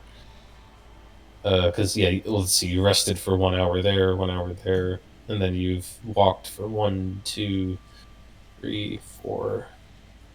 Yeah, it's getting to be late afternoon. Okay, so we can probably make it to the base of the mountain and or a little bit up on it. Camp out for the night. And then proceed at daybreak. Sure. Sounds like a good place. That works. I can put up the barrier. Side quest ahoy! Quest. Maybe we can gain some favor with the people of Lunapore. On this note, they're from the Untamed Wilds. I don't think they belong to Lunapore. Yeah, They're on the western coast of the River Kingdoms. Gotcha. Yeah. They're in the Untamed. If let me see if I can't. I've got this map's actually. Yeah, the This is actually outdated at this point. I've actually updated it further since then. Cool. But they are from this region here. You guys, this is Tempest Pass here, and this is Lunapore. And they're from the south. we started rough, like the monastery's like somewhere like in this area, right? Yeah, the monastery's like up around here. Oh, okay. Where would I have parked my ship? Would it still be in the Four Winds, or where would it be? Dude, where's my Just ship? so I know. Where's my boat? Where's my boat? So I Dude, know where's where my my boat? boat is. Your boat is probably on the Gulf of Mist up here. It's probably in port. Fair enough. I will take it. Yeah. Ooh, but I saw up here the realm of the Fae Queen. We gotta go there. We have to go there. I want to go there. I'm calling it now. I want to go there. Okay, Queen. The realm of the Fae Queen. It's I wanna obviously go there. made for you. Look at the ice structure. It looks like wind. It Blowing does. steam. I love it already. Let's fucking go. Cat has some sort of Fae connections, doesn't she? Cat, no. I love it already. I want to fucking go. Ooh. And then there's Lith down there. I want to go to all these places. We're exporting this whole fucking map. Yeah. Every nook and crevice. We have a boat. What's stopping us? The Sacred Kingdom. I gotta hear about that place.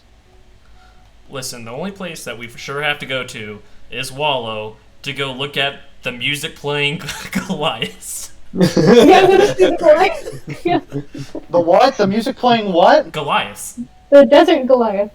Oh, fuck yes, we're going there. who make instruments out of the things they find in the desert. And they have managed to... There's magic infused with them, if I'm not mistaken. Yeah. Let's fucking go. I got a ship. We'll jump on the ship after this and we'll go. We can go anywhere for jewels. Just as a preview of things to come, it is my intention once you guys finish with this area to kind of open you up to the map at large and give you a little bit of control over where you steer the adventure next. So, Did you not think we argued enough already, Anthony? Did you think we had enough issues with decisions? well, I might present you with some concrete choices, but you'll have options for, I'm not just like, here's the next region you're going to explore. You guys are going to have some choices about where to steer your adventure after you're done with this segment. But anyway, Exciting.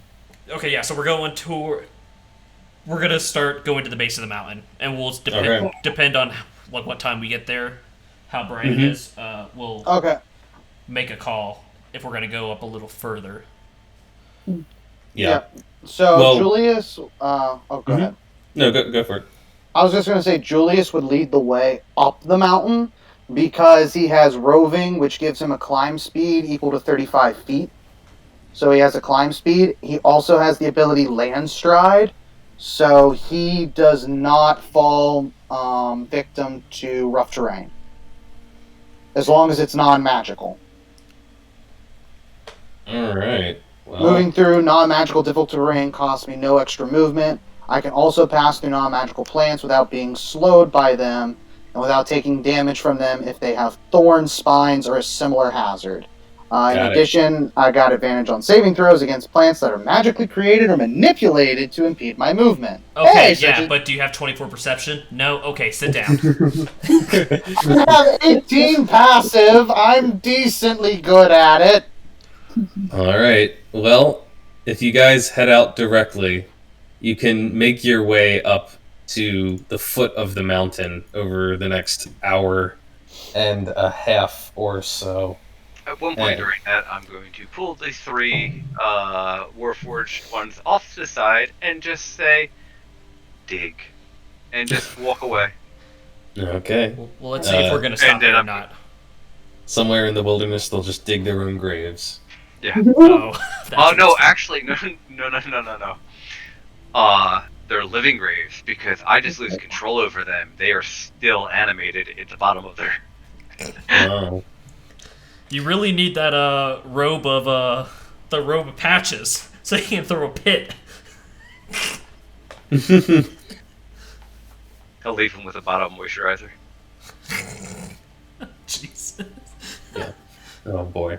Yeah, by the time you reach the slopes here, you're quickly losing light.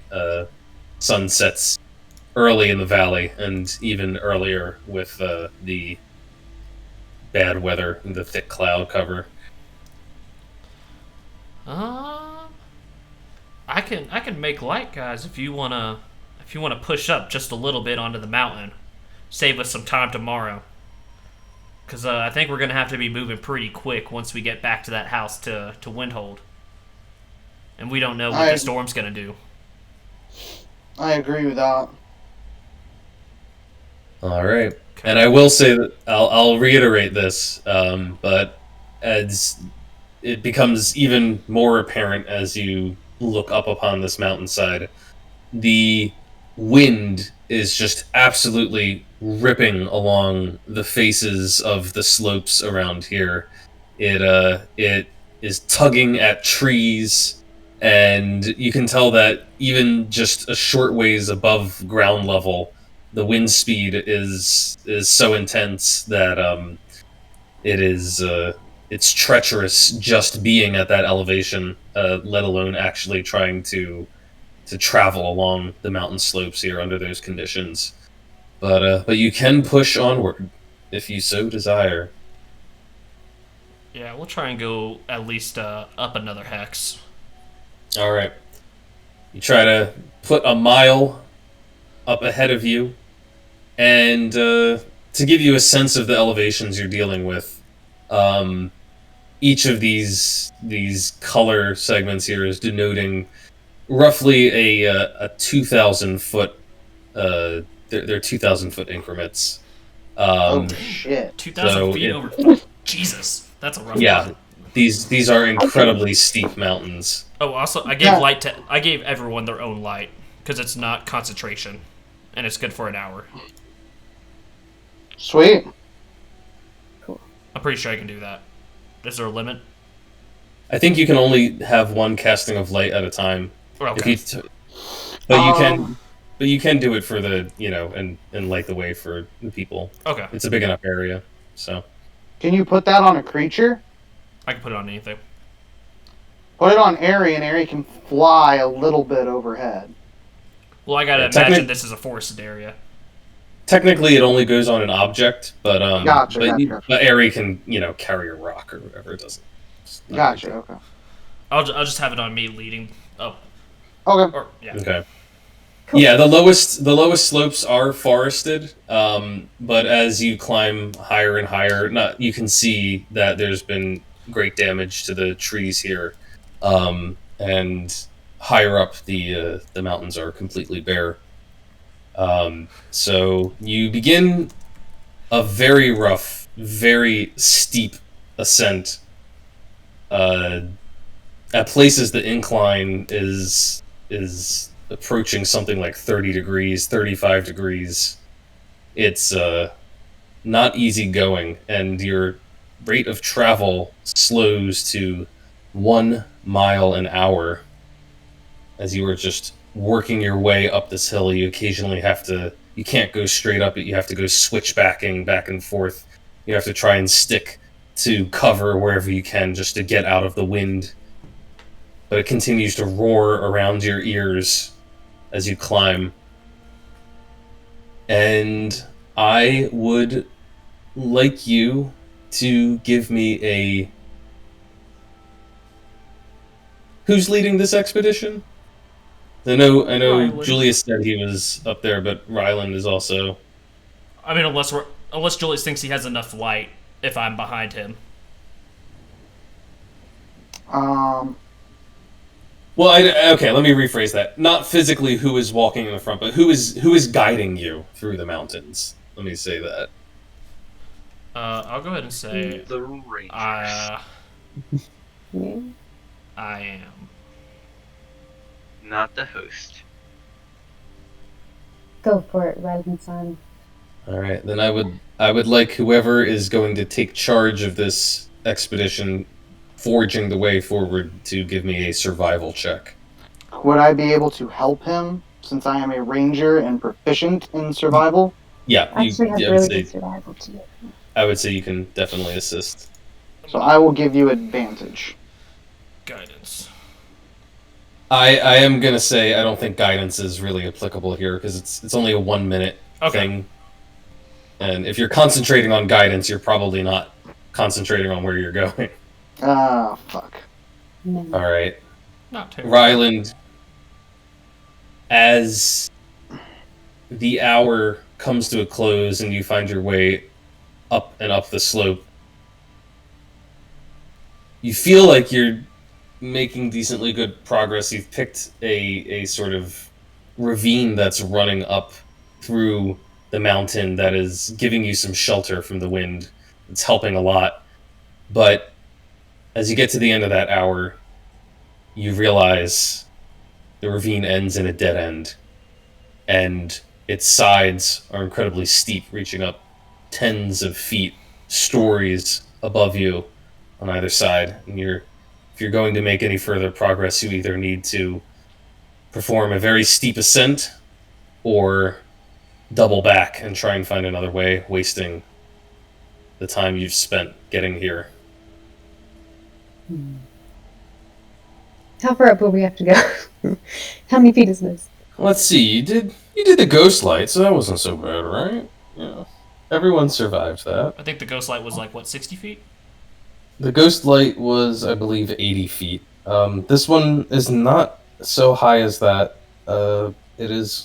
Looks like about a 60-foot ascent, but you've got a howling windstorm you're contending with, which is going to make things a whole hell of a lot harder.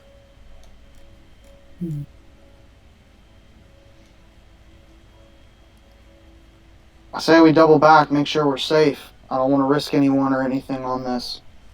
Yeah, I'm fine with that. And then I'm gonna pass off the light spell on to Julius. All right. Okay. And be like, maybe you should take up front now.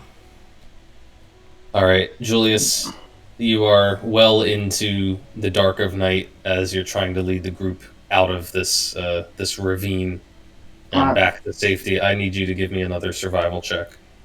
Are you giving me advantage and helping me out? Yeah, I'll assist. Okay.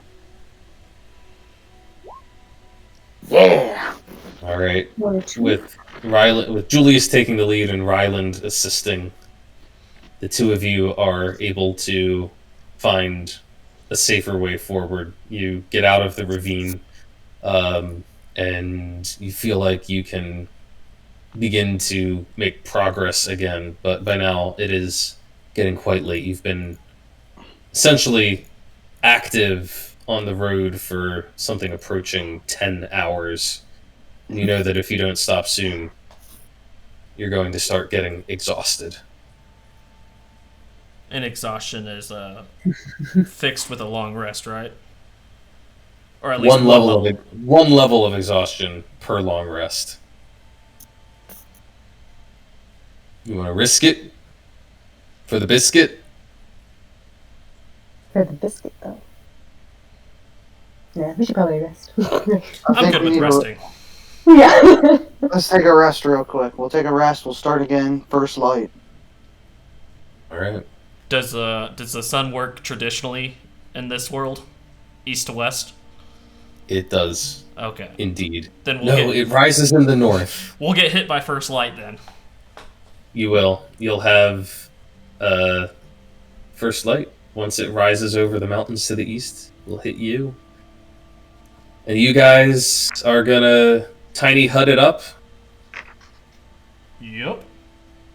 Alright. No, not tiny hut. It's a pillow party. There's a pillow party? We're gonna jump in the pillow party. The pillow party. Now, Safine, is this a ritual casting for you, or is this a actual slide? Yes, it's a ritual casting for me. Okay. So. Yeah. Wow, you got something planned for the next 9 minutes of game time there, Anthony? Well, I'm only asking because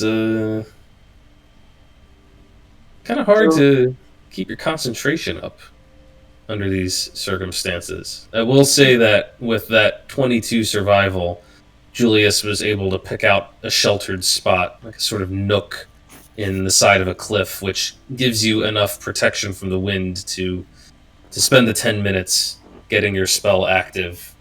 But it's not something that you can necessarily take for granted if you're just out on an exposed slope, so keep that in mind. You can get the pillow party going, and you can begin your long rest. Julius will go ahead and take first watch.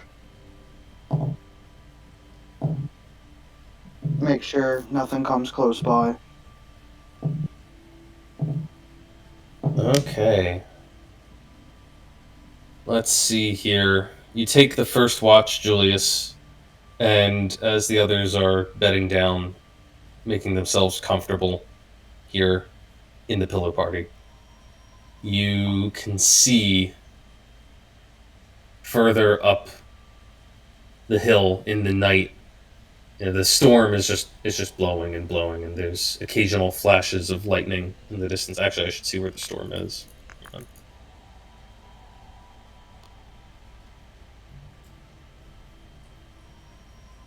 Gotta keep track of that, because you guys spent a couple hours.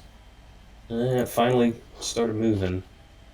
So while you guys were mucking around on the mountain, it shifted off to the east, and then over the course of the night, stays there for some time.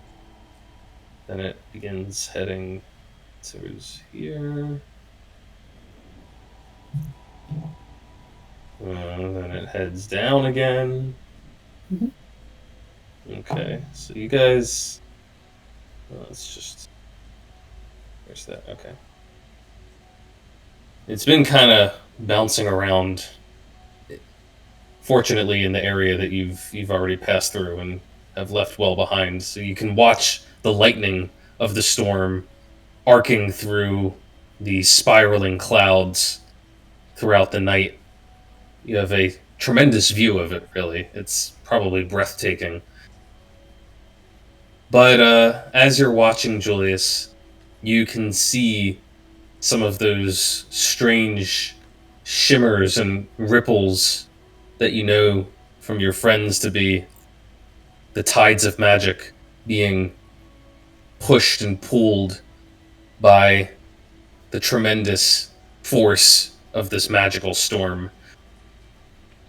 None of them ever quite seem to touch down in your neck of the woods, but you occasionally see them rippling up into some mountain pass or along the earth here and there, almost like, well, you've probably seen a similar phenomenon when you've been out on deck at night. You've seen bioluminescence in the water, little sea creatures glowing in the waves. Looks something like that to you, shimmering in ripples here and there. And your shift ends. Is anyone else taking a shift? Once Okay. my 4-hour meditation ends, so I'll take last until the rest of the night. Okay. Ryland, you can sit up. Well, I mean, so I think, Nimue, you said you were going to take this one, second shift? Good night. Sounds good. Because that was just 2 hours, right? Or was it 4? If you, well, it's technically 2-hour shifts if you still want to get your 6 hours of sleep. 4. Something else. Okay. So, So Oh, Nimue can take the second shift, and your shift is uneventful. That storm is staying off at a healthy distance, and just like Ryland, you get to watch a light show through the hours of the night.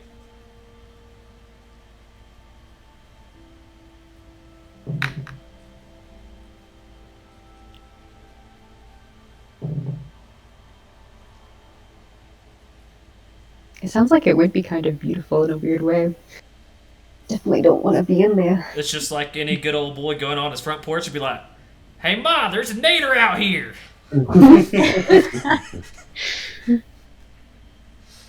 All right. Ryland, your shift comes up.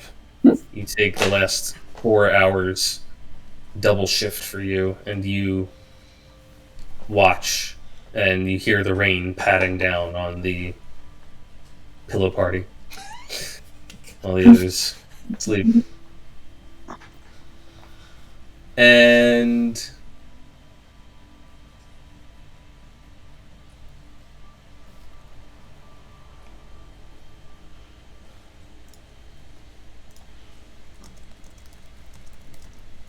your 4 hours are uneventful.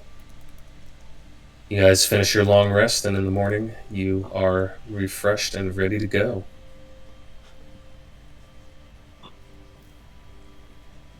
Oh man, I woke up with less hit points than I started. That answers my question.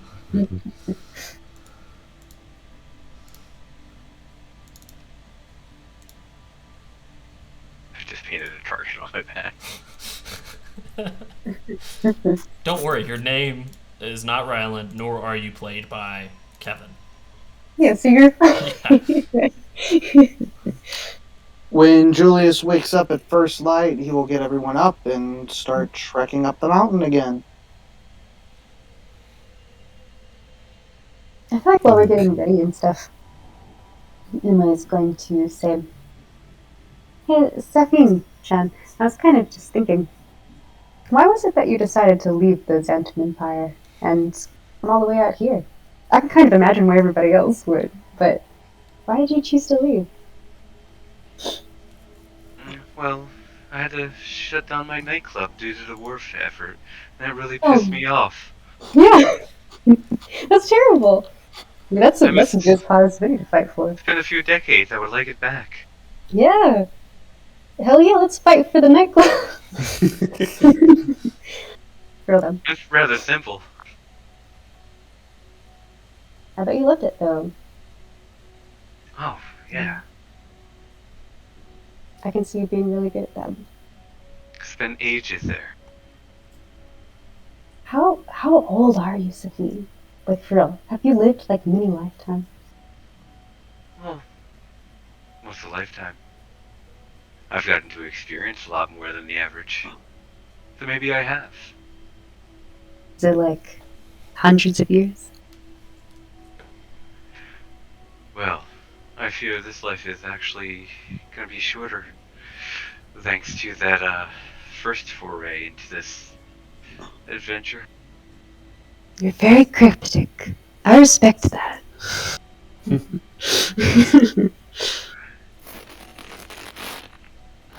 If I told you how old I was, you'd never stop bothering me for my skin care regime.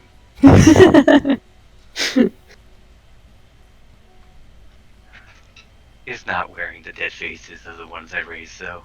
Don't worry, Ryland.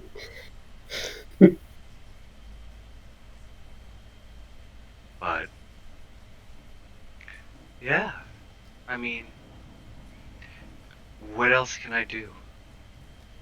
They have enough to continue raising our army and, workers back in the Empire, and it was decided that my skills were better used out here. And I'll do what it takes to make sure that my empire can return to the former glory it once was.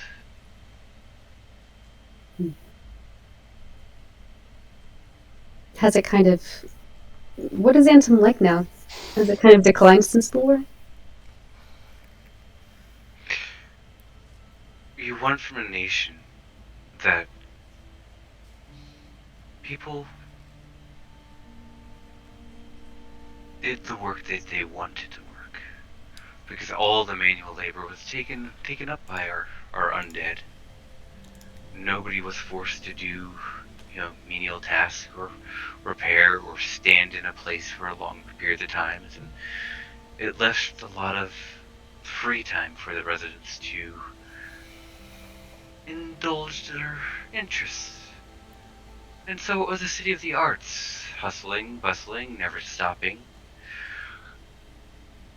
It had an energy about it, yet it was never hectic. It wasn't enjoyable. It was an energized feeling in the city. Vibrant. Vibrant. That's gone. As all hands on deck have begun to add to the grind of the war machine. The first sacrifice were people's interests, hobbies, and free time. That's actually very sad in a way, because that's what Xantum is, right? That's what you're supposed to be, and all of that was taken. Ironically, we're the city of the dead, but it's our culture that let us live. And we sacrificed our culture to raise more dead. So terrible. And that is a good reason to fight. Because, like you said, the reason for living and possibly for what's after is just to have fun, right? But also, we're losing future generations of knowledge. What's happening now is you're seeing the quick enter the battlefield. Mm. Those who might have earned their spot amongst the enduring, cut down in a field, never to make their way back to us, never to be raised, so that they can spread what they've obtained in their life as a quick. Mm. So we're losing that bit by bit as well.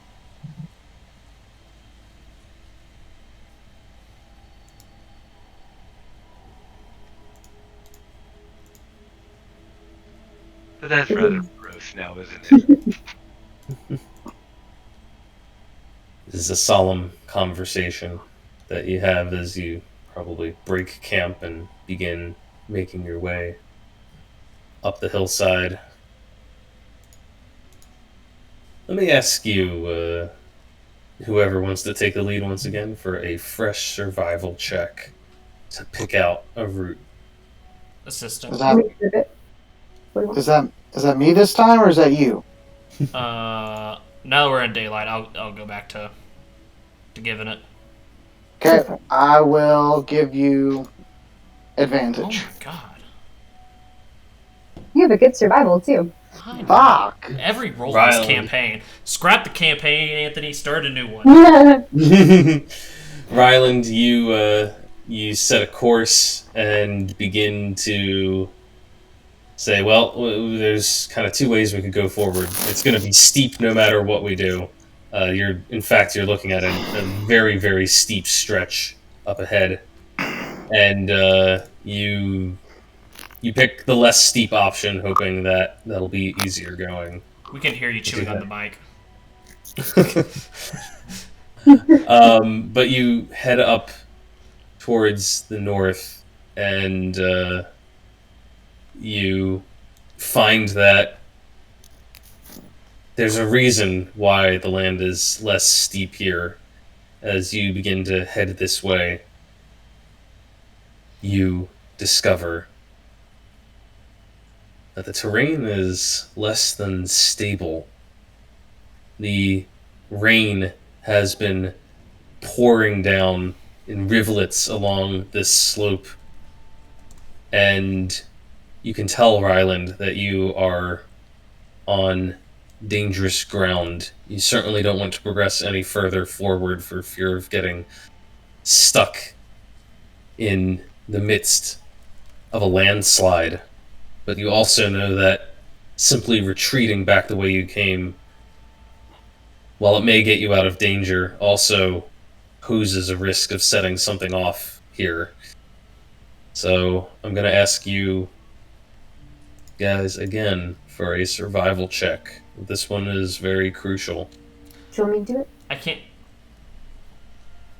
Yeah. Unless you can fly away. If you want, yeah, because apparently my rolls are not helping. I'll assist anyone. What's your survival, Scarlet? F +7.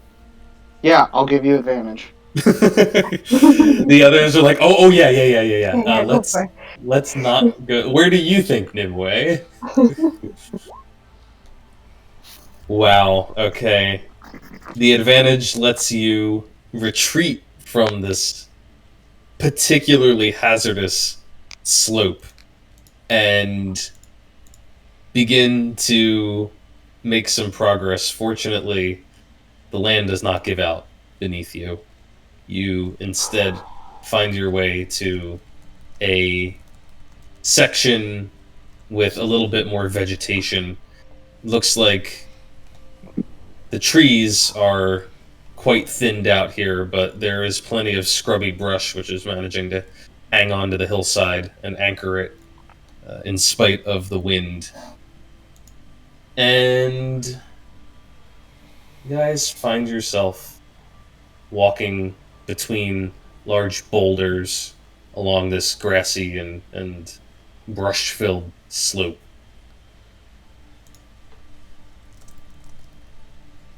I know Nimue has a very high passive perception.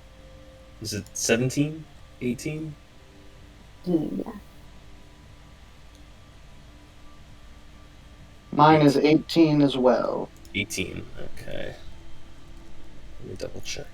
Rylan, what's yours? 17.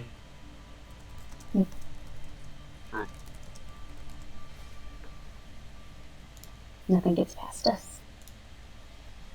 Nothing gets past you, and unfortunately for you, the thing that isn't getting past you doesn't seem to be trying to get past you at all. Oh dear. Oh boy. It is, in fact, aiming for you. Nimue, since you are the one who led the group out of danger, I'm going to assume that you are in the lead here. And you are... It's gonna be a nat 1, it's gonna miss her, and then just...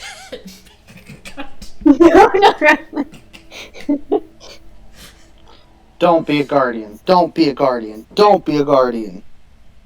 You're going to see, as you're making your way through this bouldery landscape, a rock come rolling out of nowhere. You're not even sure where it was. It just crashes through the brush and straight towards you. Nimue, what's your AC? Hey. 17. 17. I was hoping this was going to be an arrow so I could catch it. It is a large boulder, definitely not catchable, and it comes rolling straight at you, hits you real hard, and I'm going to need you to now give me a strength saving throw. Okay, I'm great at that. God. Not bad, but not quite enough.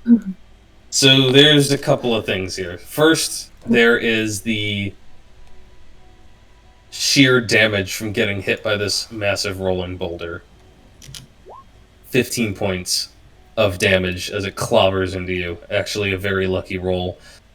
And then there's the failed strength save as this thing bowls into you. You collapse back and go rolling along the steep slope, bouncing into other rocks and bumping along for about 20 feet until you finally come to a stop, catching yourself, but taking an additional... Wow, that's unlucky. An additional 10 points of bludgeoning damage as you get knocked back right past Ryland and Julius and are laying flat on this hillside.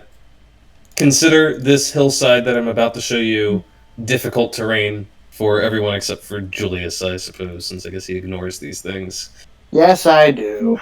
Alright. Are you pretending Julius is gonna move towards an enemy? I'm gonna move into cover closer to the enemy. Ouch. Where the fuck did this boulder come from? Came from somewhere up in this general direction. Looks like it came crashing out from between some bushes and just clobbered right into Nimue. Would we be able to see who threw it? Since they made themselves visible to throw it? Well, it's asking for passive perceptions. You guys don't see anyone. You don't see the attacker.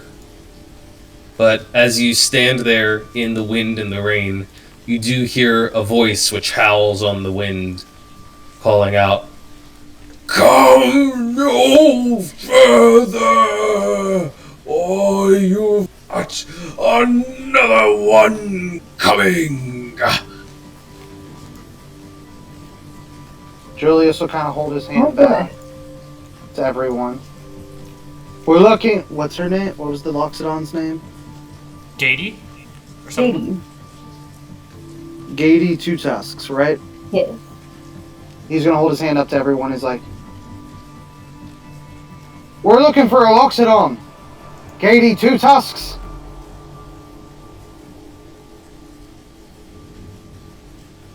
What are you looking for her here for? This is my slope. Apologies, sir. Get We did not mean to intrude upon your slope at all. Gaety Two-Tusks was leading a group of younglings for a proving up to a pool near here. It's been some time, about 10 moons, since their families have seen their young, and so they have asked us to come up the mountain looking for them. We had no intention of disturbing your home at all, sir.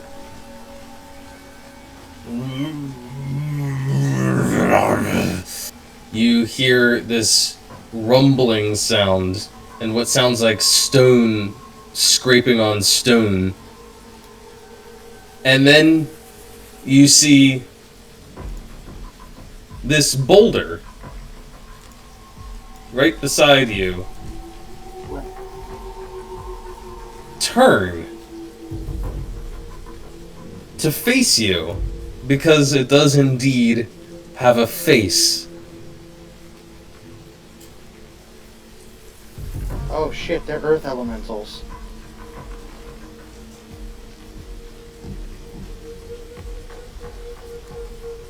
Nimoy stands up from the ground slowly.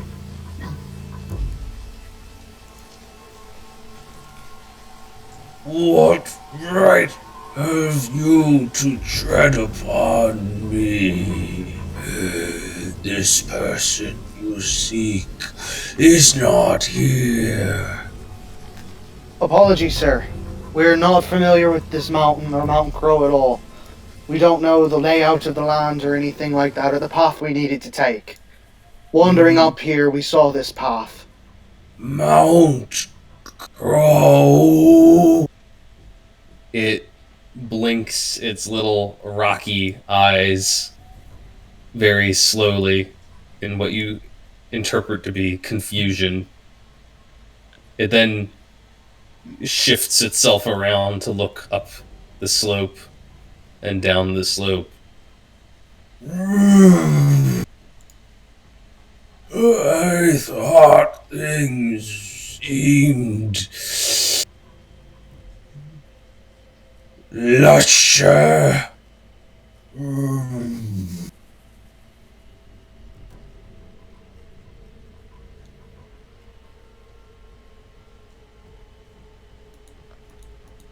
Do you know how to get up to the pool up on the upper ridge here of the mountain?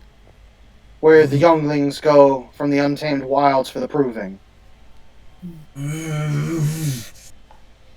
It looks around.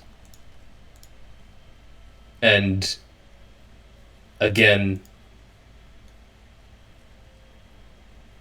it seems somewhat confused. It says, Actually, I think maybe I'm the one who's lost. But I'm here, so this slope is still mine. Tell me, are we on the plane of elemental earth? Apologies, sir, but we are not. Oh. Is that where you're supposed to be?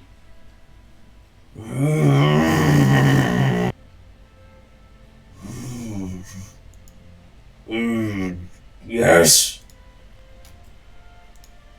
I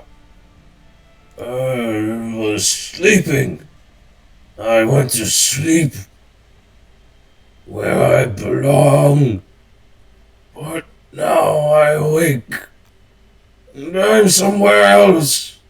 Hmm. I don't like this. Well, if you'd let me, I can send you back. Oh. I wouldn't want you to be anywhere that you're not supposed to be. I got a little magic. It'll put you back on your plane. It begins to shift back and forth, and you see that this boulder has little stumpy limbs. It kind of begins to waddle forward towards you on them. At a certain point, it just gives up on trying to balance on the slope and just begins rolling and tumbling forward, then sticks its limbs out to stop itself right in front of Ryland. I'll hold my hands out and try and like stop him too. Yeah. Then he flinches. Before we send you home there, did you happen to see a loxodon and people pass by? And some children's. What's loxodon? What's a children? Do you see a Small big old creature? It's got big old ears. Has anybody else come and two-tusks. stepped on you without your permission? Have you had to deal with other people like us? You know what? I did. I did. Stepping all over. I didn't wake up, but I heard him, and I felt him tramping around. Oh, what a ruckus. We apologize for that. Thank you for letting us know. You're very apologetic. Well, we didn't mean to intrude on your territory, and we're happy that we found you even though you're lost. And Mr. Ryland here, if you're ready, can send you back on your way home. Yeah. You know, I felt him walking. Ooh. Grinds himself around to look uphill, That way. and he points with a little stubby rock nub. Julius will start looking to where he points to. Yep. That's it. Well. Send me home, then. Well, all right. But this is a special kind of magic, so I do need your help with it. Oh. Yeah, you gotta. I need you to say the activation phrase, and you'll go back home. What's that? Bippity boppity boop. Say those words, and you will be back home. You mean broccoli, roof. Close enough. Good. He does well. He's kind of grumbling to himself and Mumbling, biffity, bingity, and he just disappeared.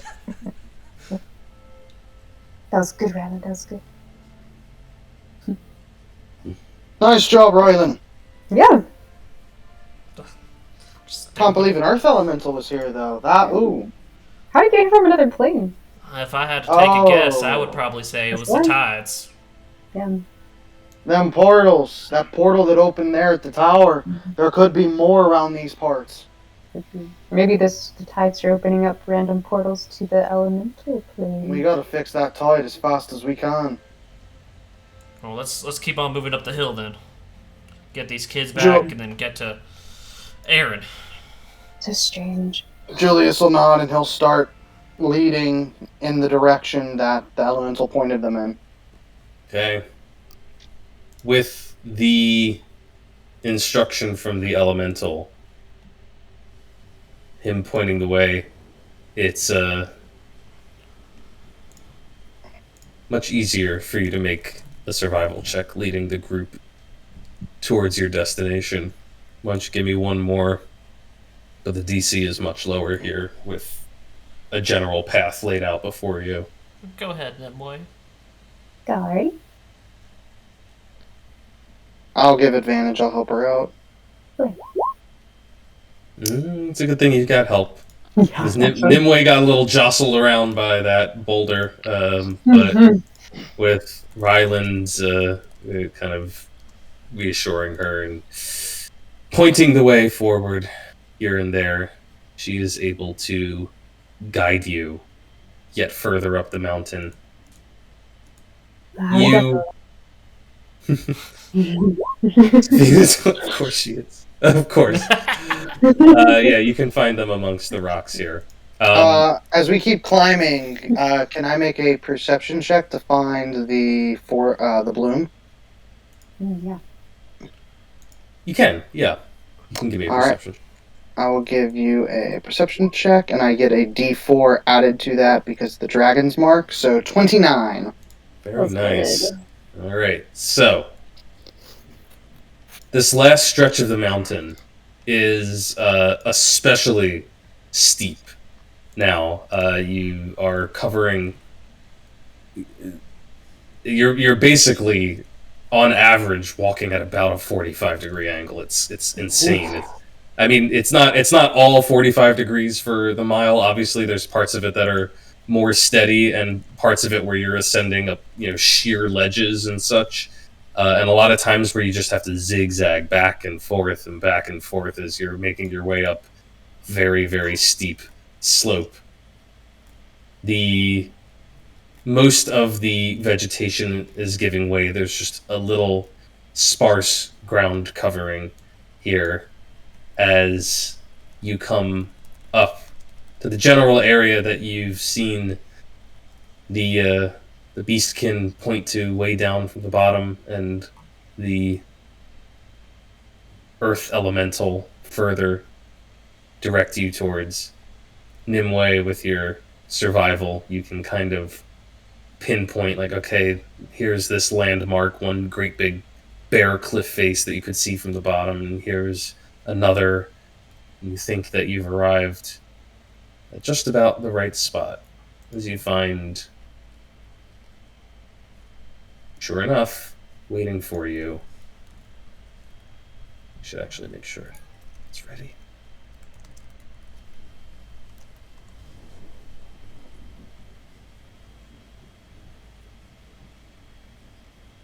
You find a sort of nook here in the mountainside. It has steep stone walls which almost completely surround it. You're pretty sure that without the help of that creature, it would have been very difficult to spot this entrance, as it is just a narrow gorge in the rock face, which then opens up into this larger area. You can hear splashing water, not just the rain beating down, but it sounds like a waterfall that you soon see feeds into a small, clear pond. Its surface is disturbed by the driving wind. You get the feeling that on a clear day, it would perfectly reflect the mountains and the sky around it. A single tree grows along its shore, sheltered in this spot and able to take root. And in spite of the foul weather, which kind of howls up above you, the air is much calmer here. You can't help but feel that you've entered into a tranquil and sacred place.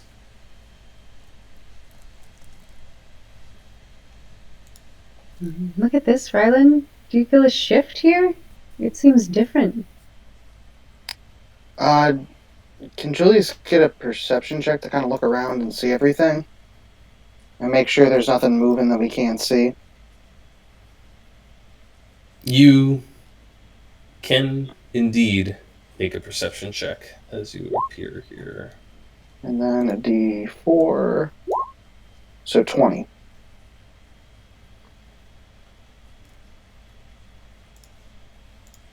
20.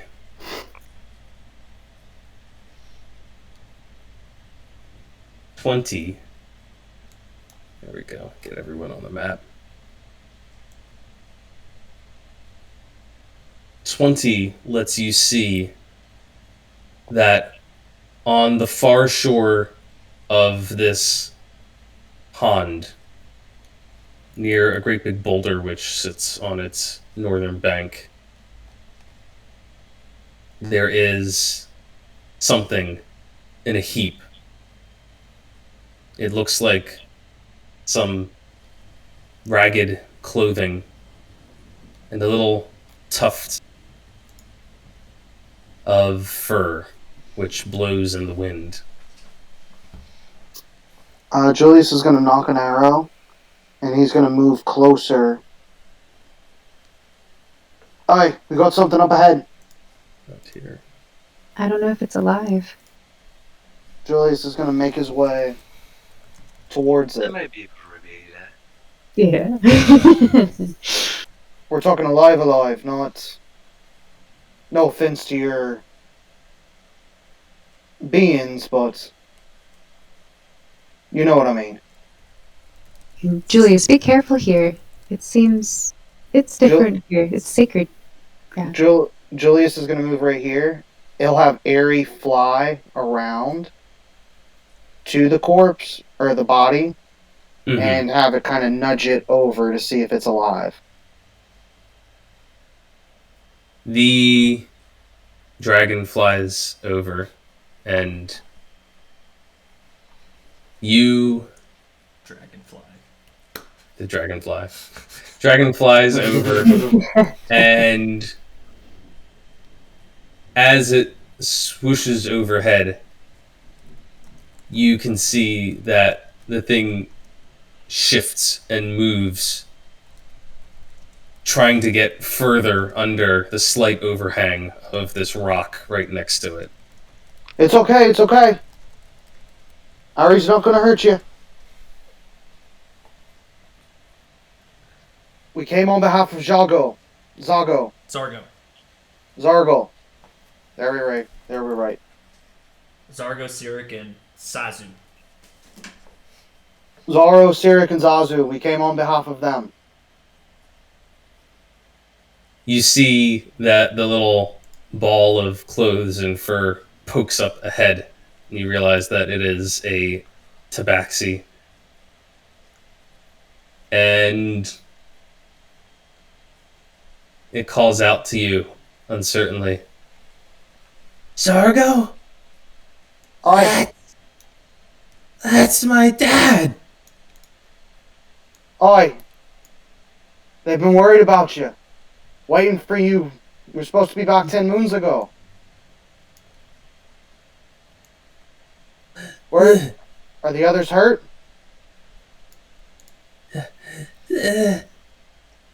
Something bad happened. Something happened to Granny Gaety. Granny Gaety. Something happened to her. What happened? What happened indeed? No. We'll have to find out. Next Sweet. time on. Next time on Dragon Ball Z. So we're day Kingdom 5 morning believed now? that they could use her tusk as aphrodisiac and kill her. Oh no! Not Grandma Gaety! Granny Not Gaety. Grandma Gaety, no! Now she's boner pills. Wow. That's rough. Oh. The worst part, they're not even work. They don't even work. That's hard. Ah. Shaking my head. Well, I feel like that was a really productive session for being down 2 people. Yeah, Yeah, That was great. That was we're good. alive. everyone's alive. Nobody died. You made some plans. You made some discoveries, and you pushed on into the mountains, the slopes of Mount Crow. With that perception check, I did find Mountain Bloom, right? Oh yeah, I kind of forgot to mention that the steep kind of stony walls here are coated with these purplish bluish flowers, which are many of them are kind of missing petals from the wind. They've blown all over the area. There's probably a carpet of them over the lake or the pond, but there are many of them, yes. I will take as much as I can. Completed a side quest. Gammy Gaty's in trouble! And he's just harvesting Mountain Bloom. Like, yeah, kid, whatever. I was taking it before. I'm busy. I'm killing 2 birds with 1 stone here. That's what this whole session was about. 2 birds, 1 stone. Yeah. I didn't realize how. Yeah, cute but we're times ignoring the elephant in the room. Oh boy. was good. That's pretty A random D&D thought. A loxodon who has access to greater restoration could single-handedly disrupt the ivory trade. Real talk, though. Yeah. disrupt it or just continue Like, to just- supply it? Well, The supply would flood be the so. market until Yeah. there's nothing.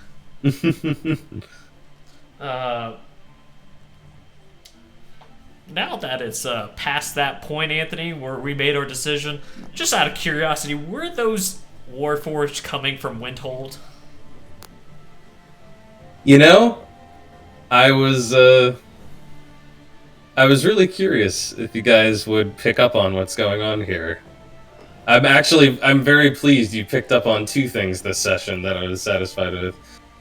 Indeed, those warforged were coming from Windhold. I wonder if you guys can figure out, because you guys hit upon this and you're asking the right questions, but I wonder if you can figure out why is it that the warforged at Windhold have Iren and the Thunderbolt, but Jidaji doesn't know about it. Made the right call then. I was like, You yeah, guys- let's step aside. I was like, oh, wait. I was like, these are recon units. They could be out scouting. And then I was like, I think I'm going to go for it.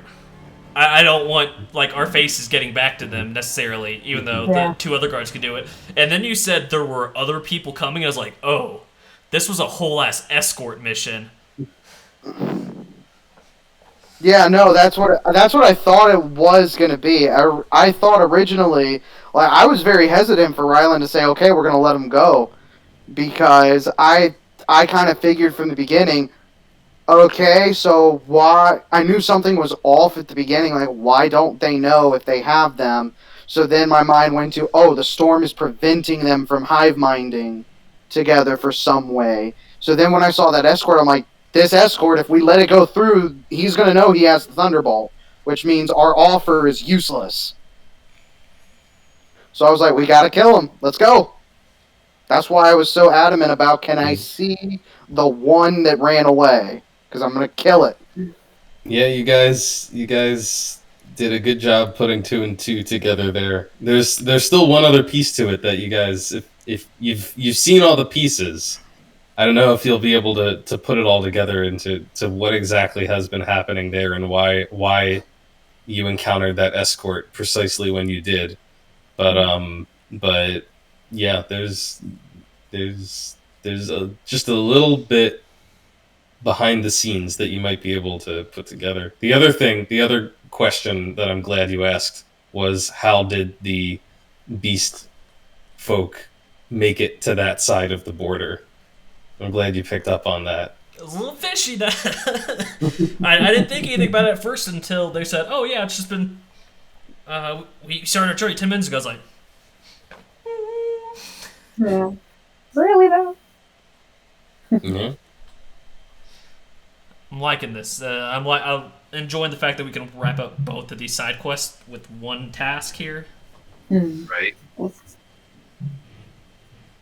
Oh yeah, we can wrap them both up, get the kids safe, get the girl the flower that she needs, and then get to Windhold, get them, and actually have leverage over Jidaji. Can you imagine if you had done these quests in the other order and you came here I'd be and so you mad. and you rescued you're trying to rescue the young the young of the Deeskin, and then you see all these flowers and you're like, that's nice, and then later on, Like, by the way.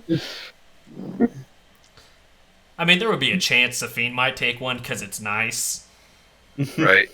I do have. But I figure they're probably going to need more than one. I like plants. Exactly. See. And now. Would I know any other uses of this flower besides just the medicine that this woman needs? Remind me next week. Ask me, and we'll have you make an herbalism check or something along those lines. For, like, check. And anxiety. Yeah. And inflammation. Yeah, this is going to be one of those sessions I got to listen back to carefully because there was a lot of information on this one. There was a lot of information. Especially if we're really close to connecting the dots on something. It's not a big thing. It's just a funny thing, just a funny interaction, something that you guys unknowingly set in motion. We set it in motion. Yeah. Oh no. Yeah. You guys set something in motion several sessions ago. That is now playing out. It's got to be running across the line. It's just got to be running across. Yeah. Like that. Like. Well, no. Maybe they did approach from the east, so like that option was available to them. But that makes me question why they wouldn't just come from the west, where there is no watch line.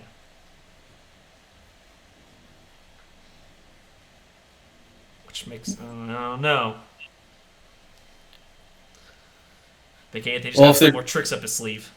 If they're coming from the lands untamed, there's only one way to get. There's only one of two ways to get from one side of Tempest Pass to the other.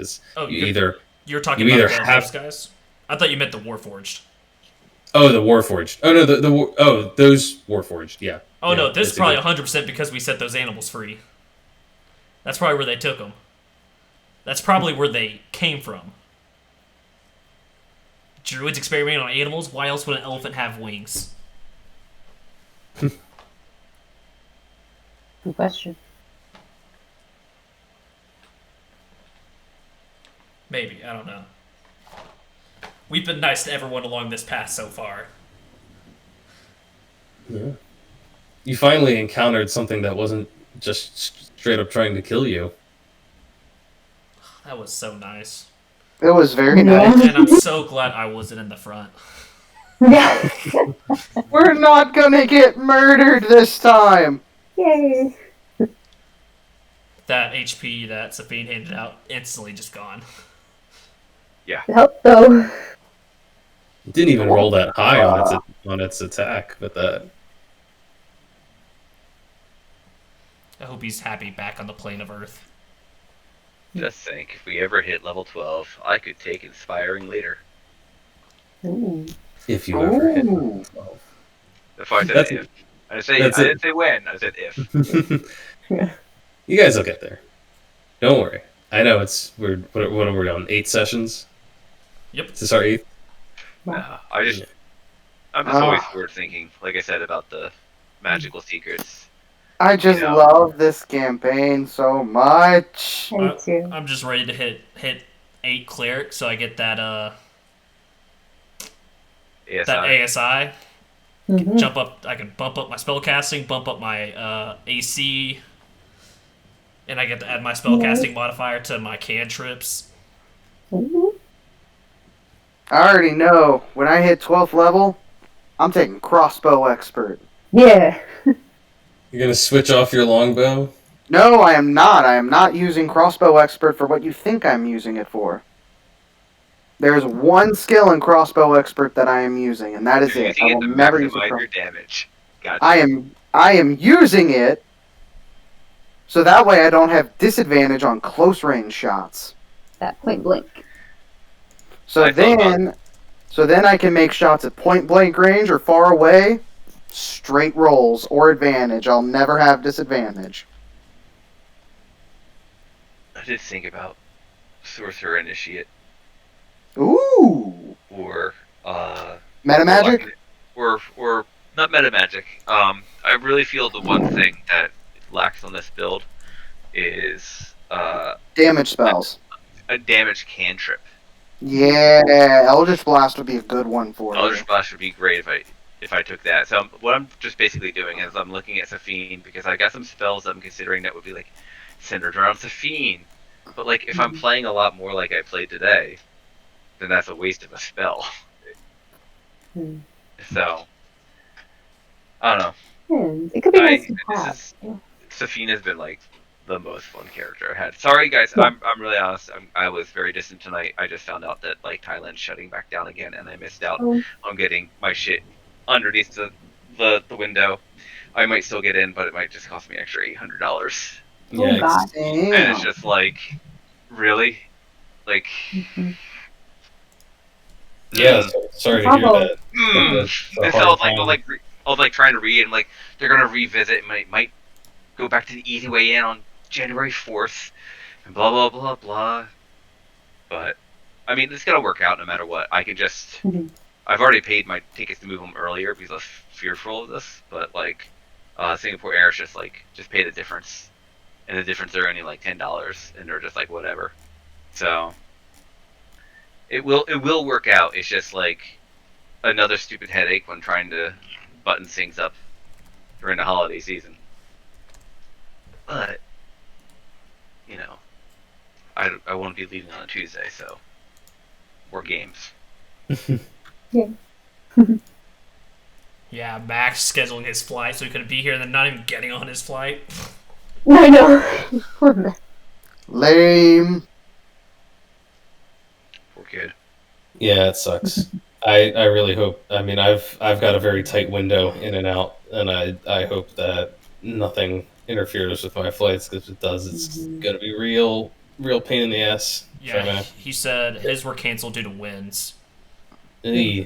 And as of 8 o'clock, so 10 o'clock Eastern, he was still trying to change his connection, and he got the news that it was canceled. Is he in Florida too? Because he's trying to fly out of Charlottesville. Yeah. Oh, he's in South Carolina. Okay, yeah. Virginia. Oh. Yeah, they both. Not Charlotte. Charlottesville. Charlottesville, Virginia. Okay. That's where the racists ran over all the other people. Yeah, and just FYI, I don't know how much you pay attention. Like, all the schools are talking about going virtual again. I've got lots of schools in my area already going virtual. The largest around DC, Prince George, is going virtual until January 14th. It's like the third or fourth largest. Like, we're fine. County We're pretty fine down here. Like, we haven't had any major cases or anything. Again, just like it started out, because we're just so much more densely populated on the East Coast, it just blows up and then it goes sideways. So just be mindful of that as you try to get those vacations in, or travel plans, or like what's coming up, or just make sure that you can get like money back, or vouchers. Omicron coming to wreck everything. Yeah. I'm just hoping that we'll have to see how it comes out, if it traded speed for lethality, because that would be great. But I have multiple friends who are boosted up and now have COVID. Oh no. Yeah. That's scary. Yeah, one of them's really healthy and super great and like yoga every day type person, and she was like visiting America like within a week. They're like, surprised he got COVID. Oh no. And my other friend he's morbidly obese, and we're gonna have to see how that works out. I'm very curious, like when I was in Ohio, if I actually had COVID, because I lost my taste and smell. Yeah. I do that when I drink a glass of orange juice. Right. Brush your teeth and do it like nothing. Yeah, it was absolutely. I ate like buffalo hot wings. I was like, ooh, should I go for Thai food now and just do it to myself? But then I got the booster when I got back, and usually the people who have had COVID recently and get the booster feel like shit. And I was all right, so I don't know if I actually had it or not. Like I said, I think I pretty much had it at the first go. Like, we got out March 13th. March 16th, I had 103 fever. I had breathing problems, and stuff like that. Like, I was using my inhaler like every hour and just riding it out. And if it got any worse, I would just go to the hospital and get like a nebulizer and shit like that. But that was like a light case. Like, it was like the flu with, asthma problem. But On the bright side, at least Florida will never go into lockdown. right. Right. Oh yeah, we'll just let everyone die. Yeah, I don't know. It's a real thing. I don't know. It's you wouldn't know. You would never know from the way that people act down here. I mean, you're lucky if you see masks. Honestly, Yeah. that's about it. Yeah, Max said after Max got out and moved back home in the summer, said he got yelled at for wearing a mask somewhere. Wow. Yeah, because he was up in Jacksonville area, right? Mm-hmm. Yeah, I could see that 100%. When I was up in Jacksonville, I was getting weird looks for walking into a place with a mask. Bizarre. I guess we'll know for sure, 3 weeks after everyone stops traveling for Christmas. Right. Hmm. I had that in Arizona, and I had the one guy and just go, "You're not gonna wear a mask when Biden controls all the CCTVs now?" And just walked away. It's my hood up. On a related note, I don't know who made it, but someone made a movie called Songbird on Hulu about the COVID-23 pandemic, where they're in LA and the whole city's on shutdown. If you have to take daily temperature tests with your phone, and if you test positive, they come and break into your house with armed guards and take you to the Q zone. Oh no! Honestly, it's not it's not great entertainment, but it's not bad for what it is. There's some people that are actually immune to it, and they're like couriers. You get an immunity bracelet. Is it like speculative, or is it like fear mongering, or both?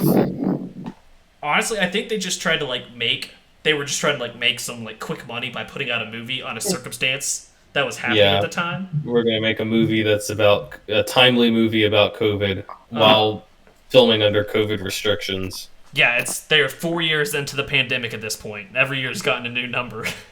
Hey, that's a great reason for all the actors and the cameramen and everybody to be wearing a mask while filming. Yeah. But it's probably more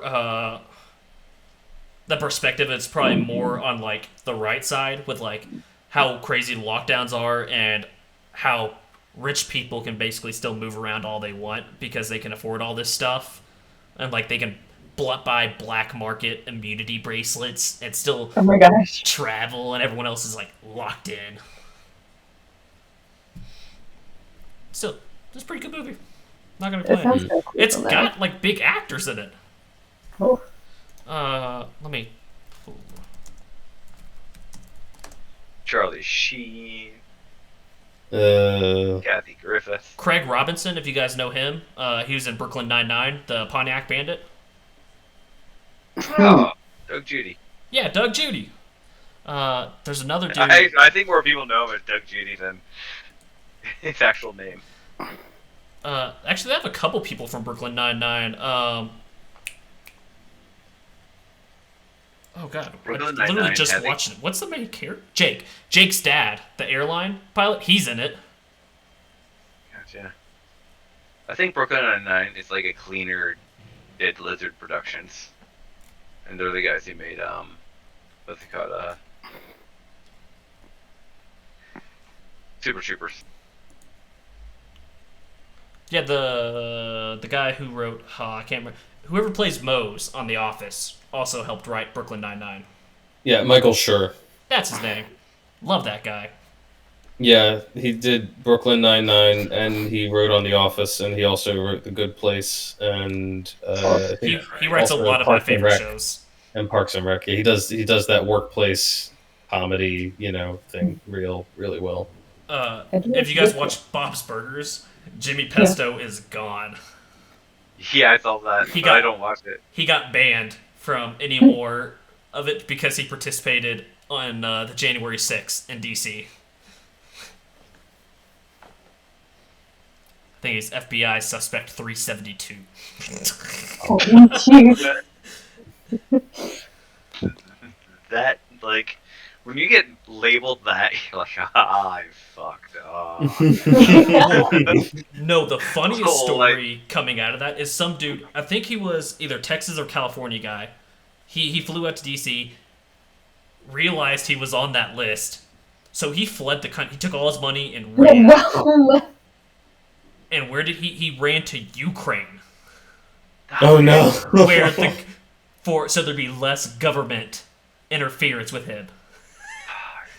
And then Cambodia. I think he fled Ukraine too, I think. I forget Just where FYI, Cambodia does not have a extradition agreement with the American government. If you ever need that information, I'm sorry, but good luck. Oh yeah, sorry. He fled to Ukraine, and then the Ukraine police were after him, and now he's in Belarus. Getting around. Yeah. Which is just nutty because those places have a ton of government corruption. Yeah. Which is probably how he can get around.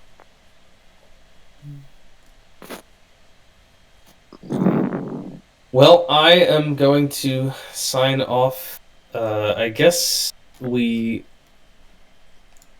think we're scheduled to have next week's game. I know I said I arranged my flights so that it could happen. Is there? What is attendance looking like for that? Are people busy? Are they available? Scarlett and I shall be here. Yeah, well, I'm good. I know Nick said he was going to be good for that one, Right. and Max will be back for that one too. Okay. So we should all be here. So we should be able to save these kids and make our way down to Windhold. Save the kids. What, Yeah. You think it's going to be that easy? It's never that easy to get anywhere in my games. You know that. You know that I like to throw 3 roadblocks in the way of any particular destination. We'll be fine. It can't be worse than Vampire. Exactly. We've done that, so we can be anything now. And we don't have to worry about the kids being rude or acting up on the way down, because we could just be like, yeah, if you talk, I'll kill you, bring it back like that, and then when we get done to your parents, then I'll raise you back normally. Good God, Sophie! Better believe those kids will be in line. And Though. they'll be like, oh shit, yeah, you're flanked by 2, like, Damn! That is twisted. I thought you were just going to say, we'll leave you on the mountain, but that's so much no. worse. Like that's cruel. Yeah, I was messaging Max. I was like, "Oh, hey, by the way, we just ran into a cabin on the lake, and there's a Minotaur, a Tortle, a Tabaxi, and an Aarakockra." He's like, "What?" I was like, "Oh yeah, and we got to go find their kids that are being led by a loxodon." He's like, "What is happening in this game?" Yeah, it sounds like the lead up to a joke, right? I told Max, we're making a deal with the Minotaur, and we're climbing a snowy mountain to rescue some animal children. Oh, Max, he's gonna enjoy this. I told him we found a really niche brothel. There you go. Sophia was like, "Ooh, what's this place?" Okay,